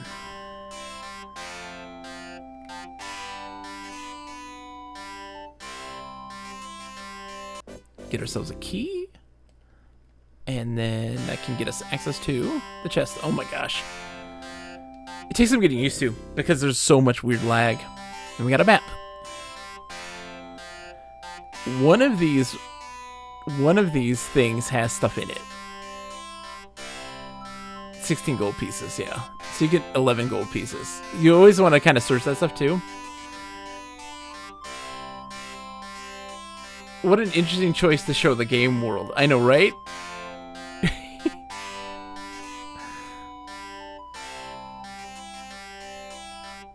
Thalamus, the sorcerer of intuition, is in peak form. Buck, you got my note. I hope the other students come as promptly. Let's go to the practice room. I'd like to demonstrate the first sorcerer's spell, Stun.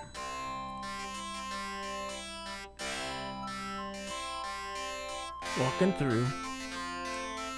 You'll hear this song a lot. The music in this may drive you mad.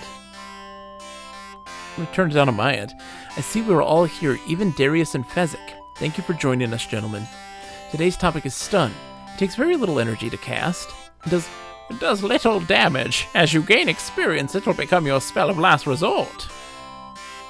Stun has a range of about 10 feet and gives your enemy a painful jolt. I will demonstrate.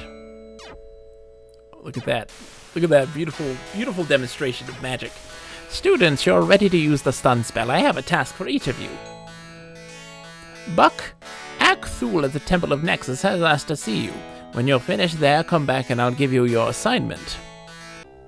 Lesson over. And he boots us out. So we have the town now to look through, right? And so, like, a sorcerer's guild, where you can buy spells, typically in places that aren't sorcerer, like, the sorcerer place. You'll find them all over the place. So there's a tavern, and someone's home. You go into, like, the tavern, and enter. This is a jam.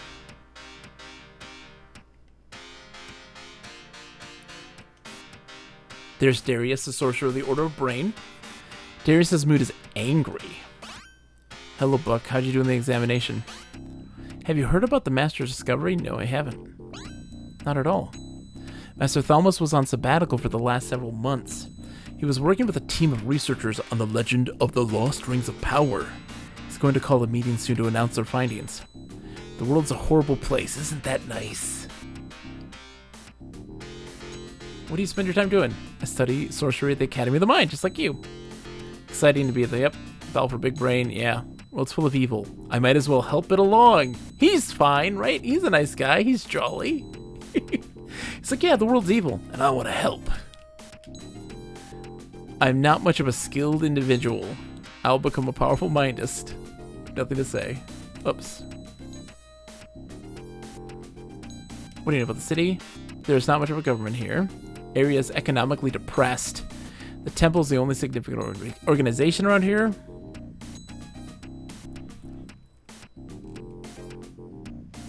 There's a screen glare right on the nose.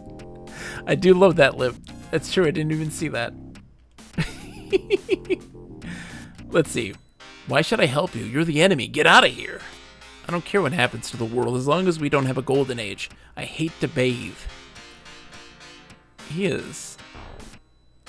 Whoops. Who's the guy he's talking to? Fezzik. He's also angry. I have. Very well then. World's a horrible place. Yeah. Okay. You're all just kind of doofus guys. He's got a chest. Let's see if I can take it. Nothing of interest. So yeah, you can talk to these dudes. Hi there, traveler. Welcome to the best tavern in town. Let me know if you want a drink. And they're like, hey, what do you spend your time doing? I'm a tavern keeper. I serve. I listen to the woes of my patrons and I tell bad jokes to cheer them up. Yep, greatest place for sorcerers. I'm doing well. These are trying times we live in. People need a place where they can relax and meditate while drinking a cool drink. What do you know of the Six Arts? I'm a sorcerer, of course. Not an enormously powerful one, but a sorcerer nonetheless. Yep, nothing's impossible. Yeah, I gotcha. What about the city? Yep, it's the mayor. Town's so small, we don't need a mayor. I'm not going to do this for everybody, don't worry. We're not going to be that thorough. The priests say that the rings are the center of Nexus power, that they represent the very essence of his divinity. Most people, myself included, don't really believe that rings exist. Yep. Yes. Well, small but cool. Gotcha. So you can buy stuff from them, drink and things like this. So survival's important in the game. We have food and water.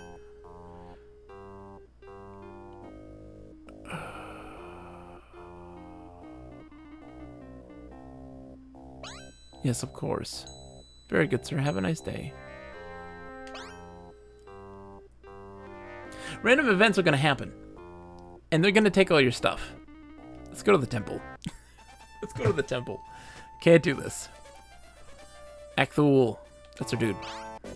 Thalmus has told me that you're reaching some skill with your early training. He's instructed you on the first combat spell. This is a dangerous time for a young sorcerer. You must choose the path of truth. The quick and easy path of void is all too tempting. Okay. Do you know anything of the Rings of Power, the Temple of Nexus? Oh, that's him, yeah. No. Would you like me to tell you the story of Nexus' creation of the world? Yes. Following the Age of Sorrow, Nexus came to Ushkabao. Verily did he solve all of mankind's problems and bring to us the most holy of ages, the Golden Age. But a serpent came to Eden, and its name was Void, its face gray and terrible, and its heart only death. This demon Void did steal from Nexus that which was most holy in the world, the Rod of Creation. For 66 years, chaos ruled the world. We now call this period the Cataclysm. It's been 500 years since, and man has rebuilt the world. Nexus has instructed us, his priests, to tell you that he is testing mankind. To be restored to grace, man must restore the Nexus to him. He focuses the power of the arts and is in turn the focus of all things. Okay. Devote your life to him. If you find any rings of power, you must surrender them to the temple. Nexus is testing man to see if we'll return them. No. Not at all. Very well then. Okay. Yopa. Hey, Buck, how'd you do in the examination? I have, as of course. Very well then. Loyalty next to the most important thing. Anything about the quest? Yes. Yep. Rings of power, bring it to them. Good. Okay, good. So they're just like, hey, did you learn anything? Like, you got, what was the point of that? He didn't have anything to say. Let's see. Okay.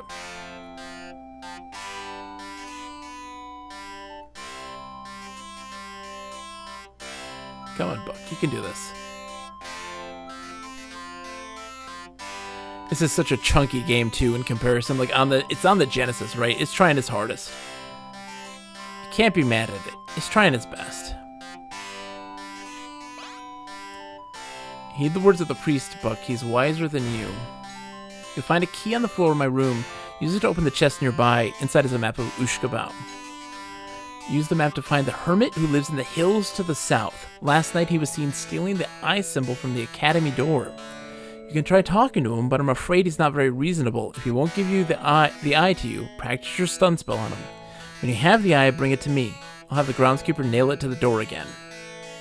Show great promise, Buck. Nexus has graced you with great discipline. Mind your studies and you'll be a great sorcerer one day.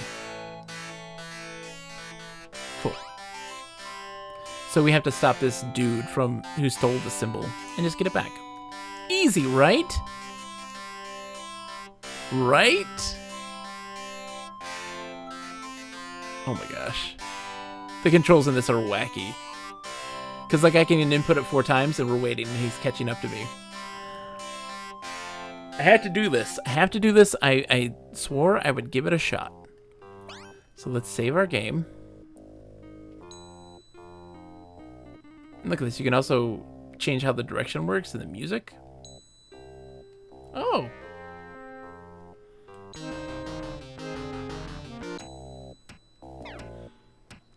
That's nice. Alright, so we're saving our game. We need to. Oops. You can also, like, just at any point go into, like, a zoomed-in portion of that, like a search into that area. And also, we can look at our map, too. This is the map of the game. To give you an understanding. There we are, right? And just understand that...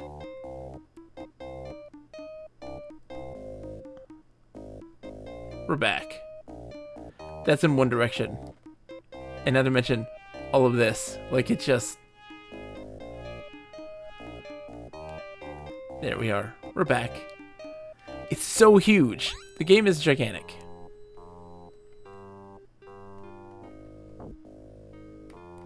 All the while, as we move, we're consuming food. I'm going to save again. You will be saving a lot, like in this game. Oops. Okay. A ratty little shack on a hill. Our first fight. This is Algoro, a townsman in peak form. He's enraged. You're one of the sorcerers, aren't you? I hate sorcerers. Why are you bothering me? I've not spoken in years. Now we remember why. Are you still here? You're like, hey, what's your class? What do you know the 6 arts? I'm a sorcerer. Yeah, got it. Quest. Can you give me information that'll aid me in my quest or in the dealings with the Temple of Nexus? Yep, okay. Most people self-included don't really believe, blah, blah, blah, blah, blah.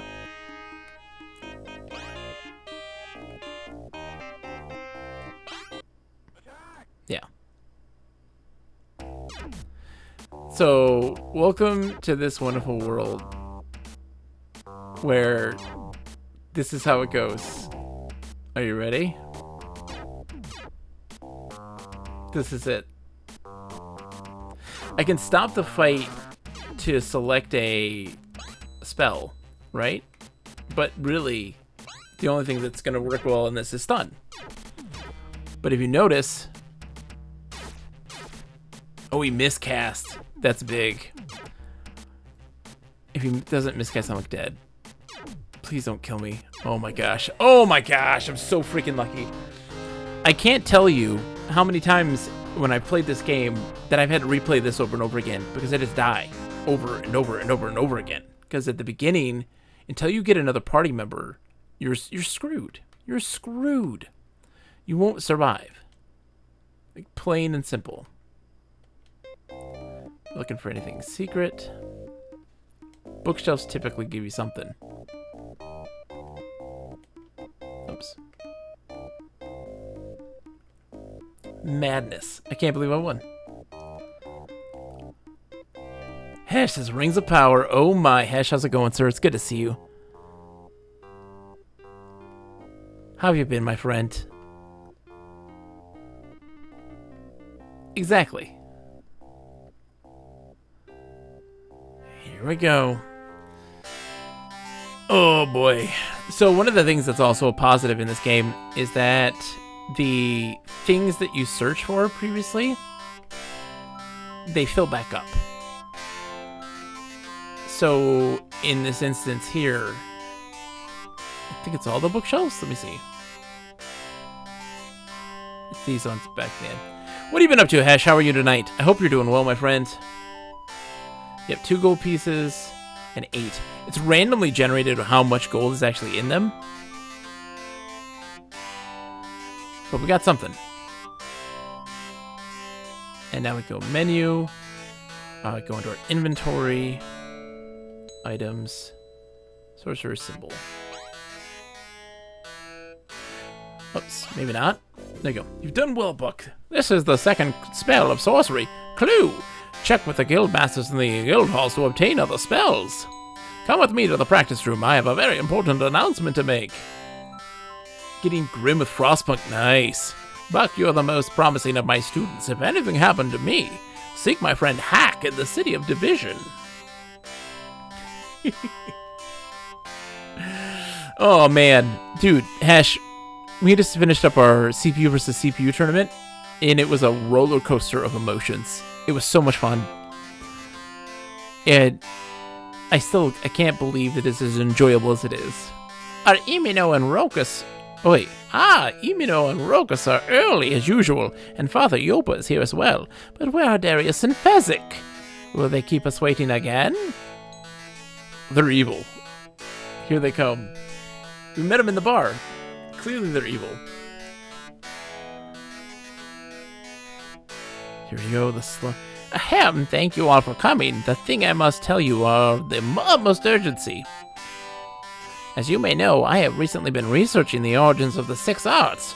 You are familiar with the stories of the Rings of Power and of the Rod of Creation.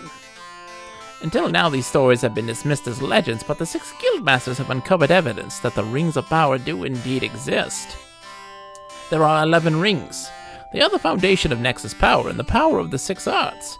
This has frightening implications, for when the rings are together, they form the Rod of Creation. the most powerful object known to us. Void and his minions seek the rings even as we speak. You must each form parties and find them before the Void can reassemble the rod. The locations are... Darius, you attack me! I fear that Void's influence reached this far. Students, disperse! Darth Albus. Your master's dying word forces itself into the mind of all present, scattering them across the globe. You find yourself outside a strange city. Seek my friend Hack was Thomas's last request. You must find him here. We're gonna die. Can I get away? I can't. Oh boy. Yeah, we're dead. Goodbye. Yeah. So we had to reload and watch that whole scene again. Because when we spawned in, it was an automatic random encounter with an enemy. And now back to the title screen. Rings of Power, everybody! Did I save after I beat him? I don't think I did I? I don't think I did. You gotta be kidding me. I did not, did I? I don't think I did. I didn't save it. I didn't save it. Oh god, I didn't. Yep. Yeah, the sorcerers, yep. Why are you bothering me? Let's fight. Oh god. Oh god. Please. Please, God. Please, God.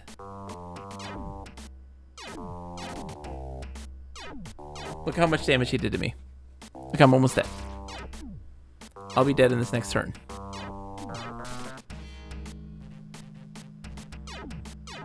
Yep. I should have saved it.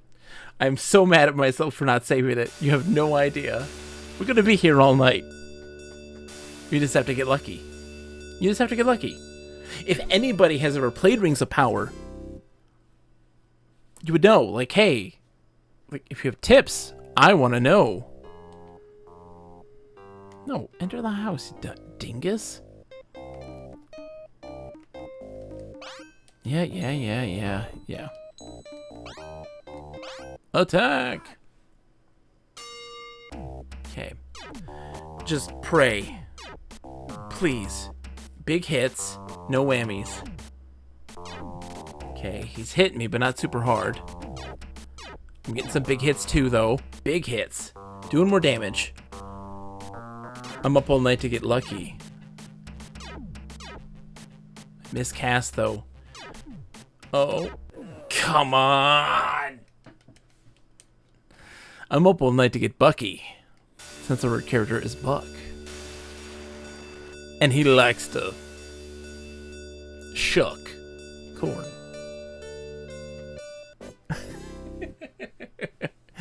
Oh my gosh. Man. So here's the thing. Like, we got some games to play. I'm in that wonderful situation where I have so many games I need to play. So I have to play this for a podcast, right? I have to play Animorphs because I'm contractually obligated because I did not do as well in my fantasy games league as I'd like. My birthday's coming up, so we got a bunch of different games there. There are so many games. But not only that, right? Oh, some big hits for Buck. Come on, please miscast. Please miscast. Big miscast. That might be it. That might be for us. Yes! Saving the game. Jesus Christ. Save the game. Oh, I can only save all side. Never mind. Hold on. Saving the game. But also that I have this absolutely stellar first-person evangelical adventure game that is pure and unadulterated madness. It's a game that is not really well documented on the internet. It's incredibly obscure, from 2009, and it is about an astronaut who, when he was a kid, loved his grandmother, but she passed away. She was sick and passed away. And he goes on a mission to Jupiter.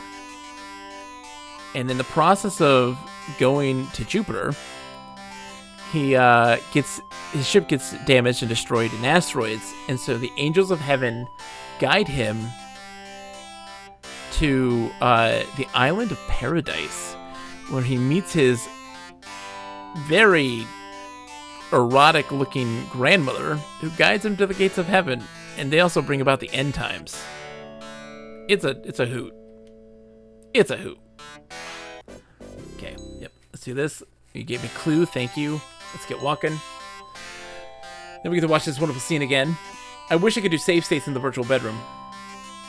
Hesh, it's madness. It is absolute madness. She is like scantily clad, blonde, like bimbo, does a lot of prancing, has a silvery, shiny cod piece with Alpha Omega emblazoned on it that she touches to do magic powers. It's insane. It's insane. I've never in my entire life seen a game quite like this, and it's again so little is known about this game. So I'm curious. I dabbled. I got it working, which is a struggle in and of itself. All right, seek my friend Hack. Yeah, it was his last words. Buck has earned 102 experience points, therefore reaching the Order of Reason. Maximum health is now 35 points, and maximum power is 2,000 points. Okay. So is everything full? No, it's not. My stuff's not full again. Sakanako says it's called what again? It's called Heaven and also Journey to Heaven. So it was made in 2009 by a company. They apparently sold the rights of the game to a different company who repackaged it as Journey to Heaven, did not change the game, and in 2014, 5 years later, re-released it. You can buy it if you like. I do not recommend such things. Division is 4 East, Blood is 100 West, and Cathedral 662 West. So now so we're in Division, which is where the Knights of Separation are. And clanks and bangs emerge from within. There's pirate ships. You see those guys? Local temple. We're going to the... No, that's not it. That's the mayor's house. Psh, mayor.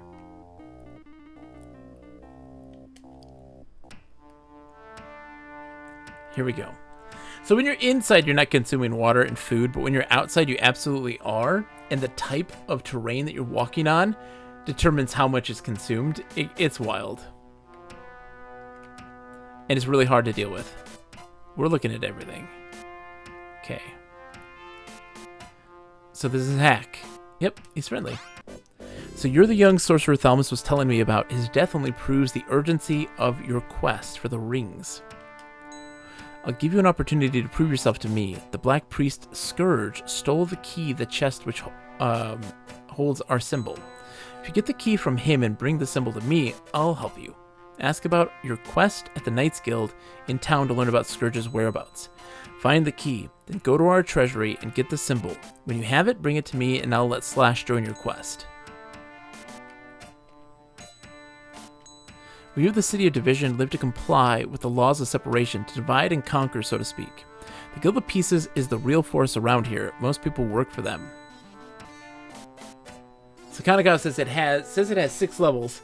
So Sakanako, what's interesting about it, right, is we found an ISO of Heaven, the original version, not the Journey to Heaven version, and we found an ISO for it, which was very difficult to track down, and so we got it like installed, right? Doesn't Hell have 9 levels? It's true. And then we had to crack the ISO so that we could get the keys. Luckily, they're incompetent programmers, and it was very easy, apparently, to the person who cracked it, like, to find a working key for it.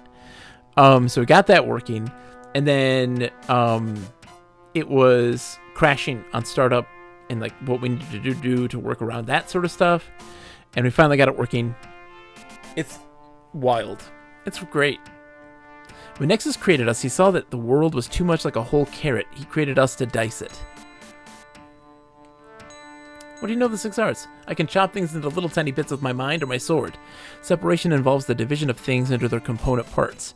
A head separated from the shoulders that spawned it shall require by the will of Nexus the death of its owner. The first law of separation. As easily as an apple can be stripped of its seeds, people can be separated. Skills, money, everything can be stripped from them by the power of the night. What do you know about the city? The trade opportunities are good in division. Our products are our trained guards and our fine blades. If you have weapons to sell, we will buy them. The guards are trained in the Guild of Pieces. It was a knight who divided Void's half of the rod of creation into 6 rings. One of Void's lackeys came to a knight and told him the rod was a piece of jewelry for his mom. Knights don't have a reputation for smarts. There's a small church in the east corner of the town proper, south of the Guild of Pieces entrance. Cool.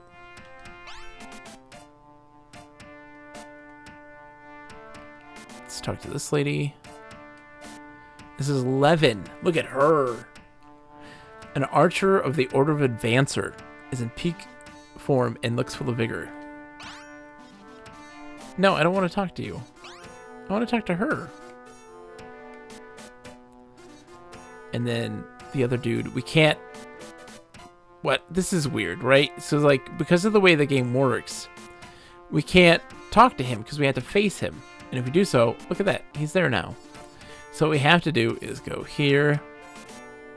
You can't look at him, but you can talk to him through that. It's nice to meet you, Buck. I look forward to training you on the quest for the rings. Together we shall divide the earth.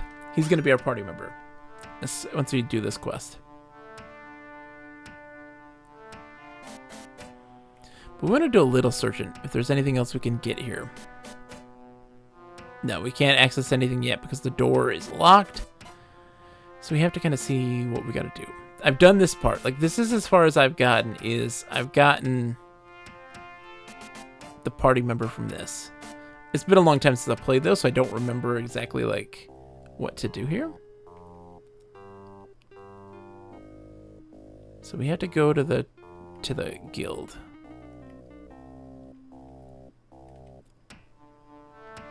Hey, dude. Alright. Anything about the quest? I don't know where Scourge is hiding, but Rashid, the wandering merchant, may be able to help you. He mentioned that he saw a black priest slithering away from the Guild of Pieces just the other night. I don't know where Rashid is, but he leaves his whereabouts with friends, the lighthouse keeper. A boat from the vehicle master can take you there. There's a small church in the east corner of the town. Yep, Pieces. So we have to go to the lighthouse keeper. So this is the first mistake that you can make really easily in this game. Is we're gonna save, of course, because if we don't, we're gonna die and lose progress. And you will die. So we have to go to the boat keeper, which I think is this one. Yeah. Let's open his chest and see what he has. Always open chests that you see. 6 gold pieces, I'll take it. Hello, sir. Welcome to the vehicle depot. So we need to buy... Oh, he's just dinos. He's not the guy we're looking for. What's the other one? There's a boatmaster, I'm guessing. Yep, the knights divided it. That's great. I like I dig the music. It's a little hokey, but I enjoy this music. I do. Overall, there's some songs that are incredibly grating. I have to check the bookshelves. Okay. Oh. This is beauty incarnate here. It's a 10 out of 10 face. 10 out of 10 face. She says, we're not much of the temple, but never say that any man, woman, or child from the city division was not loyal to Nexus. No, sir. It's a small church in the east corner of the town proper. Alright. So we have to buy a boat. We don't have enough. I mean, I could buy a ship. Ooh.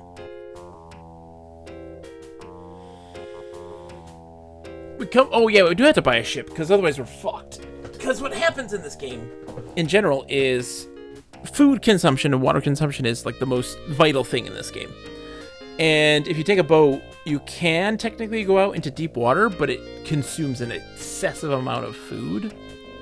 I think, man, it's been a while. So we gotta buy a ship.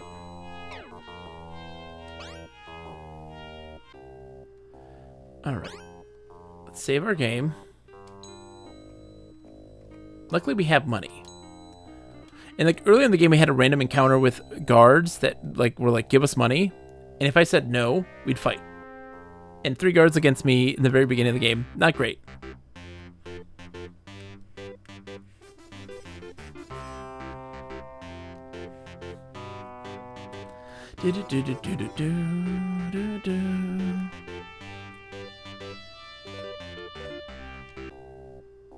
Oh, can I not go in there?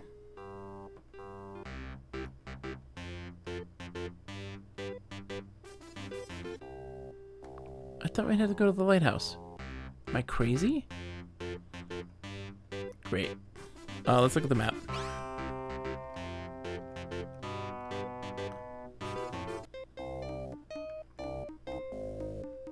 So those are those lighthouses.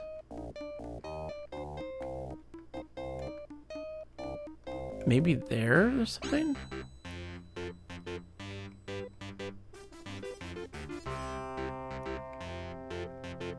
Oh no. Okay.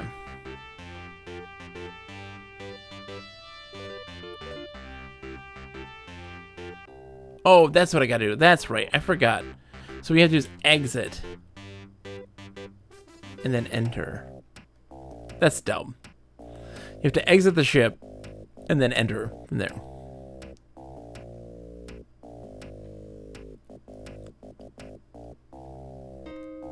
Okay, we're climbing the lighthouse. Nothing of interest. Climbing ladders. Crazy dude. Let's see what he's got. So this guy is going to give us a clue on what we need to do. Come on. Come on, Buck. You can do this, buddy. I believe in you.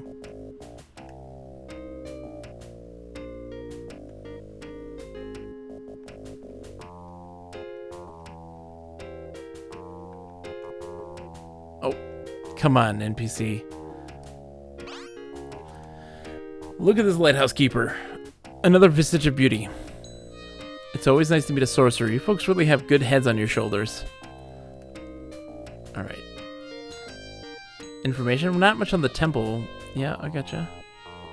Small church, yeah. Okay. Rashid is away at his favorite oasis, restocking his fresh water supply. I'm not at liberty to tell you where it is, though not for free anyway. The guards are trained in the guild. Okay, so I have to bribe him. Can you do me a favor for 10 gold? The oasis to the west of Division. Take your boat and hug the north wall of the city heading west. The corner. Work your way south and then west into the islands. His oasis is on the big island. Use your map if you get into trouble. Okay. So we go along the wall. We need a pen and paper. That's how this works. That's how this game works. It's one of those times, one of the situations.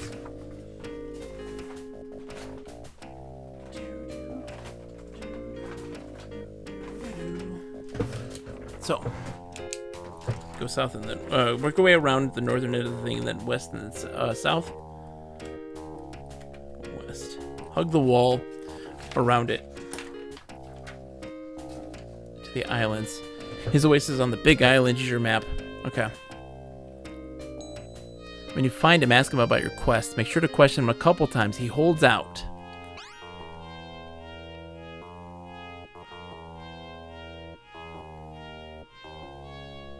It's like, where's my guy right now? He's hidden.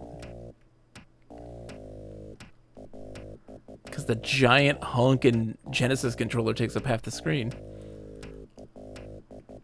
I would have loved this on PC. It was supposed to be ported into DOS, but it did not, of course, obviously. It would work so much better on a more like functioning computer. How this thing got to work on the Genesis is beyond me. Great.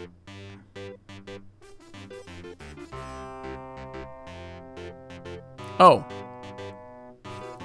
Enter.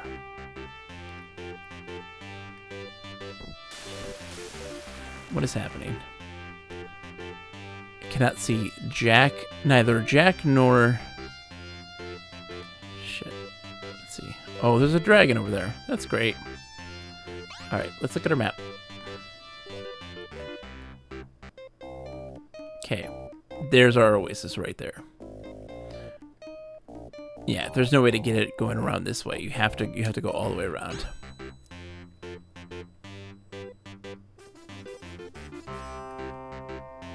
All the while we're eating food right now. Literally. And we're dead.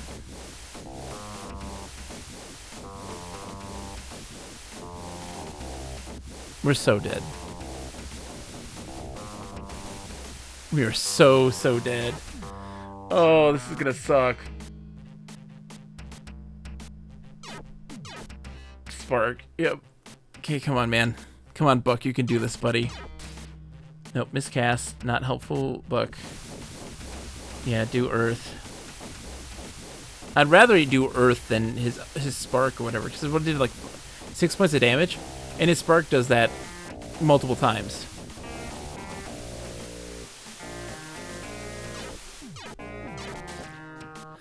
Good hits there. Good miscast. Yes, we can do this, Buck. We can do this. Yes! Oh, Jesus, Mary and Joseph. Oh, we survived. Holy crap, we survived. I can't believe that. Let's save. Because also, like, that's XP. We need that.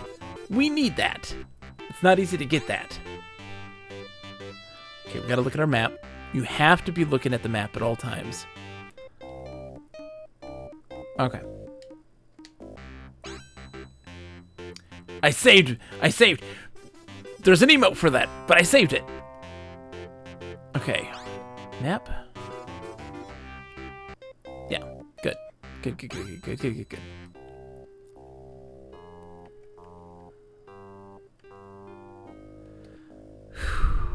There he is.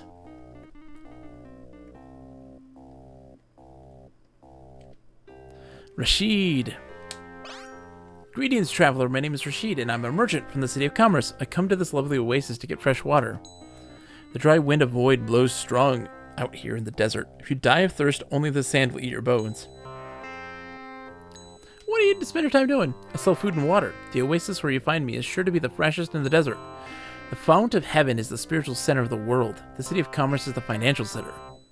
It may seem trivial, but up here on the mesa, one finds that even the smallest task is of great importance.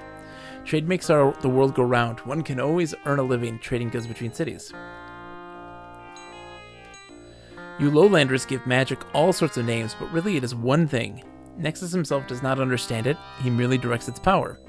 Magic comes from the intersection of planes. We're getting some really intense, emotional, spiritual guidance from this merchant. This is the source of all power. Walking across the room is a simple form of power. Power is the translation across a plane. Magic is merely movement beyond the four planes in which man normally dwells. What about the city? I trade desert supplies. Once I was a normal city merchant, but I became lost in a desert far southeast of here. Just before I was to die of thirst, I found a great city atop a giant mesa. The sultan of that city, may he live forever, took me in. They're very advanced there. Things move swiftly and with great force in the desert. My guards come from there. The weather is harsh up here. The desert breeds an understanding of greater things. I don't know about any rings, but I heard about this pirate who hid a magic sextant in a cave behind a waterfall just west of the cathedral. Sextant, cave, waterfall, west of cathedral.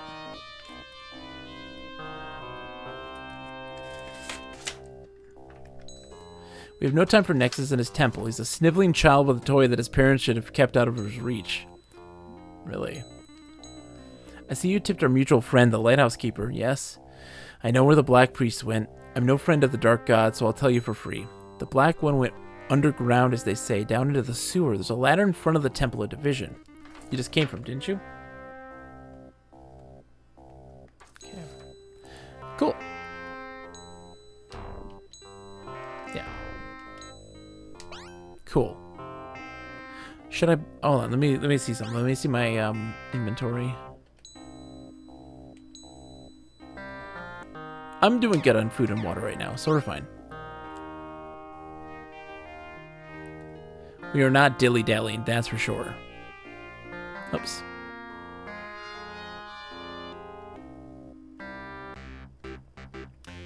This is such a oh man, and what timing? Oh jeez. A freaking dinosaur coming at me? That would have been certain death.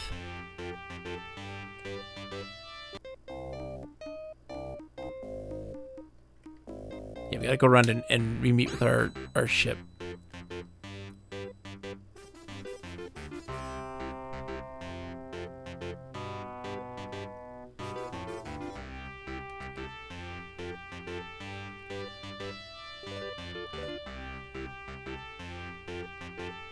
Okay, we have to remember that our ship is here. Ship is in Division. Because we may not use it after we get this guy. I don't know yet. Let's see, how are we in health? Okay, we're almost full health again, which is great. Oops.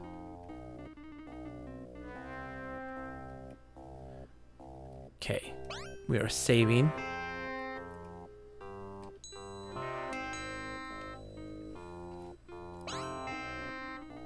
Okay. So we're in front of the temple right now. And so we do enter, and there's the thing. You would know, because if we moved forward one more, it would activate, like, I want to enter that building instead.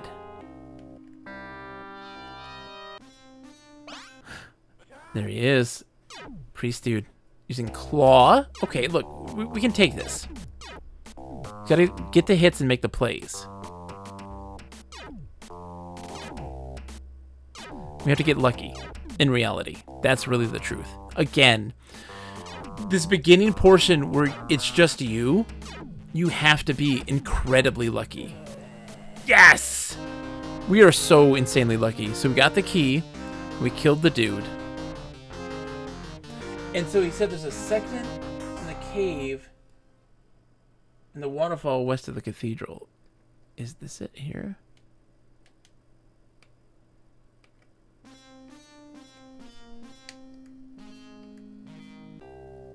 No. All right. We made it. I'm insanely lucky. Insanely lucky. Let's get our party member and then we'll save. So we have to use the key to open up the door, get the thing so that we can get our knight friend. Now we have like full access to everything. We will sell our blades here. They buy those at like the highest price. Or so they said at least. Whether that's true or not, I don't entirely know.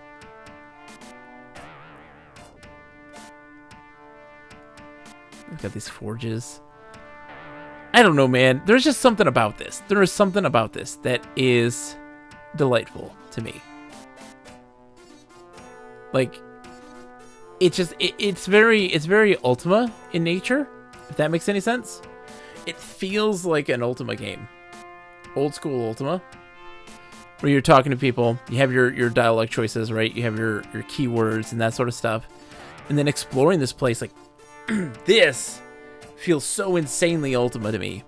But it's, of course, in that isometric perspective, which is still very cool.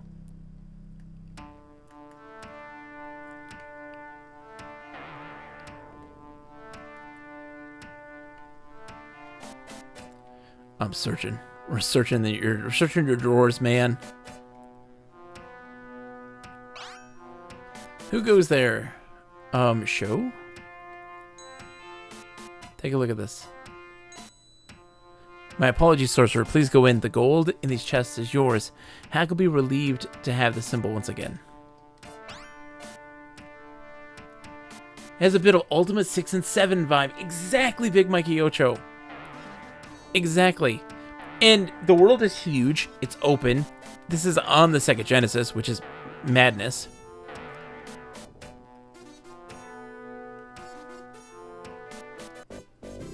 Use the key. And get the knight symbol.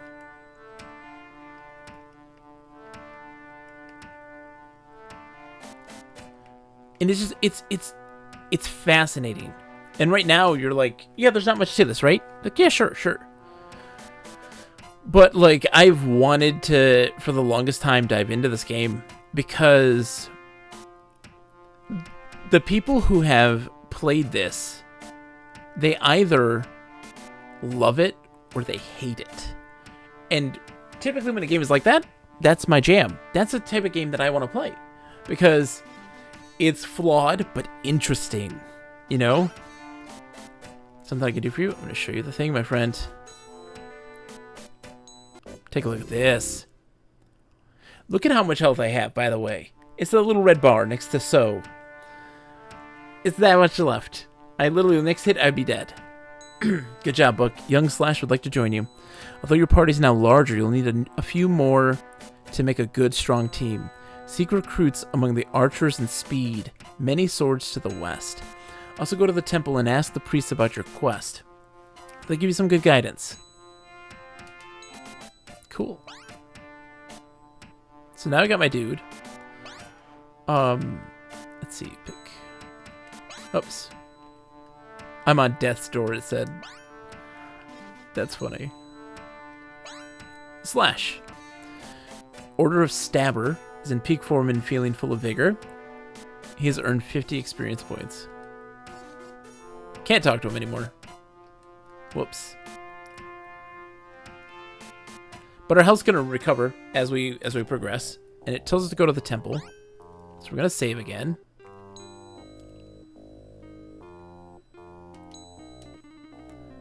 Having that second person now is like you have a chance. You have a big chance now. But also we're now consuming more food by moving. That's not great. I'm glad I saved. Because I'm dead.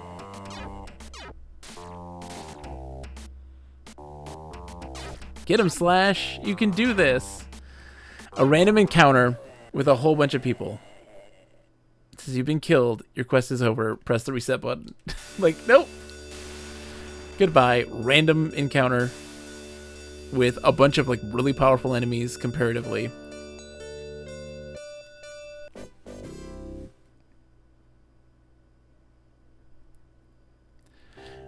But this is the beauty of the Genesis. This is what makes the Genesis so special, is games like this. It had such a weird mix of just like Western RPGs. And it's just a joy to like experience those. Oh, Akgra, help me in the quest, my friend. There's a scholar at the Great Cathedral who's an expert on the Ring of Division. He can tell you a great deal about it. Find any rings of power, you must surrender them to him. Scholar at the Cathedral. I don't know anything about the cathedral. You know? The very left in Nexus, yeah.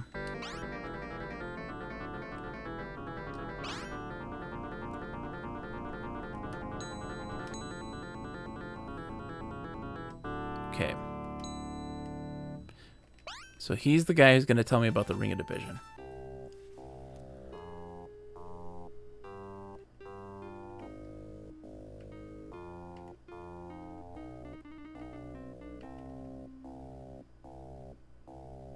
Division is 662 west. So if I look at the map... Okay. So we hit the road there. And I'm guessing Okay, so this is our next stop. And I think that's the necromancers, I think. We could take the river too. I think I'm just gonna take the road. I think that's probably the best bet. Let's save. Before we head out, we just always save, because there's gonna be a situation where we might just like die. You know? We have to pay attention to how many steps were moved. Because if we walk outside of the path, we consume more food.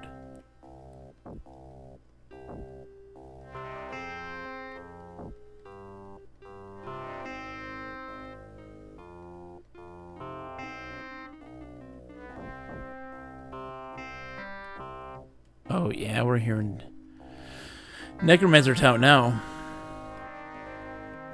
So blood, this is us.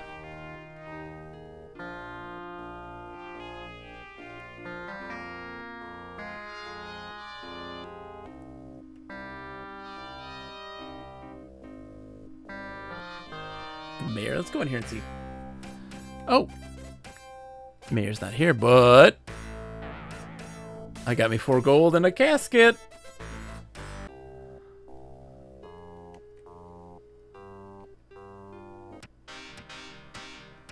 What do these folks have to say? Hortek.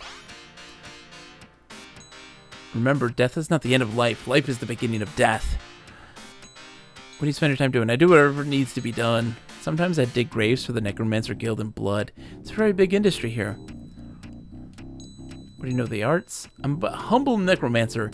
We're the most misunderstood of the arts. People think that we're evil fiends, but it just isn't true. There's another world that exists all around us. The Deadlands. Do you know them? No.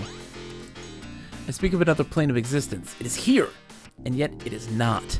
We necromancers call it the Deadlands. When we are born into this world, our souls leave the Deadlands and come here, and when we die, they return there. Most men fear death, but this is folly. In death, we become what we truly are, residents of the Deadlands. They're just late healers. Exactly, Sakura. A necromancer doesn't fear death, he welcomes it. It is this familiarity with the Deadlands that makes the necromancer seem strange to others. We treat death lightly. If there were no necromancers, who would heal the sick? Who would bury the dead? Who would talk with the dead? Corpses are people too. Oops, I already asked this question. Blood is the most important city in the world. Here lies the gateway to the Deadlands. Follow the laws of body and blood. The principal product of our city is the fine wooden caskets we make. We also pay good money for corpses here. So if I get corpses, we sell them here.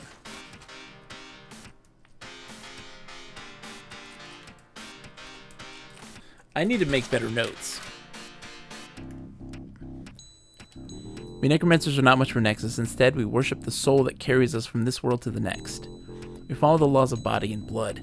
Nexus and Void are but souls like us. They're bigger souls, dwelling on 6 planes at once while we live only in 4. This gives them great power. Alright, dude. Who's your lady friend you're talking to? Ooh, Fulrin. Her mood is cold. Remember, death is not the end of life. Yep, up. What's your job? I do whatever needs to be done, oh my. Yep, dig graves. Not much for Nexus. Yep. Okay. Check the chest. It is 6 a.m. We have 594 gold. We're making some gold. We're making some money. Most of that stuff is going to be just reserved for saving up for food and supplies, essentially. So you want to buy caskets here and sell them to other places that will buy them at a higher price. The Necromantic Academy, a chill creeps up your spine. Hello? Nope. Come back here, dude. Welcome to Heck, headquarters for embalming corpses. Oh, heck. Remember, death is not the end of life. Yep. I do whatever needs to be done. Taking graves, yep. Home of the Cruiser. Jestor, welcome back. We're playing Rings of Power. It's a weird change. I know about the Deadlands, actually. Thank you. Necromancer's not much for Nexus. Yep. Body. Bigger souls. Yeah, okay. You're not helpful. Let's see what we got. Okay. Mordecai. What do you got, dude? I need your help. I last saw the key to the lab while searching for my copy of The Fine Art of Mummification in the bookshelves. Earn some Zoids. Exactly. Just chilling. It's good to have you. Thank you very much for I mean, even if it's lurking. So the goal of the game is we have to search for the Rings of Power and stop like the bad guys. It's like a typical Western RPG. It's kind of inspired by the Ultima games, which are old PC games from like the 1980s and early 1990s. But this is on the Genesis, and it was supposed to have a PC port. It was published by EA at the time. It's made by Naughty Dog, so the folks who went on to make Crash Bandicoot, Uncharted, Last of Us, those games. It's a very early game of theirs. They made a couple games before this, including one called Keef the Thief, which is a dungeon crawler that was only on PC. This will have references to it as well, because it's that kind of game. It's very weird. Okay, so the bookshelves have a key to the laboratory. Well, thanks. Alright. Who's this guy? Kelv. Okay. What do you got, dude? Hello. It's always nice to meet a sorcerer. Yes, we have talked to you before. We talked about that before. Nothing about the quest. Not a skilled individual. No one around here is good at much of anything. Unable to study at an academy, so I never really developed any skill. Oh, I mean, like lurking is the... I'm just going to have you on in the background. I'm not going to engage. Like, that's for a lot of people... You know, they like to just support the stream by just having the thing on to help with, like, viewer numbers if they don't want to talk or they're busy doing other things. As I say, lurkers are welcome, because apparently, in the world of Twitch and streaming, there are people who aren't big, like, fans of lurkers for some strange reason, and they, like, demand that everybody who is watching engage with them, which is just asinine and ridiculous. And so, like, I'm very much like, hey, lurking's fine, and that's just keeping the stream on. Just listening without interacting much. Exactly. A good case in point, my good friend Mojito Alexito, wonderful person. They lurk most of the time, but they always pop in and be like, hey, drink some water. I know, why wouldn't you want the views? C-Small's in and out of chat even when I'm listening. C-Small, I appreciate it. So this guy is the custodian around here. And let me tell you something, bub. These necromancers say they ain't evil, but for my money, they sure ain't good. My work is interesting to me. I'm nothing but an insignificant thing. Isn't much of a government here. This area is economically depressed. The temple's the only significant organization around here. Okay, he doesn't have any info.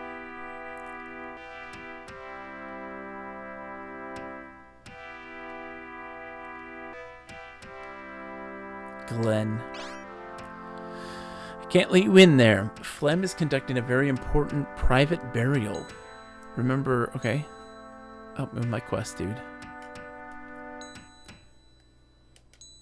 No, but if you'll film in for me tonight on courier duty, I'll let you in to talk to Flem. He might be able to help you. I have a hot date for tonight's seance. So if you could get the corpse out of the lab upstairs and bring it to the old Salami's grave, I'd really appreciate it. If the lab door's locked, ask around upstairs for the key. If you need directions to the grave, ask around town about the city. Take the body to the grave at night. Okay. Big Mike Gochi says, I'm a huge lurker as I'm usually playing a game on my main screen with my second stream with a Twitch channel open. Yeah, hating lurkers is ridiculous. Exactly. It's weird. Well, because there's a lot of people who have this, they have this chip on their shoulder. And to me, it's insane. Because one of those things that drives me wild about people, especially people who do YouTube. Not everybody, of course. I'm not trying to be this broad generalization. Folks on Twitch, folks on Twitter, people on the internet in general, there's a lot of folks who really do believe that their opinion is the most important thing in the world, that they are the protagonist. Everybody, the world revolves around them. Everyone should listen to them. That's stupid. Stupid. I'm one of those people that is very strongly like, everybody has worth. Everybody has something of value. And what's so important, and why I stream in general, is to meet folks and to learn from them and to listen to them, because their opinions, their perspective is of value. It's not just me sitting here being like, listen to me. I do have something to say, absolutely. And I think that I have a perspective that I want to share with others as well. Do I feel that they must listen to me? No. No. I want to share games with folks. I want to listen to folks. I want to enthuse with folks. So like, Jestor, you coming in, right? What kind of games do you like to play? Like, literally, it can be like, I just love playing Fortnite. And like, I'm like, awesome! How'd you like the DBZ event? Like, I want to know about these things because there's folks who love all types of games. And there's reasons behind those reasons. And those reasons are magical. Those reasons are interesting. Those reasons are important. Even if there's something simple.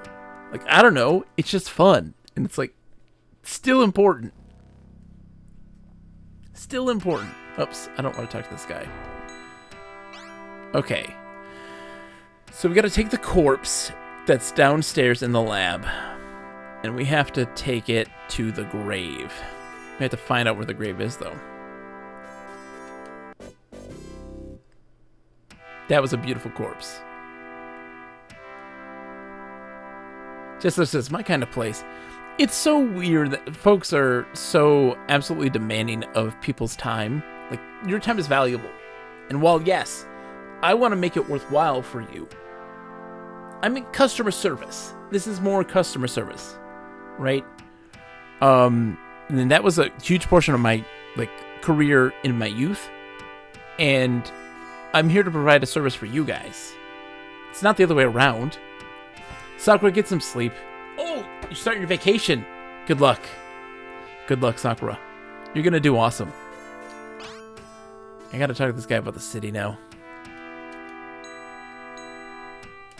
Important city. Follow the laws of body. Good luck in the vacation and enjoy it, Sakura. Enjoy that vacation.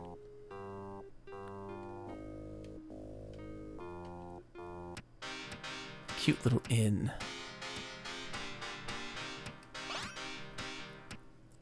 Hi.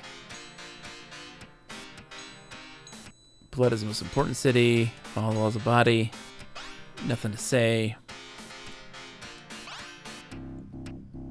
Tell me about the city.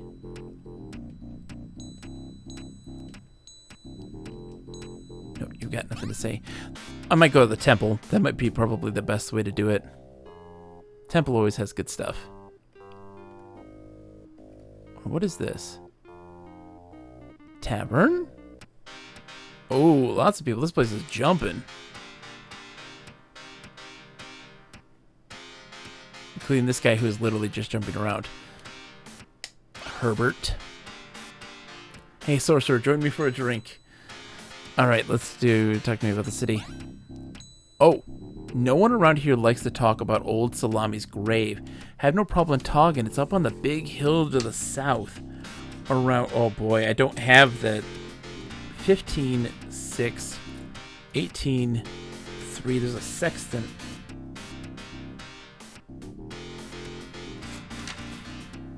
I don't have coordinates yet. Big hill, though.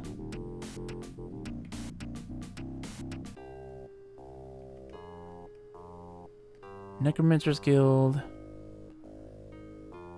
Do they have a general store?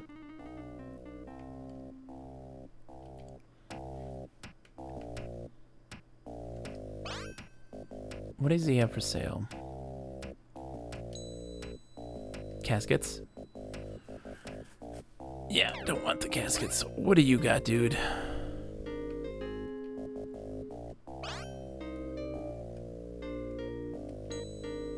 Food and water. Okay.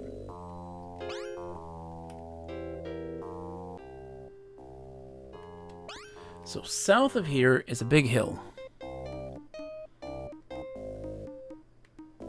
I mean, let's go look for it. I don't think I necessarily need the sextant to find it.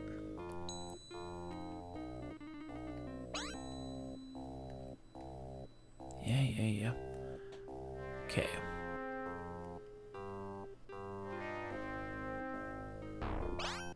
Nope. We're fucked. Yay! Look at all the damage. Oh my god. Yeah. We're fighting enchanters. They're like the best enemies. Like the best characters. Yeah, we're doomed. When did I save it last? And look how much health they have comparatively to us. Like, that's so much more.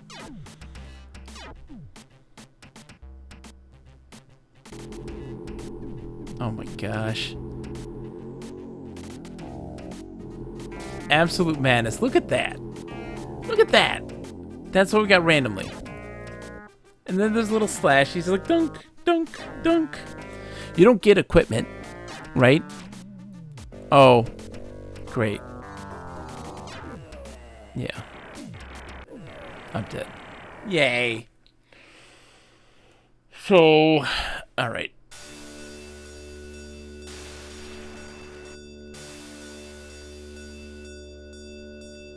Boom, boom, boom, boom, boom, boom, boom.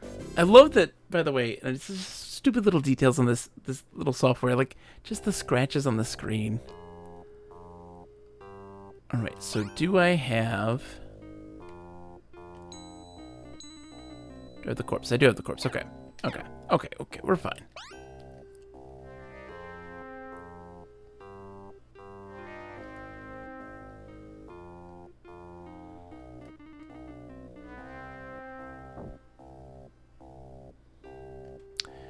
I wonder if we'll see it like as actually an actual grave.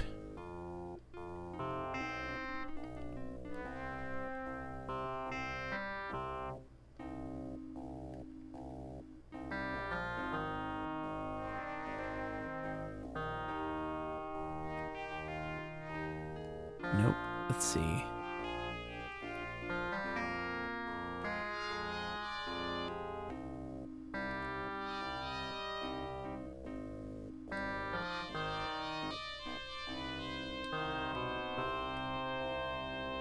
No.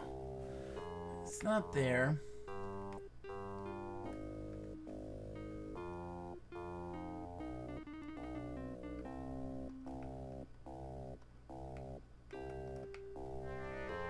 I'm like just hoping to see a some kind of grave, right?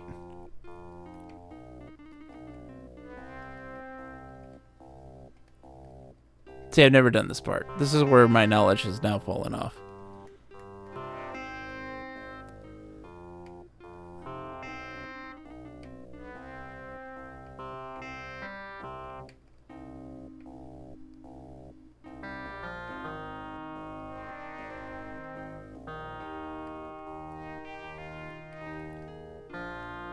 I can actually, I think I can turn it off, maybe? Maybe I can? Help. Ah! Haha!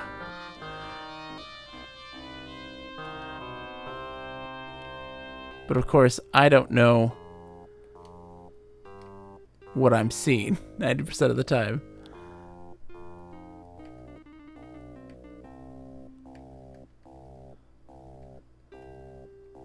Okay, so it's not that big hill. I wish I had a sextant, though. That would be helpful.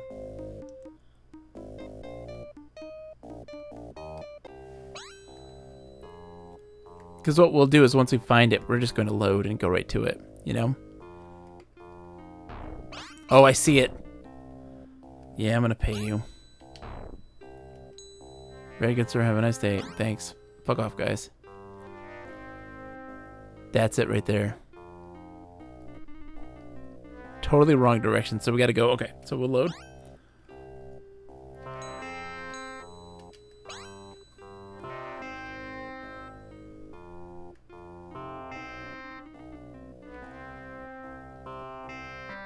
Okay, we gotta find a way to get up there.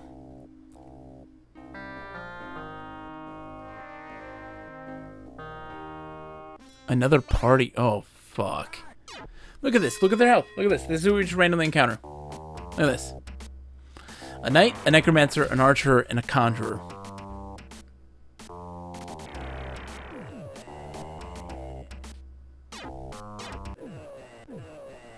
Look at that. Beauty in motion right there. But it's one of those things that you, like, it comes with the territory. And luckily, at least, if you're being vigilant in your saves, it shouldn't be too much of an issue. I hope. And as we gain power, that becomes now like a boon instead of a bane. We'll be able to take this stuff down really quickly. Not now, of course. No.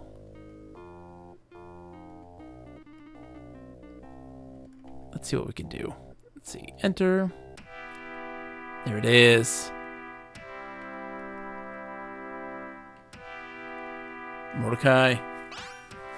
You really shouldn't be here, but I see that our mutual friend at Heck has convinced you to take his courier duty.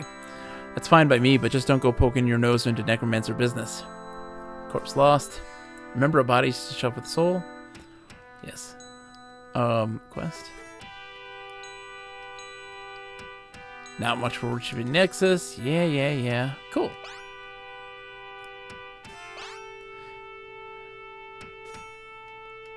No.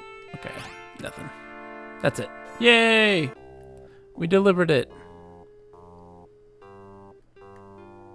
So now we get access to the Master Necromancer dude.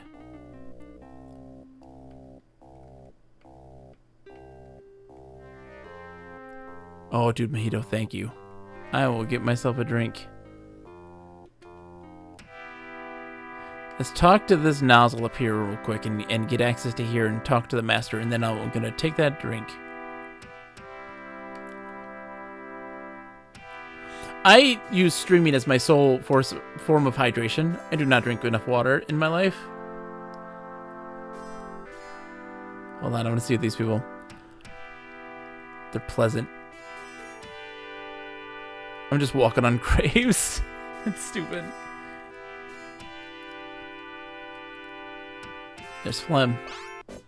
How did you get in here? This is a closed service, although I am pleased that Thalamus has gone on to greener pastures. His work must go on. I'll allow a young necromancer to join you if I can be certain that the enchanters are with us. If Enchanter Master Xylotl is party to our plans, he'll give you a symbol as proof. Likewise, the conjurers might suspect us necromancers of some nasty undertaking. Take my symbol to Mistress Hayes in perfection to show my dedication. Perfection. Hayes. Show Nexim. If Enchanter Master Xylotl is party to our plans, yeah, your symbol. Okay, got it. Do you have any more? Okay. Not much for worksheet Nexus. Yep, blood is most important. We got this. You're a humble necromancer. You're not really. Okay, then we'll get a drink of water. I am... Oh, dude. No, Mojito, I'm just an obsessive caffeine addict. I need it to survive because I don't... Oh, it's bad. It's bad. I drink so much. I'm going to be right back. Just going to get a drink.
Have a good night, C Small. Thank you so much for hanging out, man. And GG on the win in second place with Ryu, man.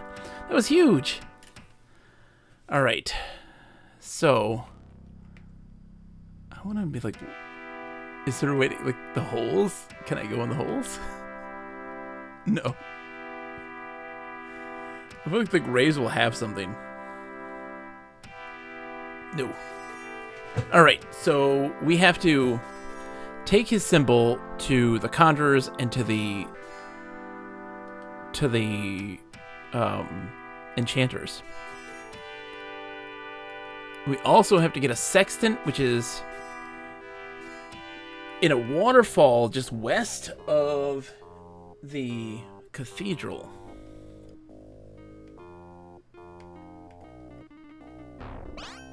Oh, come on now, dude. Please, sir, alms for a humble beggar. Will you give me 50 gold? My family will starve this winter without it. No.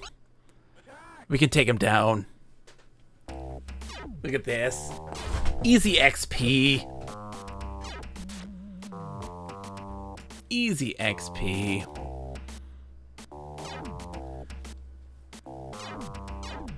Big stabs.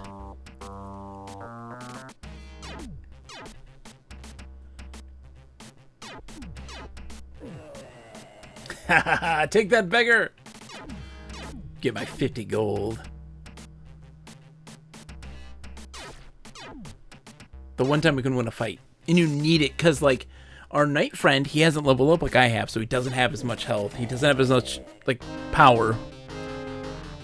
Sure, it's 3 XP, but, like, we also got 20 gold.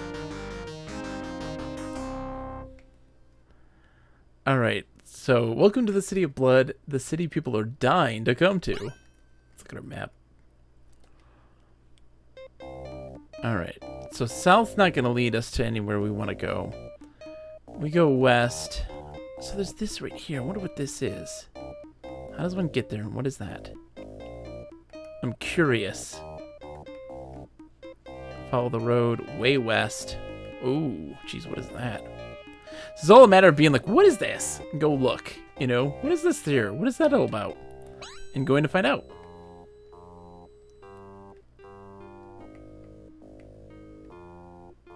So, Phenopolis and Division. Okay, so let's save. Because we got a big win against some homeless people. And then we will... Oops, exit. Okay.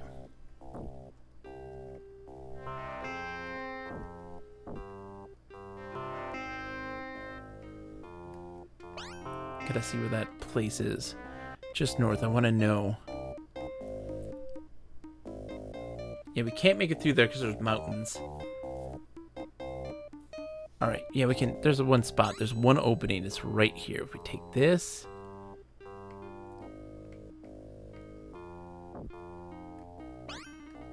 And then we go... Oh, jeez, that's quite a walk. Alright, let's see how this goes. It's like we can't go in from there. We have to actually face the thing.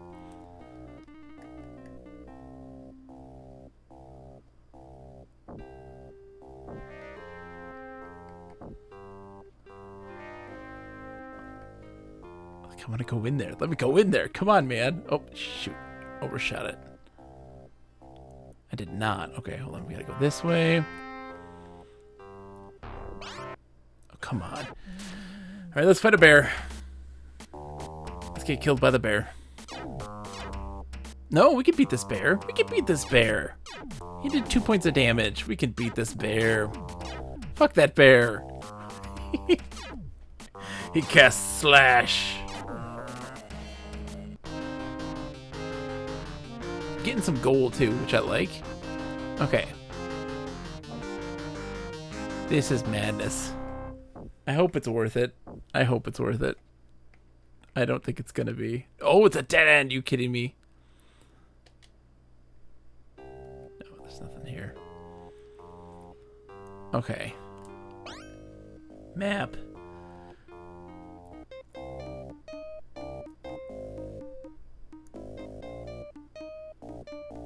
Oh. This is not going to be worth it, is it? Okay.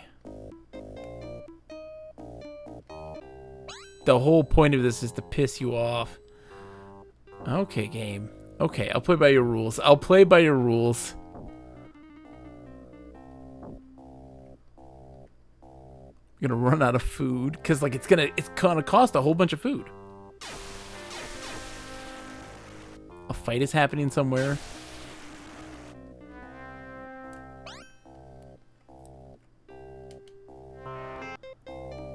Yeah, so we go up, around, and wind. We're good here. You're always worth it. You're worth it, Mojito. Thank you. There's a little dino man over there.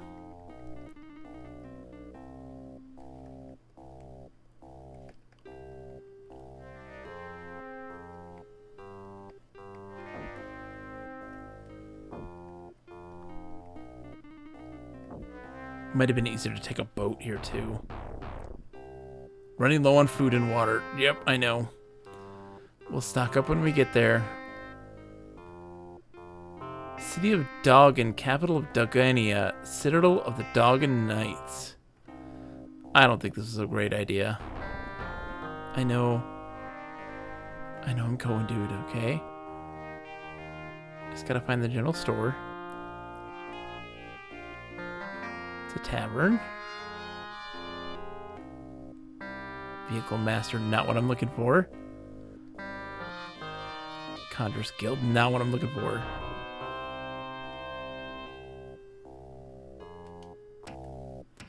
This was a bad idea. But we're gonna see. We're gonna see. We're not gonna save it. That's for sure.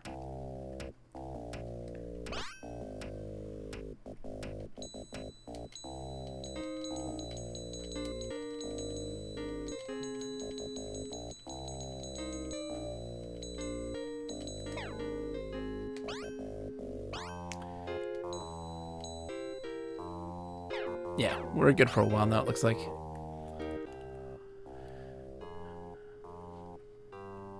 You stand before the seat of Doggin power. For more than 500 years, the Doggin kings have ruled over Doggania, the city they founded. I don't think I'm supposed to be here yet.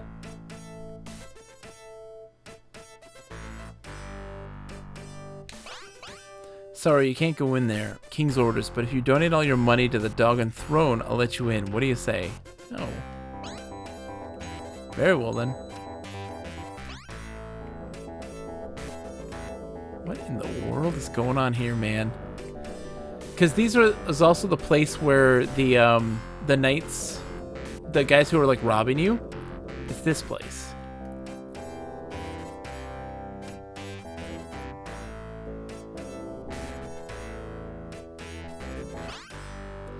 Fiver's a nice guy. You don't need to kill him. When you find him, ask him to leave the city and the jailer will never know.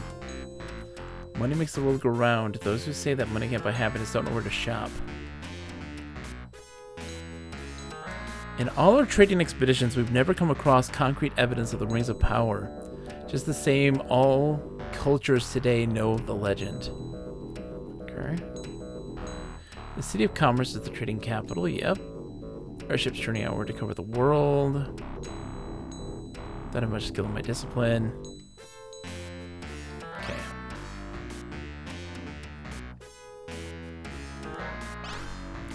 I'm the town jailer. Don't try to escape. Help the prisoner escape. Okay. No one has ever escaped my jail. I'm always on the lookout for those blasted flipstones. Fiver's a merchant from the City of Commerce. He's wanted for cheating the regent at poker. He's rumored to be hiding at a friend's house in the city. Find him, kill him, and then come back and talk to me. I'll certify you if my agents confirm he's gone. The stuff about Nexus and magic is all hogwash. The guilds just practice sleight of hand. It was all set up by those powermongers at Cathedral. I'm a guard. Violence has been on the rise lately. Guards are in high demand. We're all gainfully employed here. No slackers in the King City. Magic? Not much time for magic in Doggania. We have work to do. The region isn't much for magic. We do have guilds in town, but only because they represent strong political forces. We sell wood in Dogania. Our forests provide the materials for half the buildings in the world. We also give a good price for weapons from Sparta. The heart of Dogania is the king. Unfortunately, he has taken sick recently, but he has appointed Duke Shmup as regent. Shoot him up. You know. So what did this guy say about you don't have to kill so-and-so? Let's see. When you find him, ask him to leave the city and the jailer will never know. Okay. Good. We'll do that.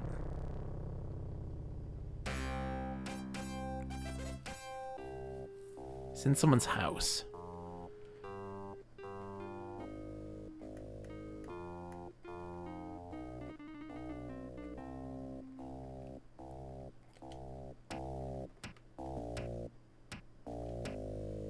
Rodin? Zbermunda. Zbermunda. You know Zbermunda.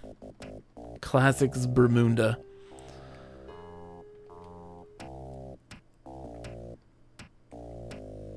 Farad. Noctuza.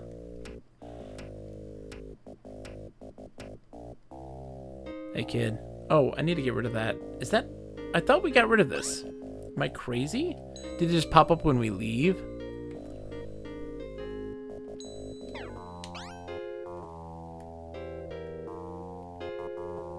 Suarez. Welcome, sir. If you have nothing more interesting to talk about, I should be moving on. Rumor has it that King Dogon was the first man to wear the Ring of Division. It's all nonsense, though. Dogon the 24th certainly has no godlike powers. That stuff about Nexus and magic is hogwash. Yeah, okay. So this is where we get the first ring. We're definitely here early, but I'm kind of want to just fish this for information, right? We're getting a feel.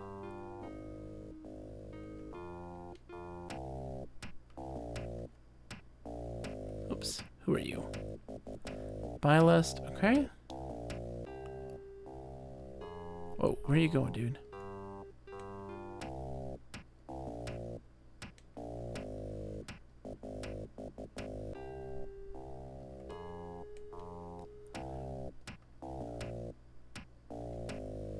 What? Okay. I've been in multiple homes, the same ones. Apparently. All named Bylest.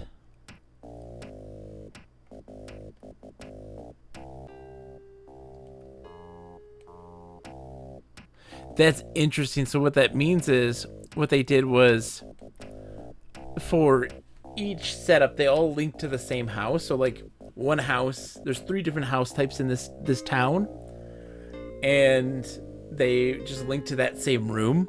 That's why they'll have the same name.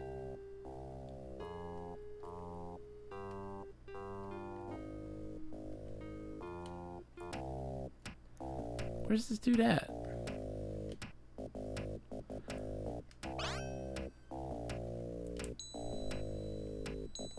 Let's see. We Dogons don't care much for Nexus in the temple. Where's this fiber dude? Ratatata. Ratatata! She's a Pokemon! Catch her. Okay. Where is this dude at?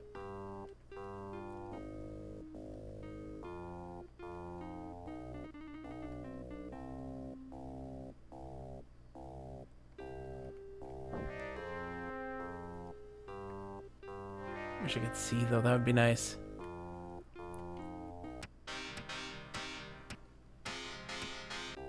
I don't know if this is necessarily the best idea to start. We might load.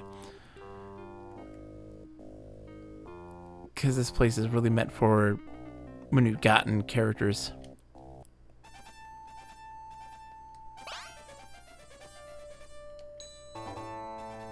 Often I despair that the mighty presence of Nexus shall allow me to stand before it again.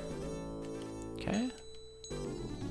Quest for the Regent. Do it not for him, but for the king. Your quest to be a quest of division. Consult the lore. We know division involves a division of age and a division of power. Seek wisdom in cathedral. Okay. Yeah. So let's load. Let's load. That's not... This isn't where I need to be right now.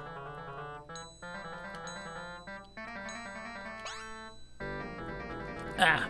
Only outside.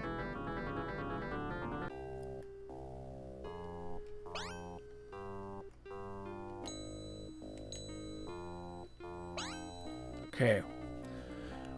So our next stop then is going to be going west. There's a big loop there. We can easily just kind of cut across. I think it'd probably be better. And then follow the road west to here. I think that's Cathedral. I'm guessing.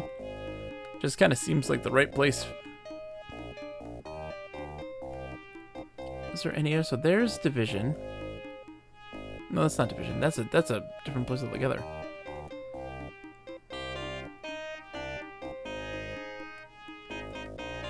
Oh, that's where we started. That's the starting city. Can only get there by water. Okay, yeah, let's just go west and see what's this way. Oh, double bears. Get attacked by the double bears. It's the double bear twins.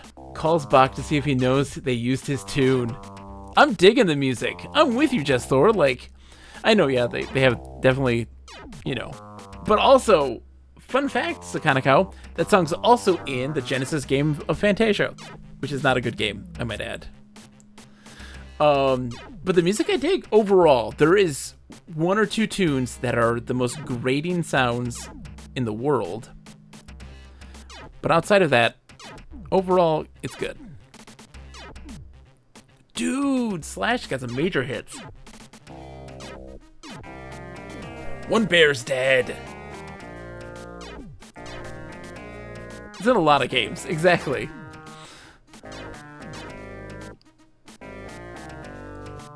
Yeah, go after Buck, Bear. What are you gonna do? What are you gonna do, Bear? Fucking bears. I love it. Oh, we're winning. We're winning. Let's save. It doesn't happen. In my experience in this game, you don't win fights. You just don't. And so it helps to have little wins from time to time. We are taking the road. And then part of me wants to cut. Where do I cut? Where do we cut across? Not yet. Yeah, we'll cut across right there. Because going all the way around and winding up and round. Or...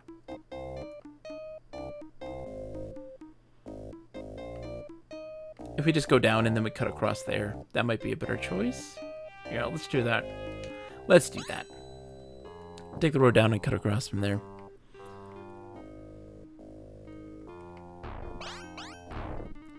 No, sorry, beggars. I'm sorry. We're gonna have to fight you. You only do 1 point of damage. You're free XP. I'm sorry, beggars. It's not like Ultima where I need to do so to be good and to win. Unless that does happen, and I totally screwed myself up, and we've like soft locked ourselves at the very beginning.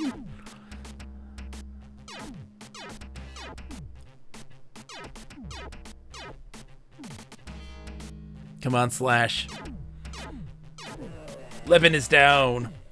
Statvol, he's next. Take the Statvol.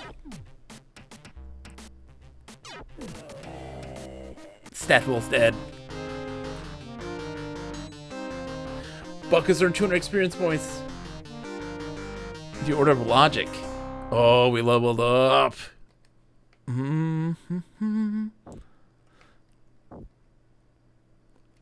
Let's save. Save. It's more like Ultima 2 that way. You're almost encouraged to be bad. Exactly. Exactly. Big Mikey Ocho, have you played in... So if you, I'm guessing then, you've played the Ultima games. Oh, jeez. What am I doing? That was dumb of me. I have played a bunch of Ultima games, never beaten any. The closest I've gotten was Ultima 9. But I really need to. It's on the list. I don't necessarily think I need to beat Ultima 1 through 3. I wouldn't say those are necessary. You know, like... You can't import the characters over, and the story isn't so big that you can just easily look that up and be like, okay, I got it. Ultima 4 though, oh, you should play that game. Like, it is, considered one of the most influential games in gaming history, and I would concur just in how it tells a story and how it presents your goals for the player. We have to be careful here. This is gnarly. Perfection, okay. I had to go to Perfection Haze. Show them the symbol. You stand amazed in front of this monstrous edifice. So we have to show the symbol to Haze. Who's that guy? There's like a little frog man. Hey, dude. Slime, an enchanter of the Order of Convert. Hey, Slime. Don't hurt me, master. What do you spend your time doing? I did nothing. Please don't hurt me. I'm nothing but a little fen. We fen are but dung. Please don't hurt us. We make our humble carpets from marsh grasses. What was your favorite one, Big Mikey Ocho, that you've played? Out of curiosity. We have little magic, some enchantment, but not much. We're swamp spawn, the lowly creations of our foul mistress, the witch hideous. Besides selling our carpets of red and yellow marsh grass, we fen people can always use some more flipstones in case of danger. The mighty Fen Ho is a socialist, and so we all live in this great hut. Blessed be Fen Ho, and please do not hurt wretched me. We're all socialists. We're not blessed by Nexus. Our God is a living God, the slightly powerful Fen Ho. Fen Ho is our salvation, our leader, our father, and our brother. Interesting.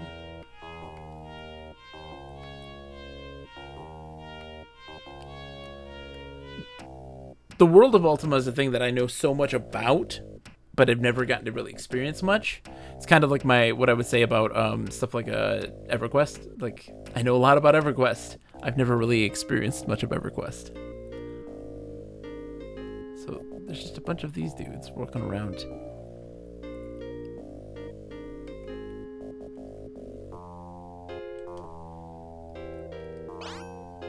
Welcome to my store. Okay, so you just buy. Don't hurt me, master. Okay, dude.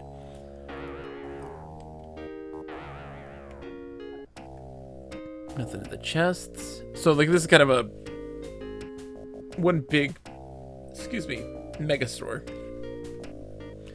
Fun fact, I can read Runic like it's English. I mean, they're pretty quick games, though I beat Ultima 1, 2, 3 fully without guides in like 2.5 weeks. My favorite, 7, easily. So, a lot of people always say 7, right?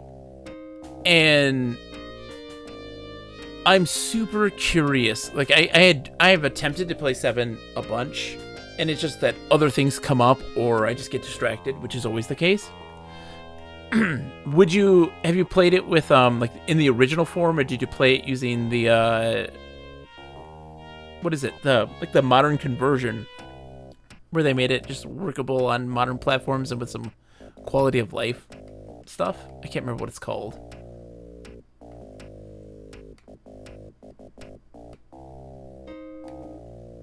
Okay, talk to this dude. Okay. Fenerdung, yeah. Where's this person I gotta find?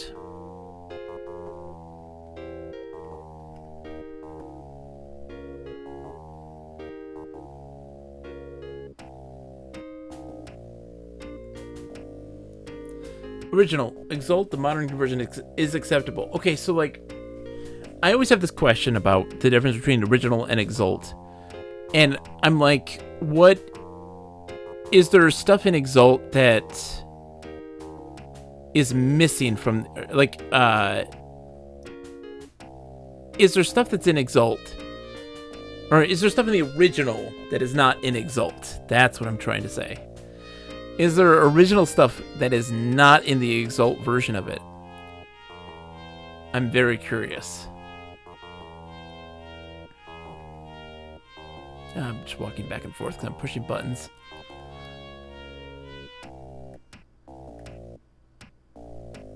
Because I would really love to get into some more Ultima game. I need to play more Ultima stuff.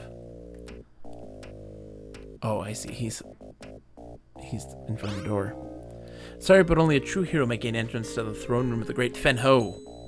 Don't hurt me, master. Okay. Show.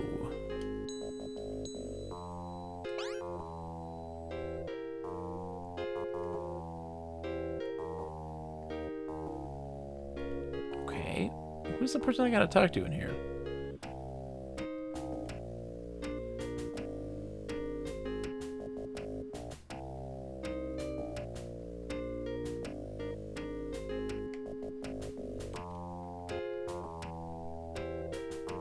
There's a chest over here.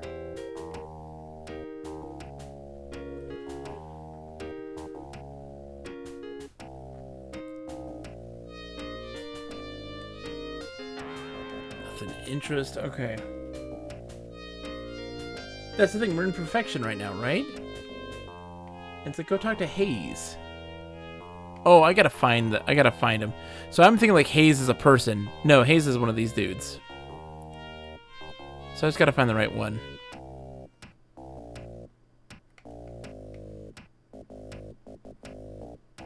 Which is crazy because they wobble around all over the place.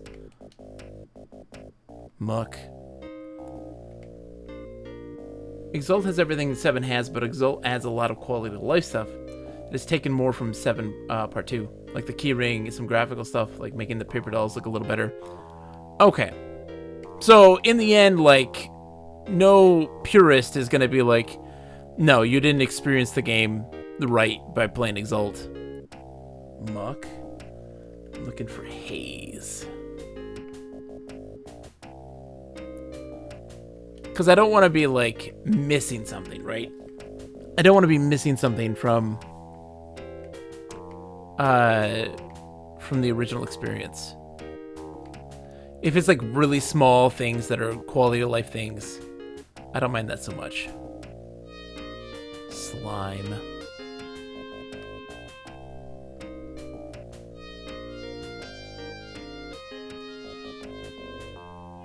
Have you done? So what ones haven't you beaten?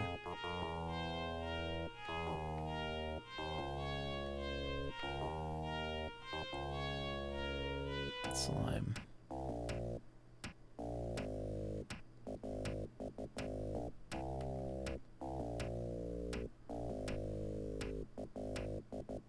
Okay. Muck. I think it's that dude that was in the the big forge up top. I mean, if that's kind of the differences, that's not that big of a deal. You know? I wouldn't mind playing the original version over Exalt. If it's just like, oh, the key ring and stuff like that. Mud. Okay. Where's this person I'm looking for?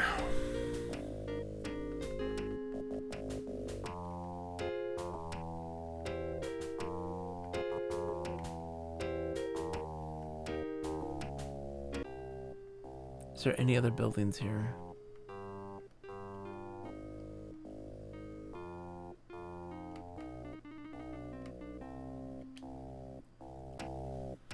Okay.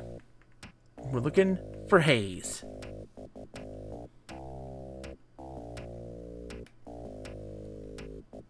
Slime.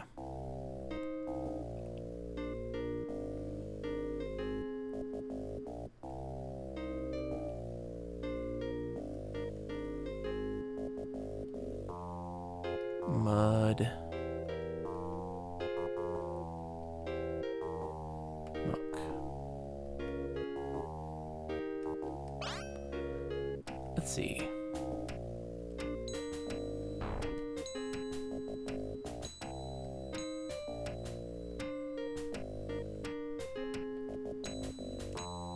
No, nothing that interests him. I'm curious if I can bribe him. Thanks. Nope. Alright, let's see.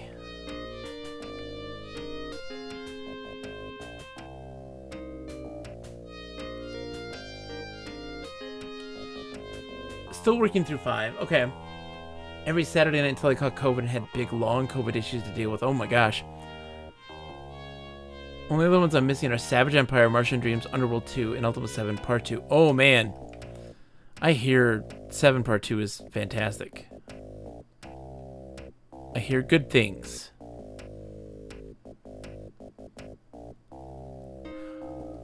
Alright, where is everybody?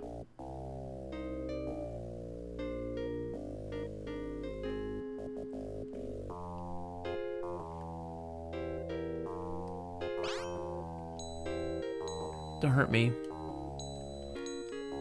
Did nothing. Please don't hurt me. I'm nothing but low fed. I feel like I need to fight them.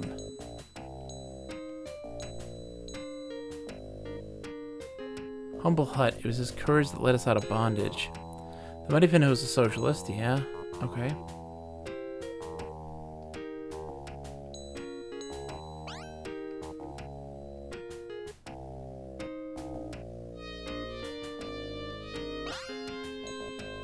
Don't hurt me. Part of me wants to attack. Did I save before I came in here? I think I did. So let's just kill some people. Let's get stabbing.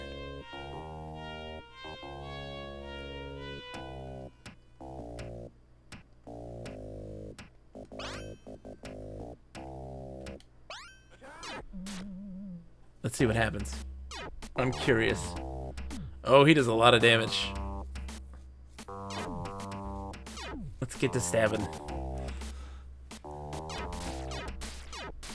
I miscast all of them. That's great. It's a good start.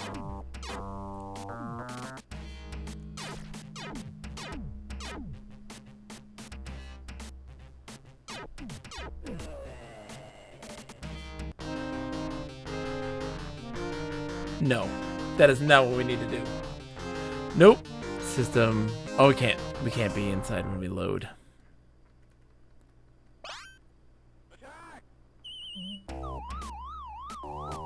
Interesting. So now it's attack on sight. Okay.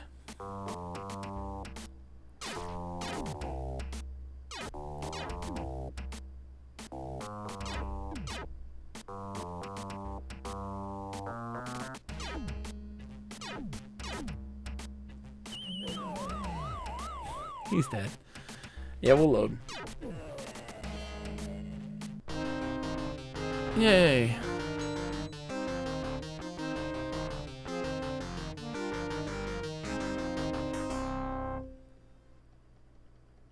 Come on, go down, Buck. You got this, dude. You got this. Let's get out of here so I can load.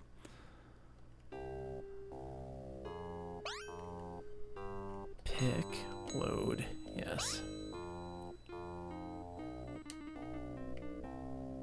Oh, I didn't even get there yet.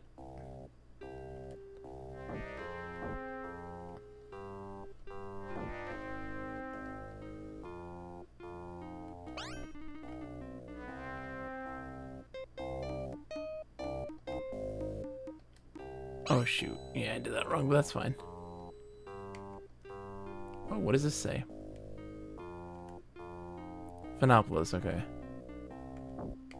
That's not actually the place.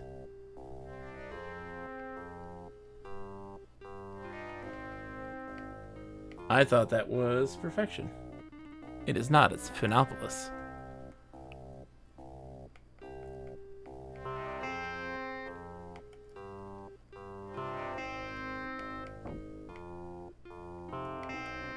Don't mind me, Mr. Dinosaur.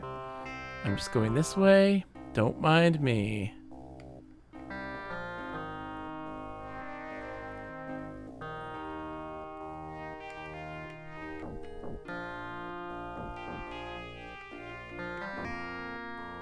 Okay. What? No, no. Come on, man.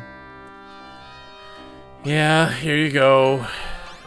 Thanks, goodbye. You all suck. Oh, no. So what does this say? Oh, Perfection's West. That's why. I just totally botched my understanding of what that sign said. Of course I did. Oh, nope. Don't go in the swamps, you dummy. Because, hold on. Now if we look at our, like, status, right? Pick.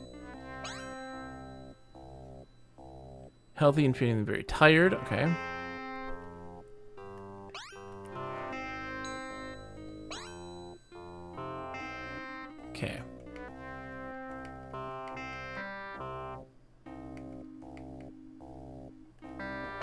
Map. That's not to perfection. This is here. Okay. We're just worried about more getting people, right? And getting party members. Once we get the party full, and like the thing is you don't have like a party max. So essentially, if your party is 6 people or whatever, that's it, you know? One for every type. Oh, let me move this stupid thing.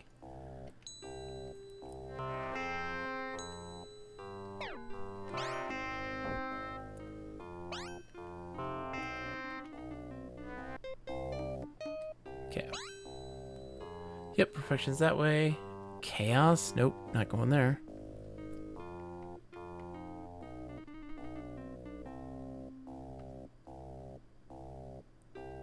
Local Temple of Nexus.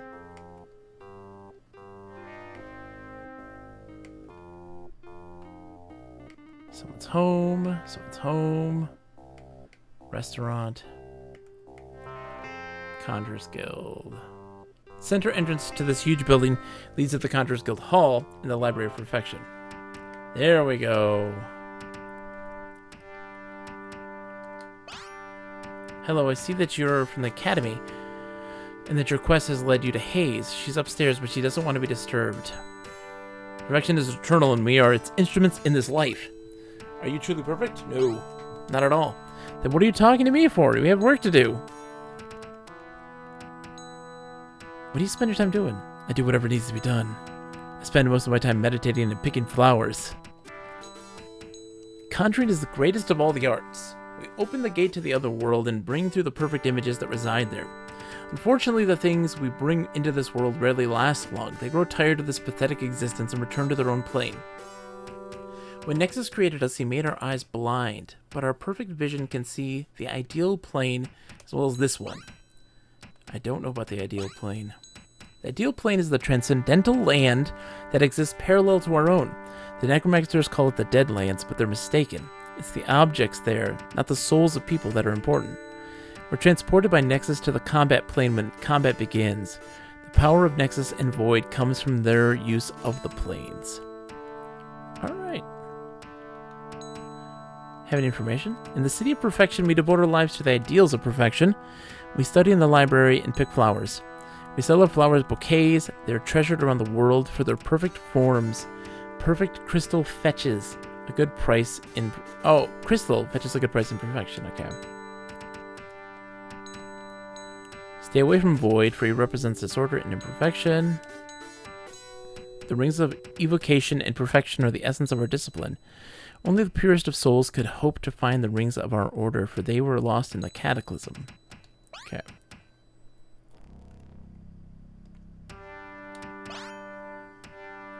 My name's Alexi. I'm an initiate here at the guild. A vision has shown me that you are an important mission. Are you truly perfect? Yes.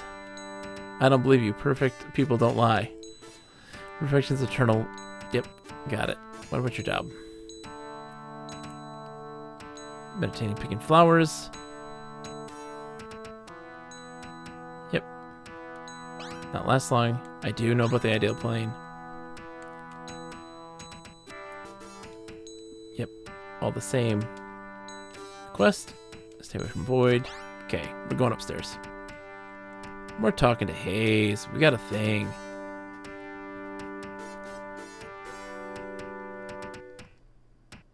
Are you Haze? You're Float. Oops. Please don't rumple the books.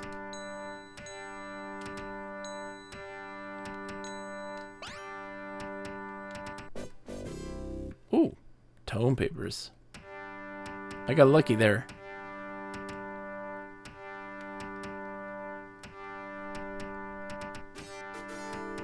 Okay, so I need a key.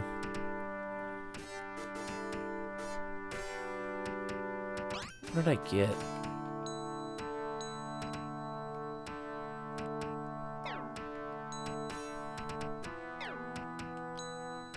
Okay.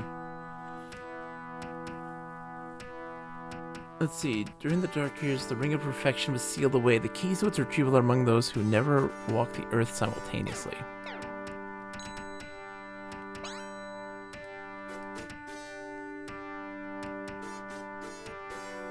Interesting. Okay, so just looking through some books here. Don't mind me. Just books. I like books. So there are lower items that you can get. Interesting.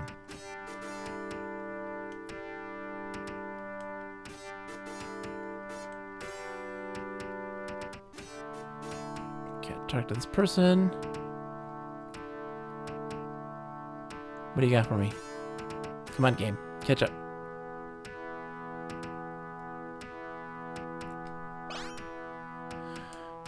Done with the books. No, not perfect. Hayes has told me that Thelmus of the Academy, may his soul rest in peace, was working with her. She'd probably like to see you, but not right now. The door over there is an ideal door. It is soundproofed and cannot be opened without the key. Only the purest of souls could hope to find the rings of order. Okay, how do I get the key, though?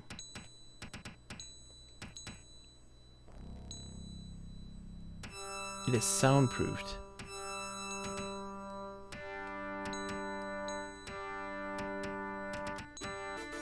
Yep, bouquets. Greatest of all the arts, yep. Soundproofed. Like you can't knock, I think is what they're trying to say. Like you can't knock on the door.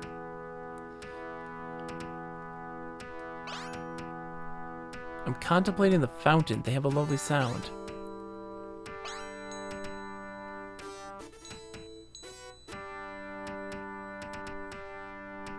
Go to the restaurant. Okay.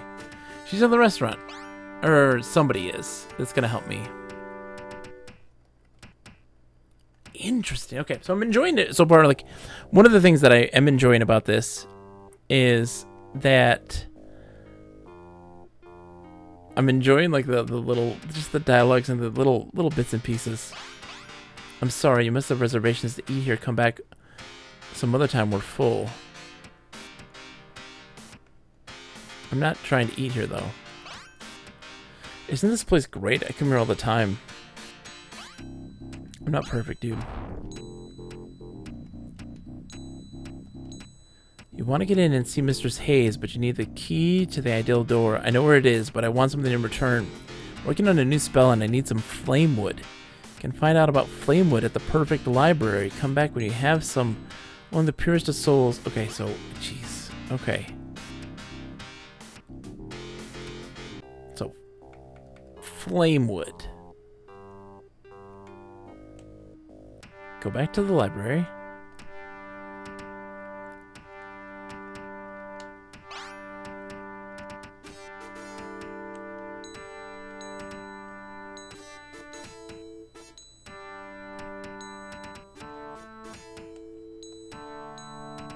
Let's see, pick flowers. Oh.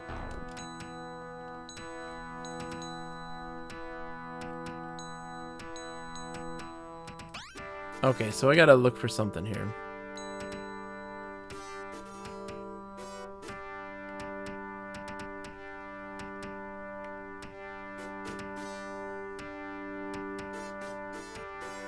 Right? So hold on. Inventory. Papers.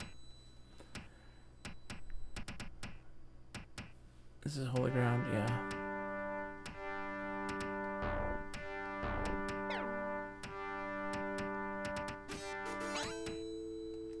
Okay.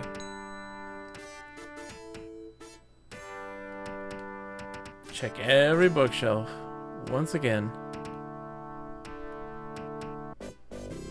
There it is.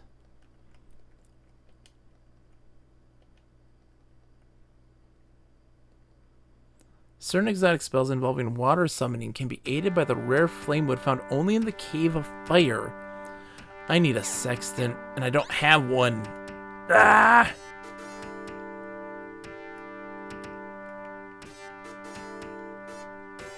In the cave at 510. Hold on.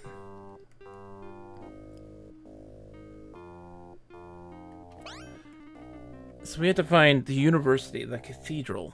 Cathedral is... Oh, this is where the road ends. Oh, shit. We can go north.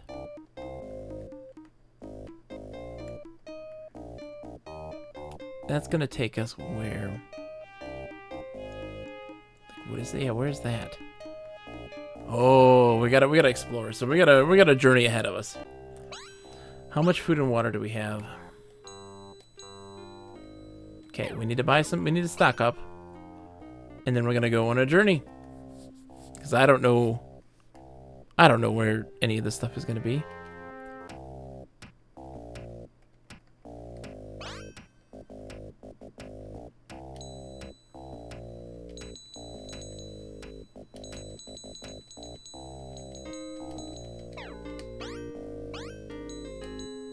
Yeah, we're good now. That should be good for a while.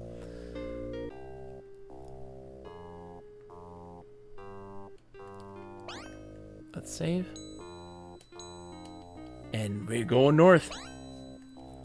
It's almost time to end it too. I want to try at least to find...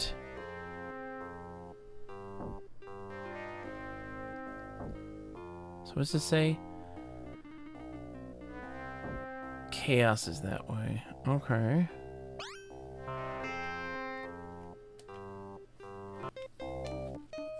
So, follow this route. It's winding, winding and winding. So there's that place there. So that place there. And so there's a lot. Okay, so we just need to go that way. We just need to go in this direction.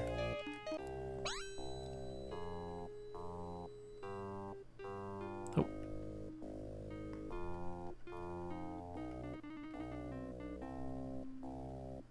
Hold on. Two different roads here. Oh, okay. Gotcha. I don't want to be in a situation where I'm like going the wrong way, because the routes in this are going to be like just labyrinthine and very confusing, and that's how the game works. And it's how it gets you. Is it wants you to get lost and use up your resources.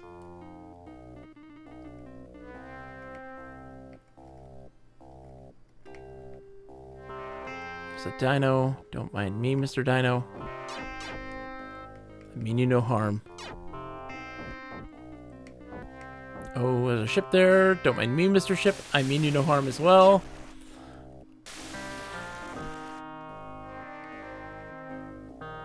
Gosh, there's so many like things that can kill me. Hold on. Okay.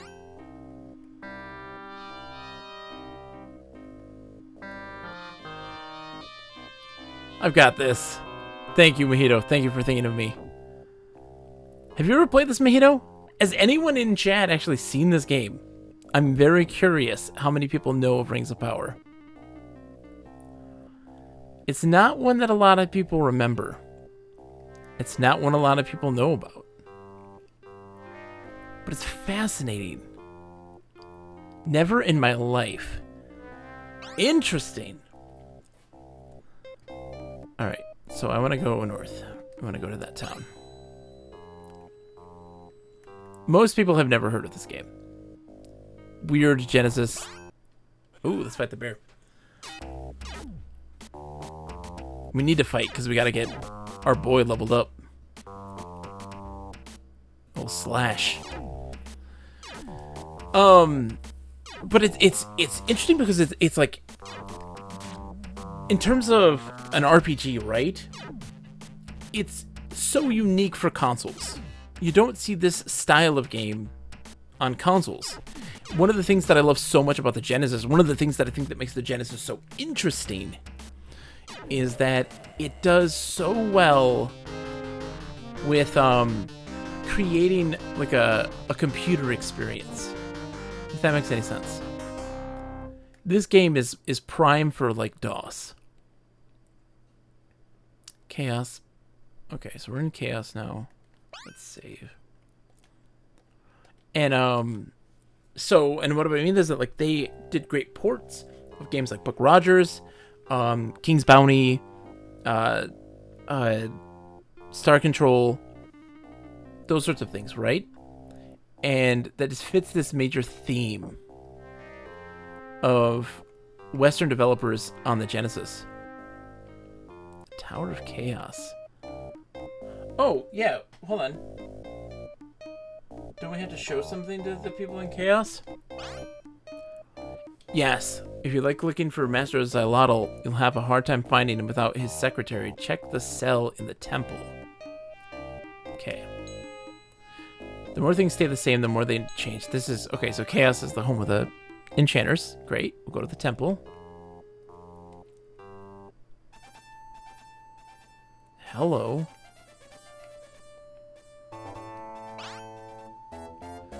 Over on the far side of the temple, souls have been converted to evil. However, there's a way to save them. A quest.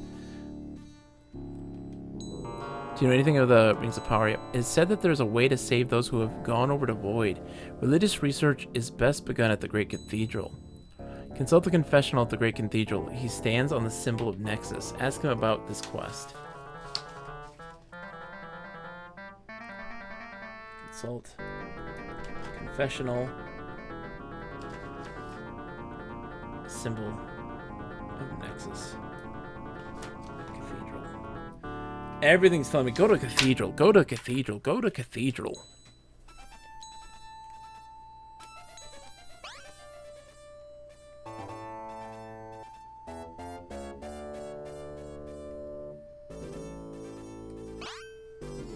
Pain is the true way. Pain, pain! I used to slave for Xylotl, but now I live for Void.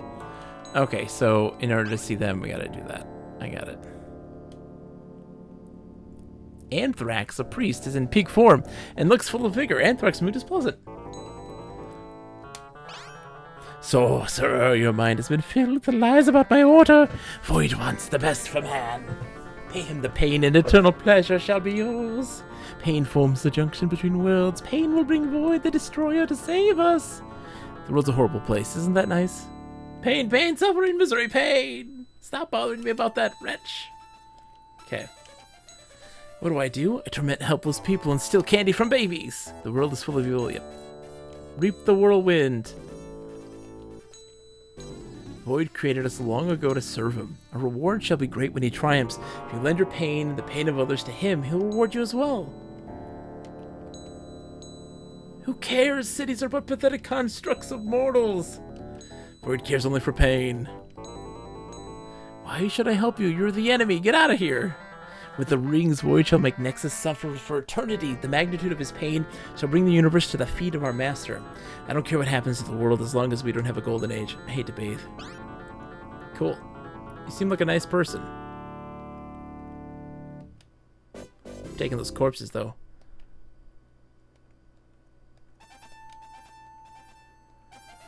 Sell those at the, Blood? What is it called? Blood?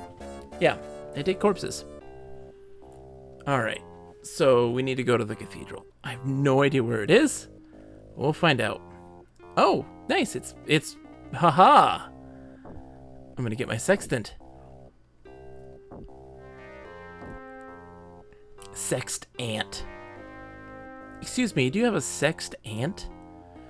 I mean, yeah, she has a bit of a libido, but you know, why do you care? Don't slut shame my aunt!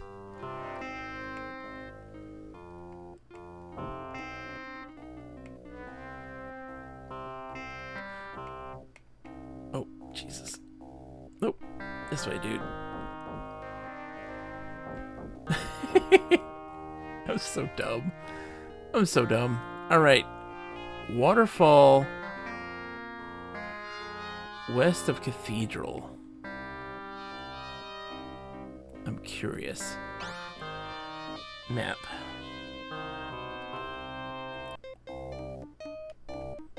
Oh, like over here. I see. So like right on those spots. Okay. Let's save. I wanna kind of poke around. Because the sextant is the most important piece of equipment in this game. Alright. So if we go all the way west, there should be...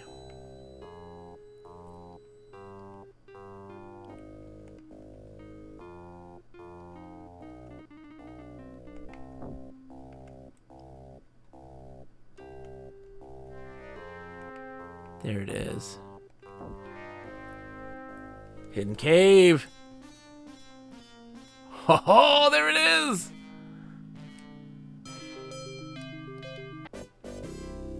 The sextant! So now, with that item, now watch when we look at the map, it'll give us the coordinates. Let's go! Right? It should. It does! Oh! Yes! So it'll tell us exactly where the flame wood is. Right? Oh, that's... Oh my gosh. This is amazing! Look at this! Okay. So we have to go back now. We should probably save. Let's do that. Let's save. Save is a good idea. Save is a good idea.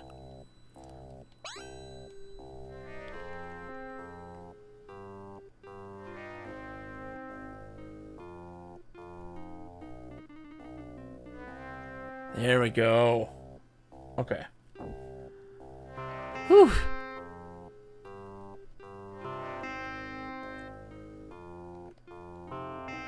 Oops. The Great Cathedral of Nexus is the largest temple in the world. It was built in the spot where Nexus first appeared. We're making some progress here. We're making some good progress.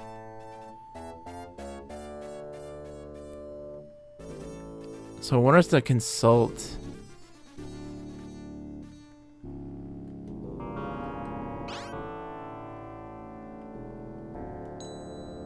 Often I despair that the mighty presence of Nexus, yeah. Yes, I'm a servant of Nexus, yep. This is good, my child. Humility is the first step on the road to divinity. Quest. There, Nexus. If you find any rings, bring them here. Yep. Okay, don't release the Nexus. We've heard all this nonsense before.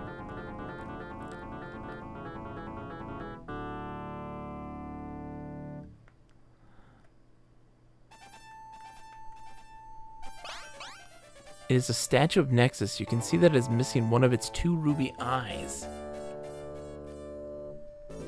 Okay. Oh, this is the dude we need to talk to about our quest. He's on the symbol of Nexus. Hello, Asal. I'm the Great Confessional. Confess your sins to me, and all shall be forgiven. It's the most important thing, piety about the Almighty. Yeah. Okay, quest. In order to be saved, a soul lost to void must reflect upon his sins in a holy mirror. Check the library upstairs for a reference wall. South end. If you find any rings of power... Okay, good. Okay. The south end. Looking for books on the south end.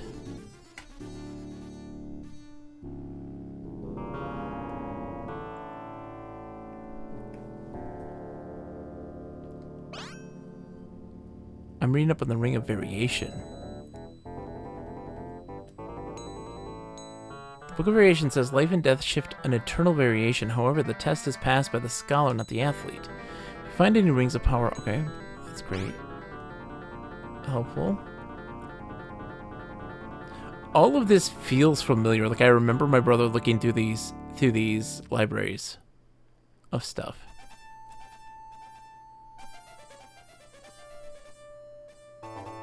Okay, let's look. Searching books.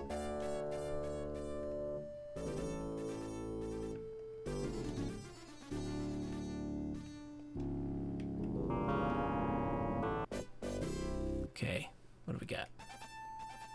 Scraps, papers. Things that will help you ponder. Skull at Shady Rest Funeral Home. and Goblet at 5, 5, 6, 0.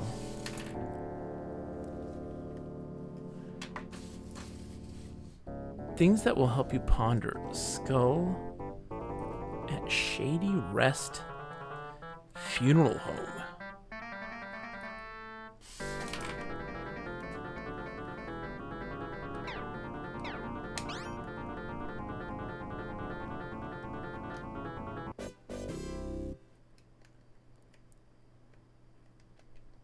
More papers. The Church of Perfection can be found. Okay, yeah, we've the Chamber of Perfection.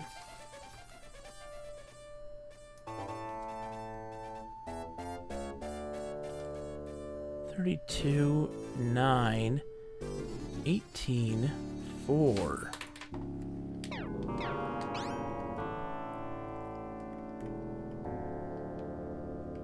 Let's see. I'm sure we're gonna find more from all these bookshelves. That stuff didn't have the mirror, though.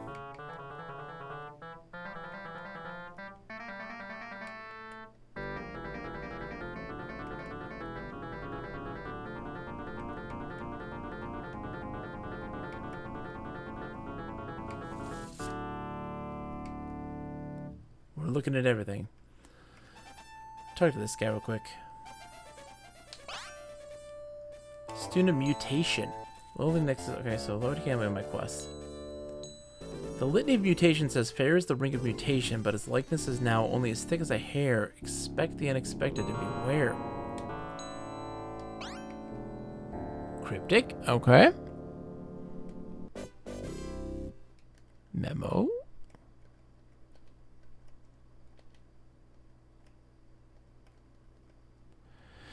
Year 64, hid one magic mirror in a brazier in the Perfection Crypt. Was the Rage and Chaos Society and had to get rid of it.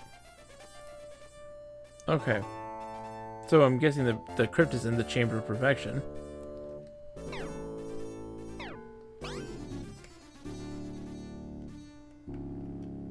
Let's see if we can find anything else here.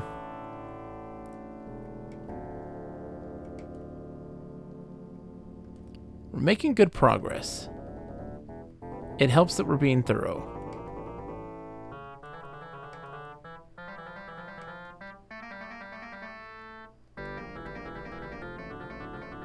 It's one of those weird things too, right?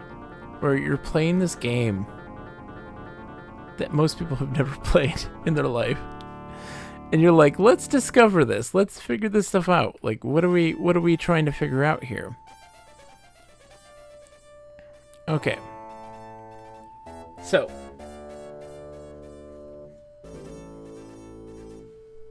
Let's see.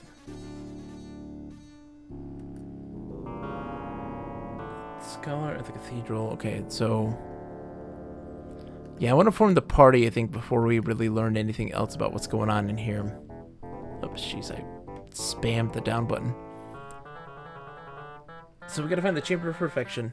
It's in a brazier in that. So, let's see. Map. Oops.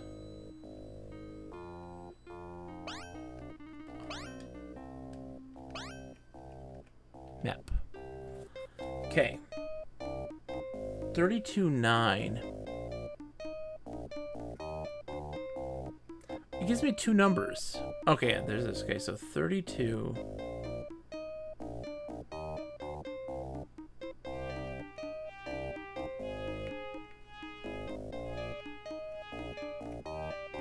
$32.9.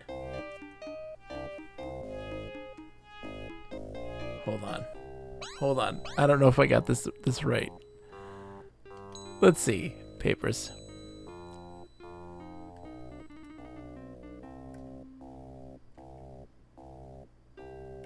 Flamewood's at 510. 18.4. Okay, let me make that more clear. 32.9, 18.4. Okay.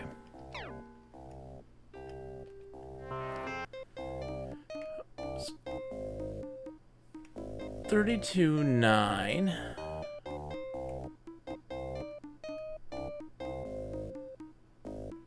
18.4. 18-4. Oh, Jesus. How the hell do you... Okay. I don't think I'm going there just yet. That's too much. So the firewood... Let's do the firewood one then. Right? Oh my god, I'm hitting buttons like nobody's business. Inventory, papers. Cave of Fire is 510. Around 510. It doesn't give me any more information outside of that. Okay, so where's 510? Okay, so that's close by.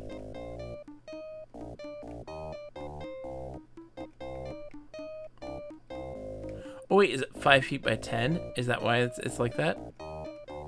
It's like it's right here. Oh, it's right near where we are too. Okay, so that would be perfect. Let's go see if that's really the case. Yeah, it's 5 foot 10. Okay. 5 foot, 10 foot.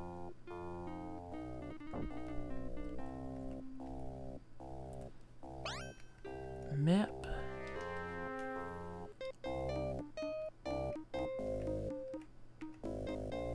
Okay, down 2 and left along the thing. 1, 2. Save.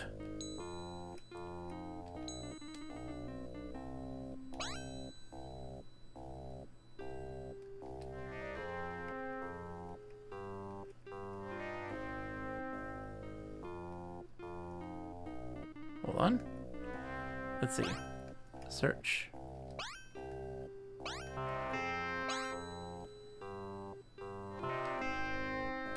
Okay.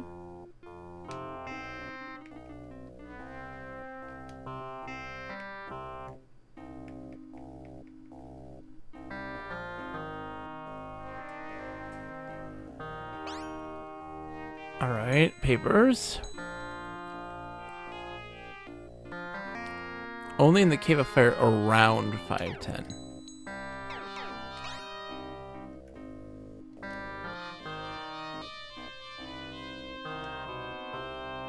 So that doesn't mean it actually is there. Bears! These bears are getting beefier.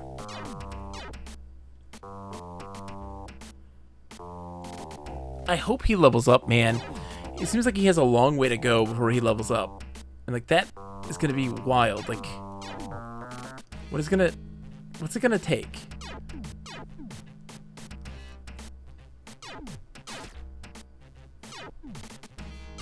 Yeah, attack Buck. He's a higher level, please.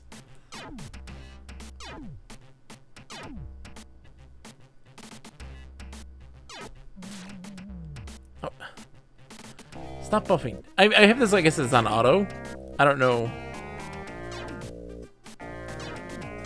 Oh no, don't do this. No. No. One at a time. Focus fire, guys. Oh, we're doomed. He's dead. Goodbye, dude. Goodbye, Slash. We love you.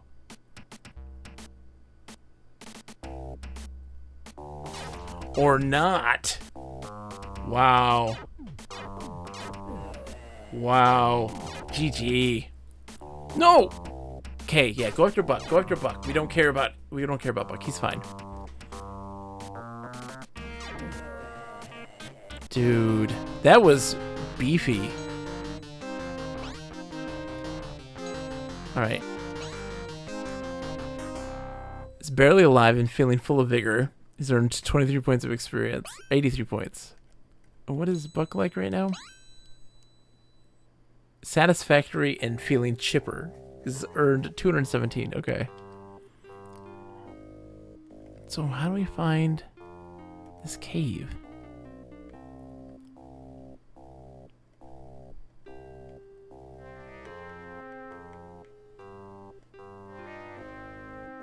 Let's save. Because I don't want to... Like, that was a good combat. Like, we needed that combat experience, but I also don't want to waste time.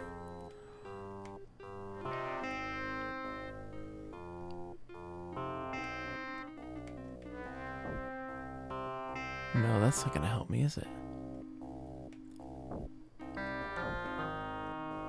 Hidden waterfall.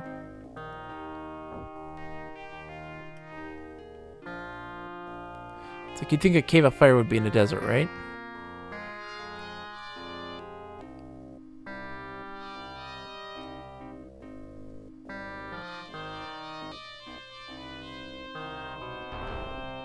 Oh god, yeah, that's a bad idea.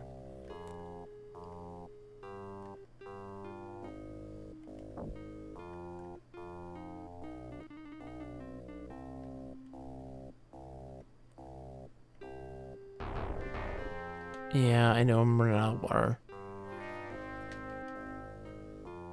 Okay, let's load. Loading.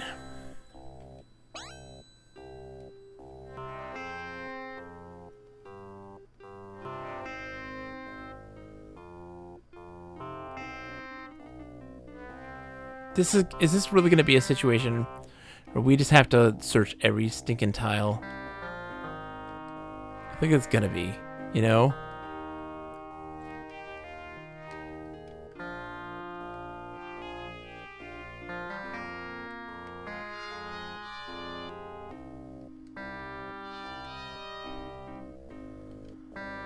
Don't make me do this game.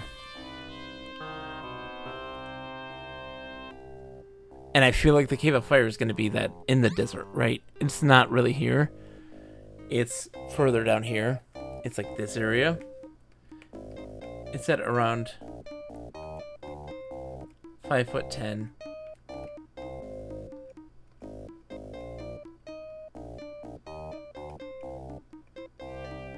So like it could be anywhere here, like in this region. I have a feeling like it's right here or something stupid. Oh, that's gonna take forever. All right, we're gonna wrap it up now. We've saved it here, so we're good. Let's turn this off. Bam. All right, folks, let's go find somebody to raid tonight. That was a lot of fun. I'm enjoying this dramatically. I love Rings of Power. There's something about it. There's something about it that's exciting. Tomorrow, Nick and I start a new Infocom text adventure game. We're going to be playing Suspect. And we just finished Hitchhiker's Guide to the Galaxy. That game was terrible, but we loved it. It was really rough. It was a rough game. And then Monday night, we are going to play more Wizard 101. It's their birthday, so all the zones are unlocked now, so people can explore them without having to pay anything for right now, which is nice. And then Wednesday, we'll probably play Animorphs next week. We'll see how it goes. All right, let's see who's on. Cool. Let's see. I just started following this person. Nerdy Nestor. He's playing Cowabunga Collection. We love me some Cowabunga Collection. Let's go give them a raid. Good friend of the Combat King. Really great guy. Let's go say hi to them. And I'll be back tomorrow night, 9 p.m. Eastern, with Suspect with Nick. All right? Thank you guys so much for hanging out. I greatly appreciate it. Have a wonderful night. And as always, to humor. Bye. Whee!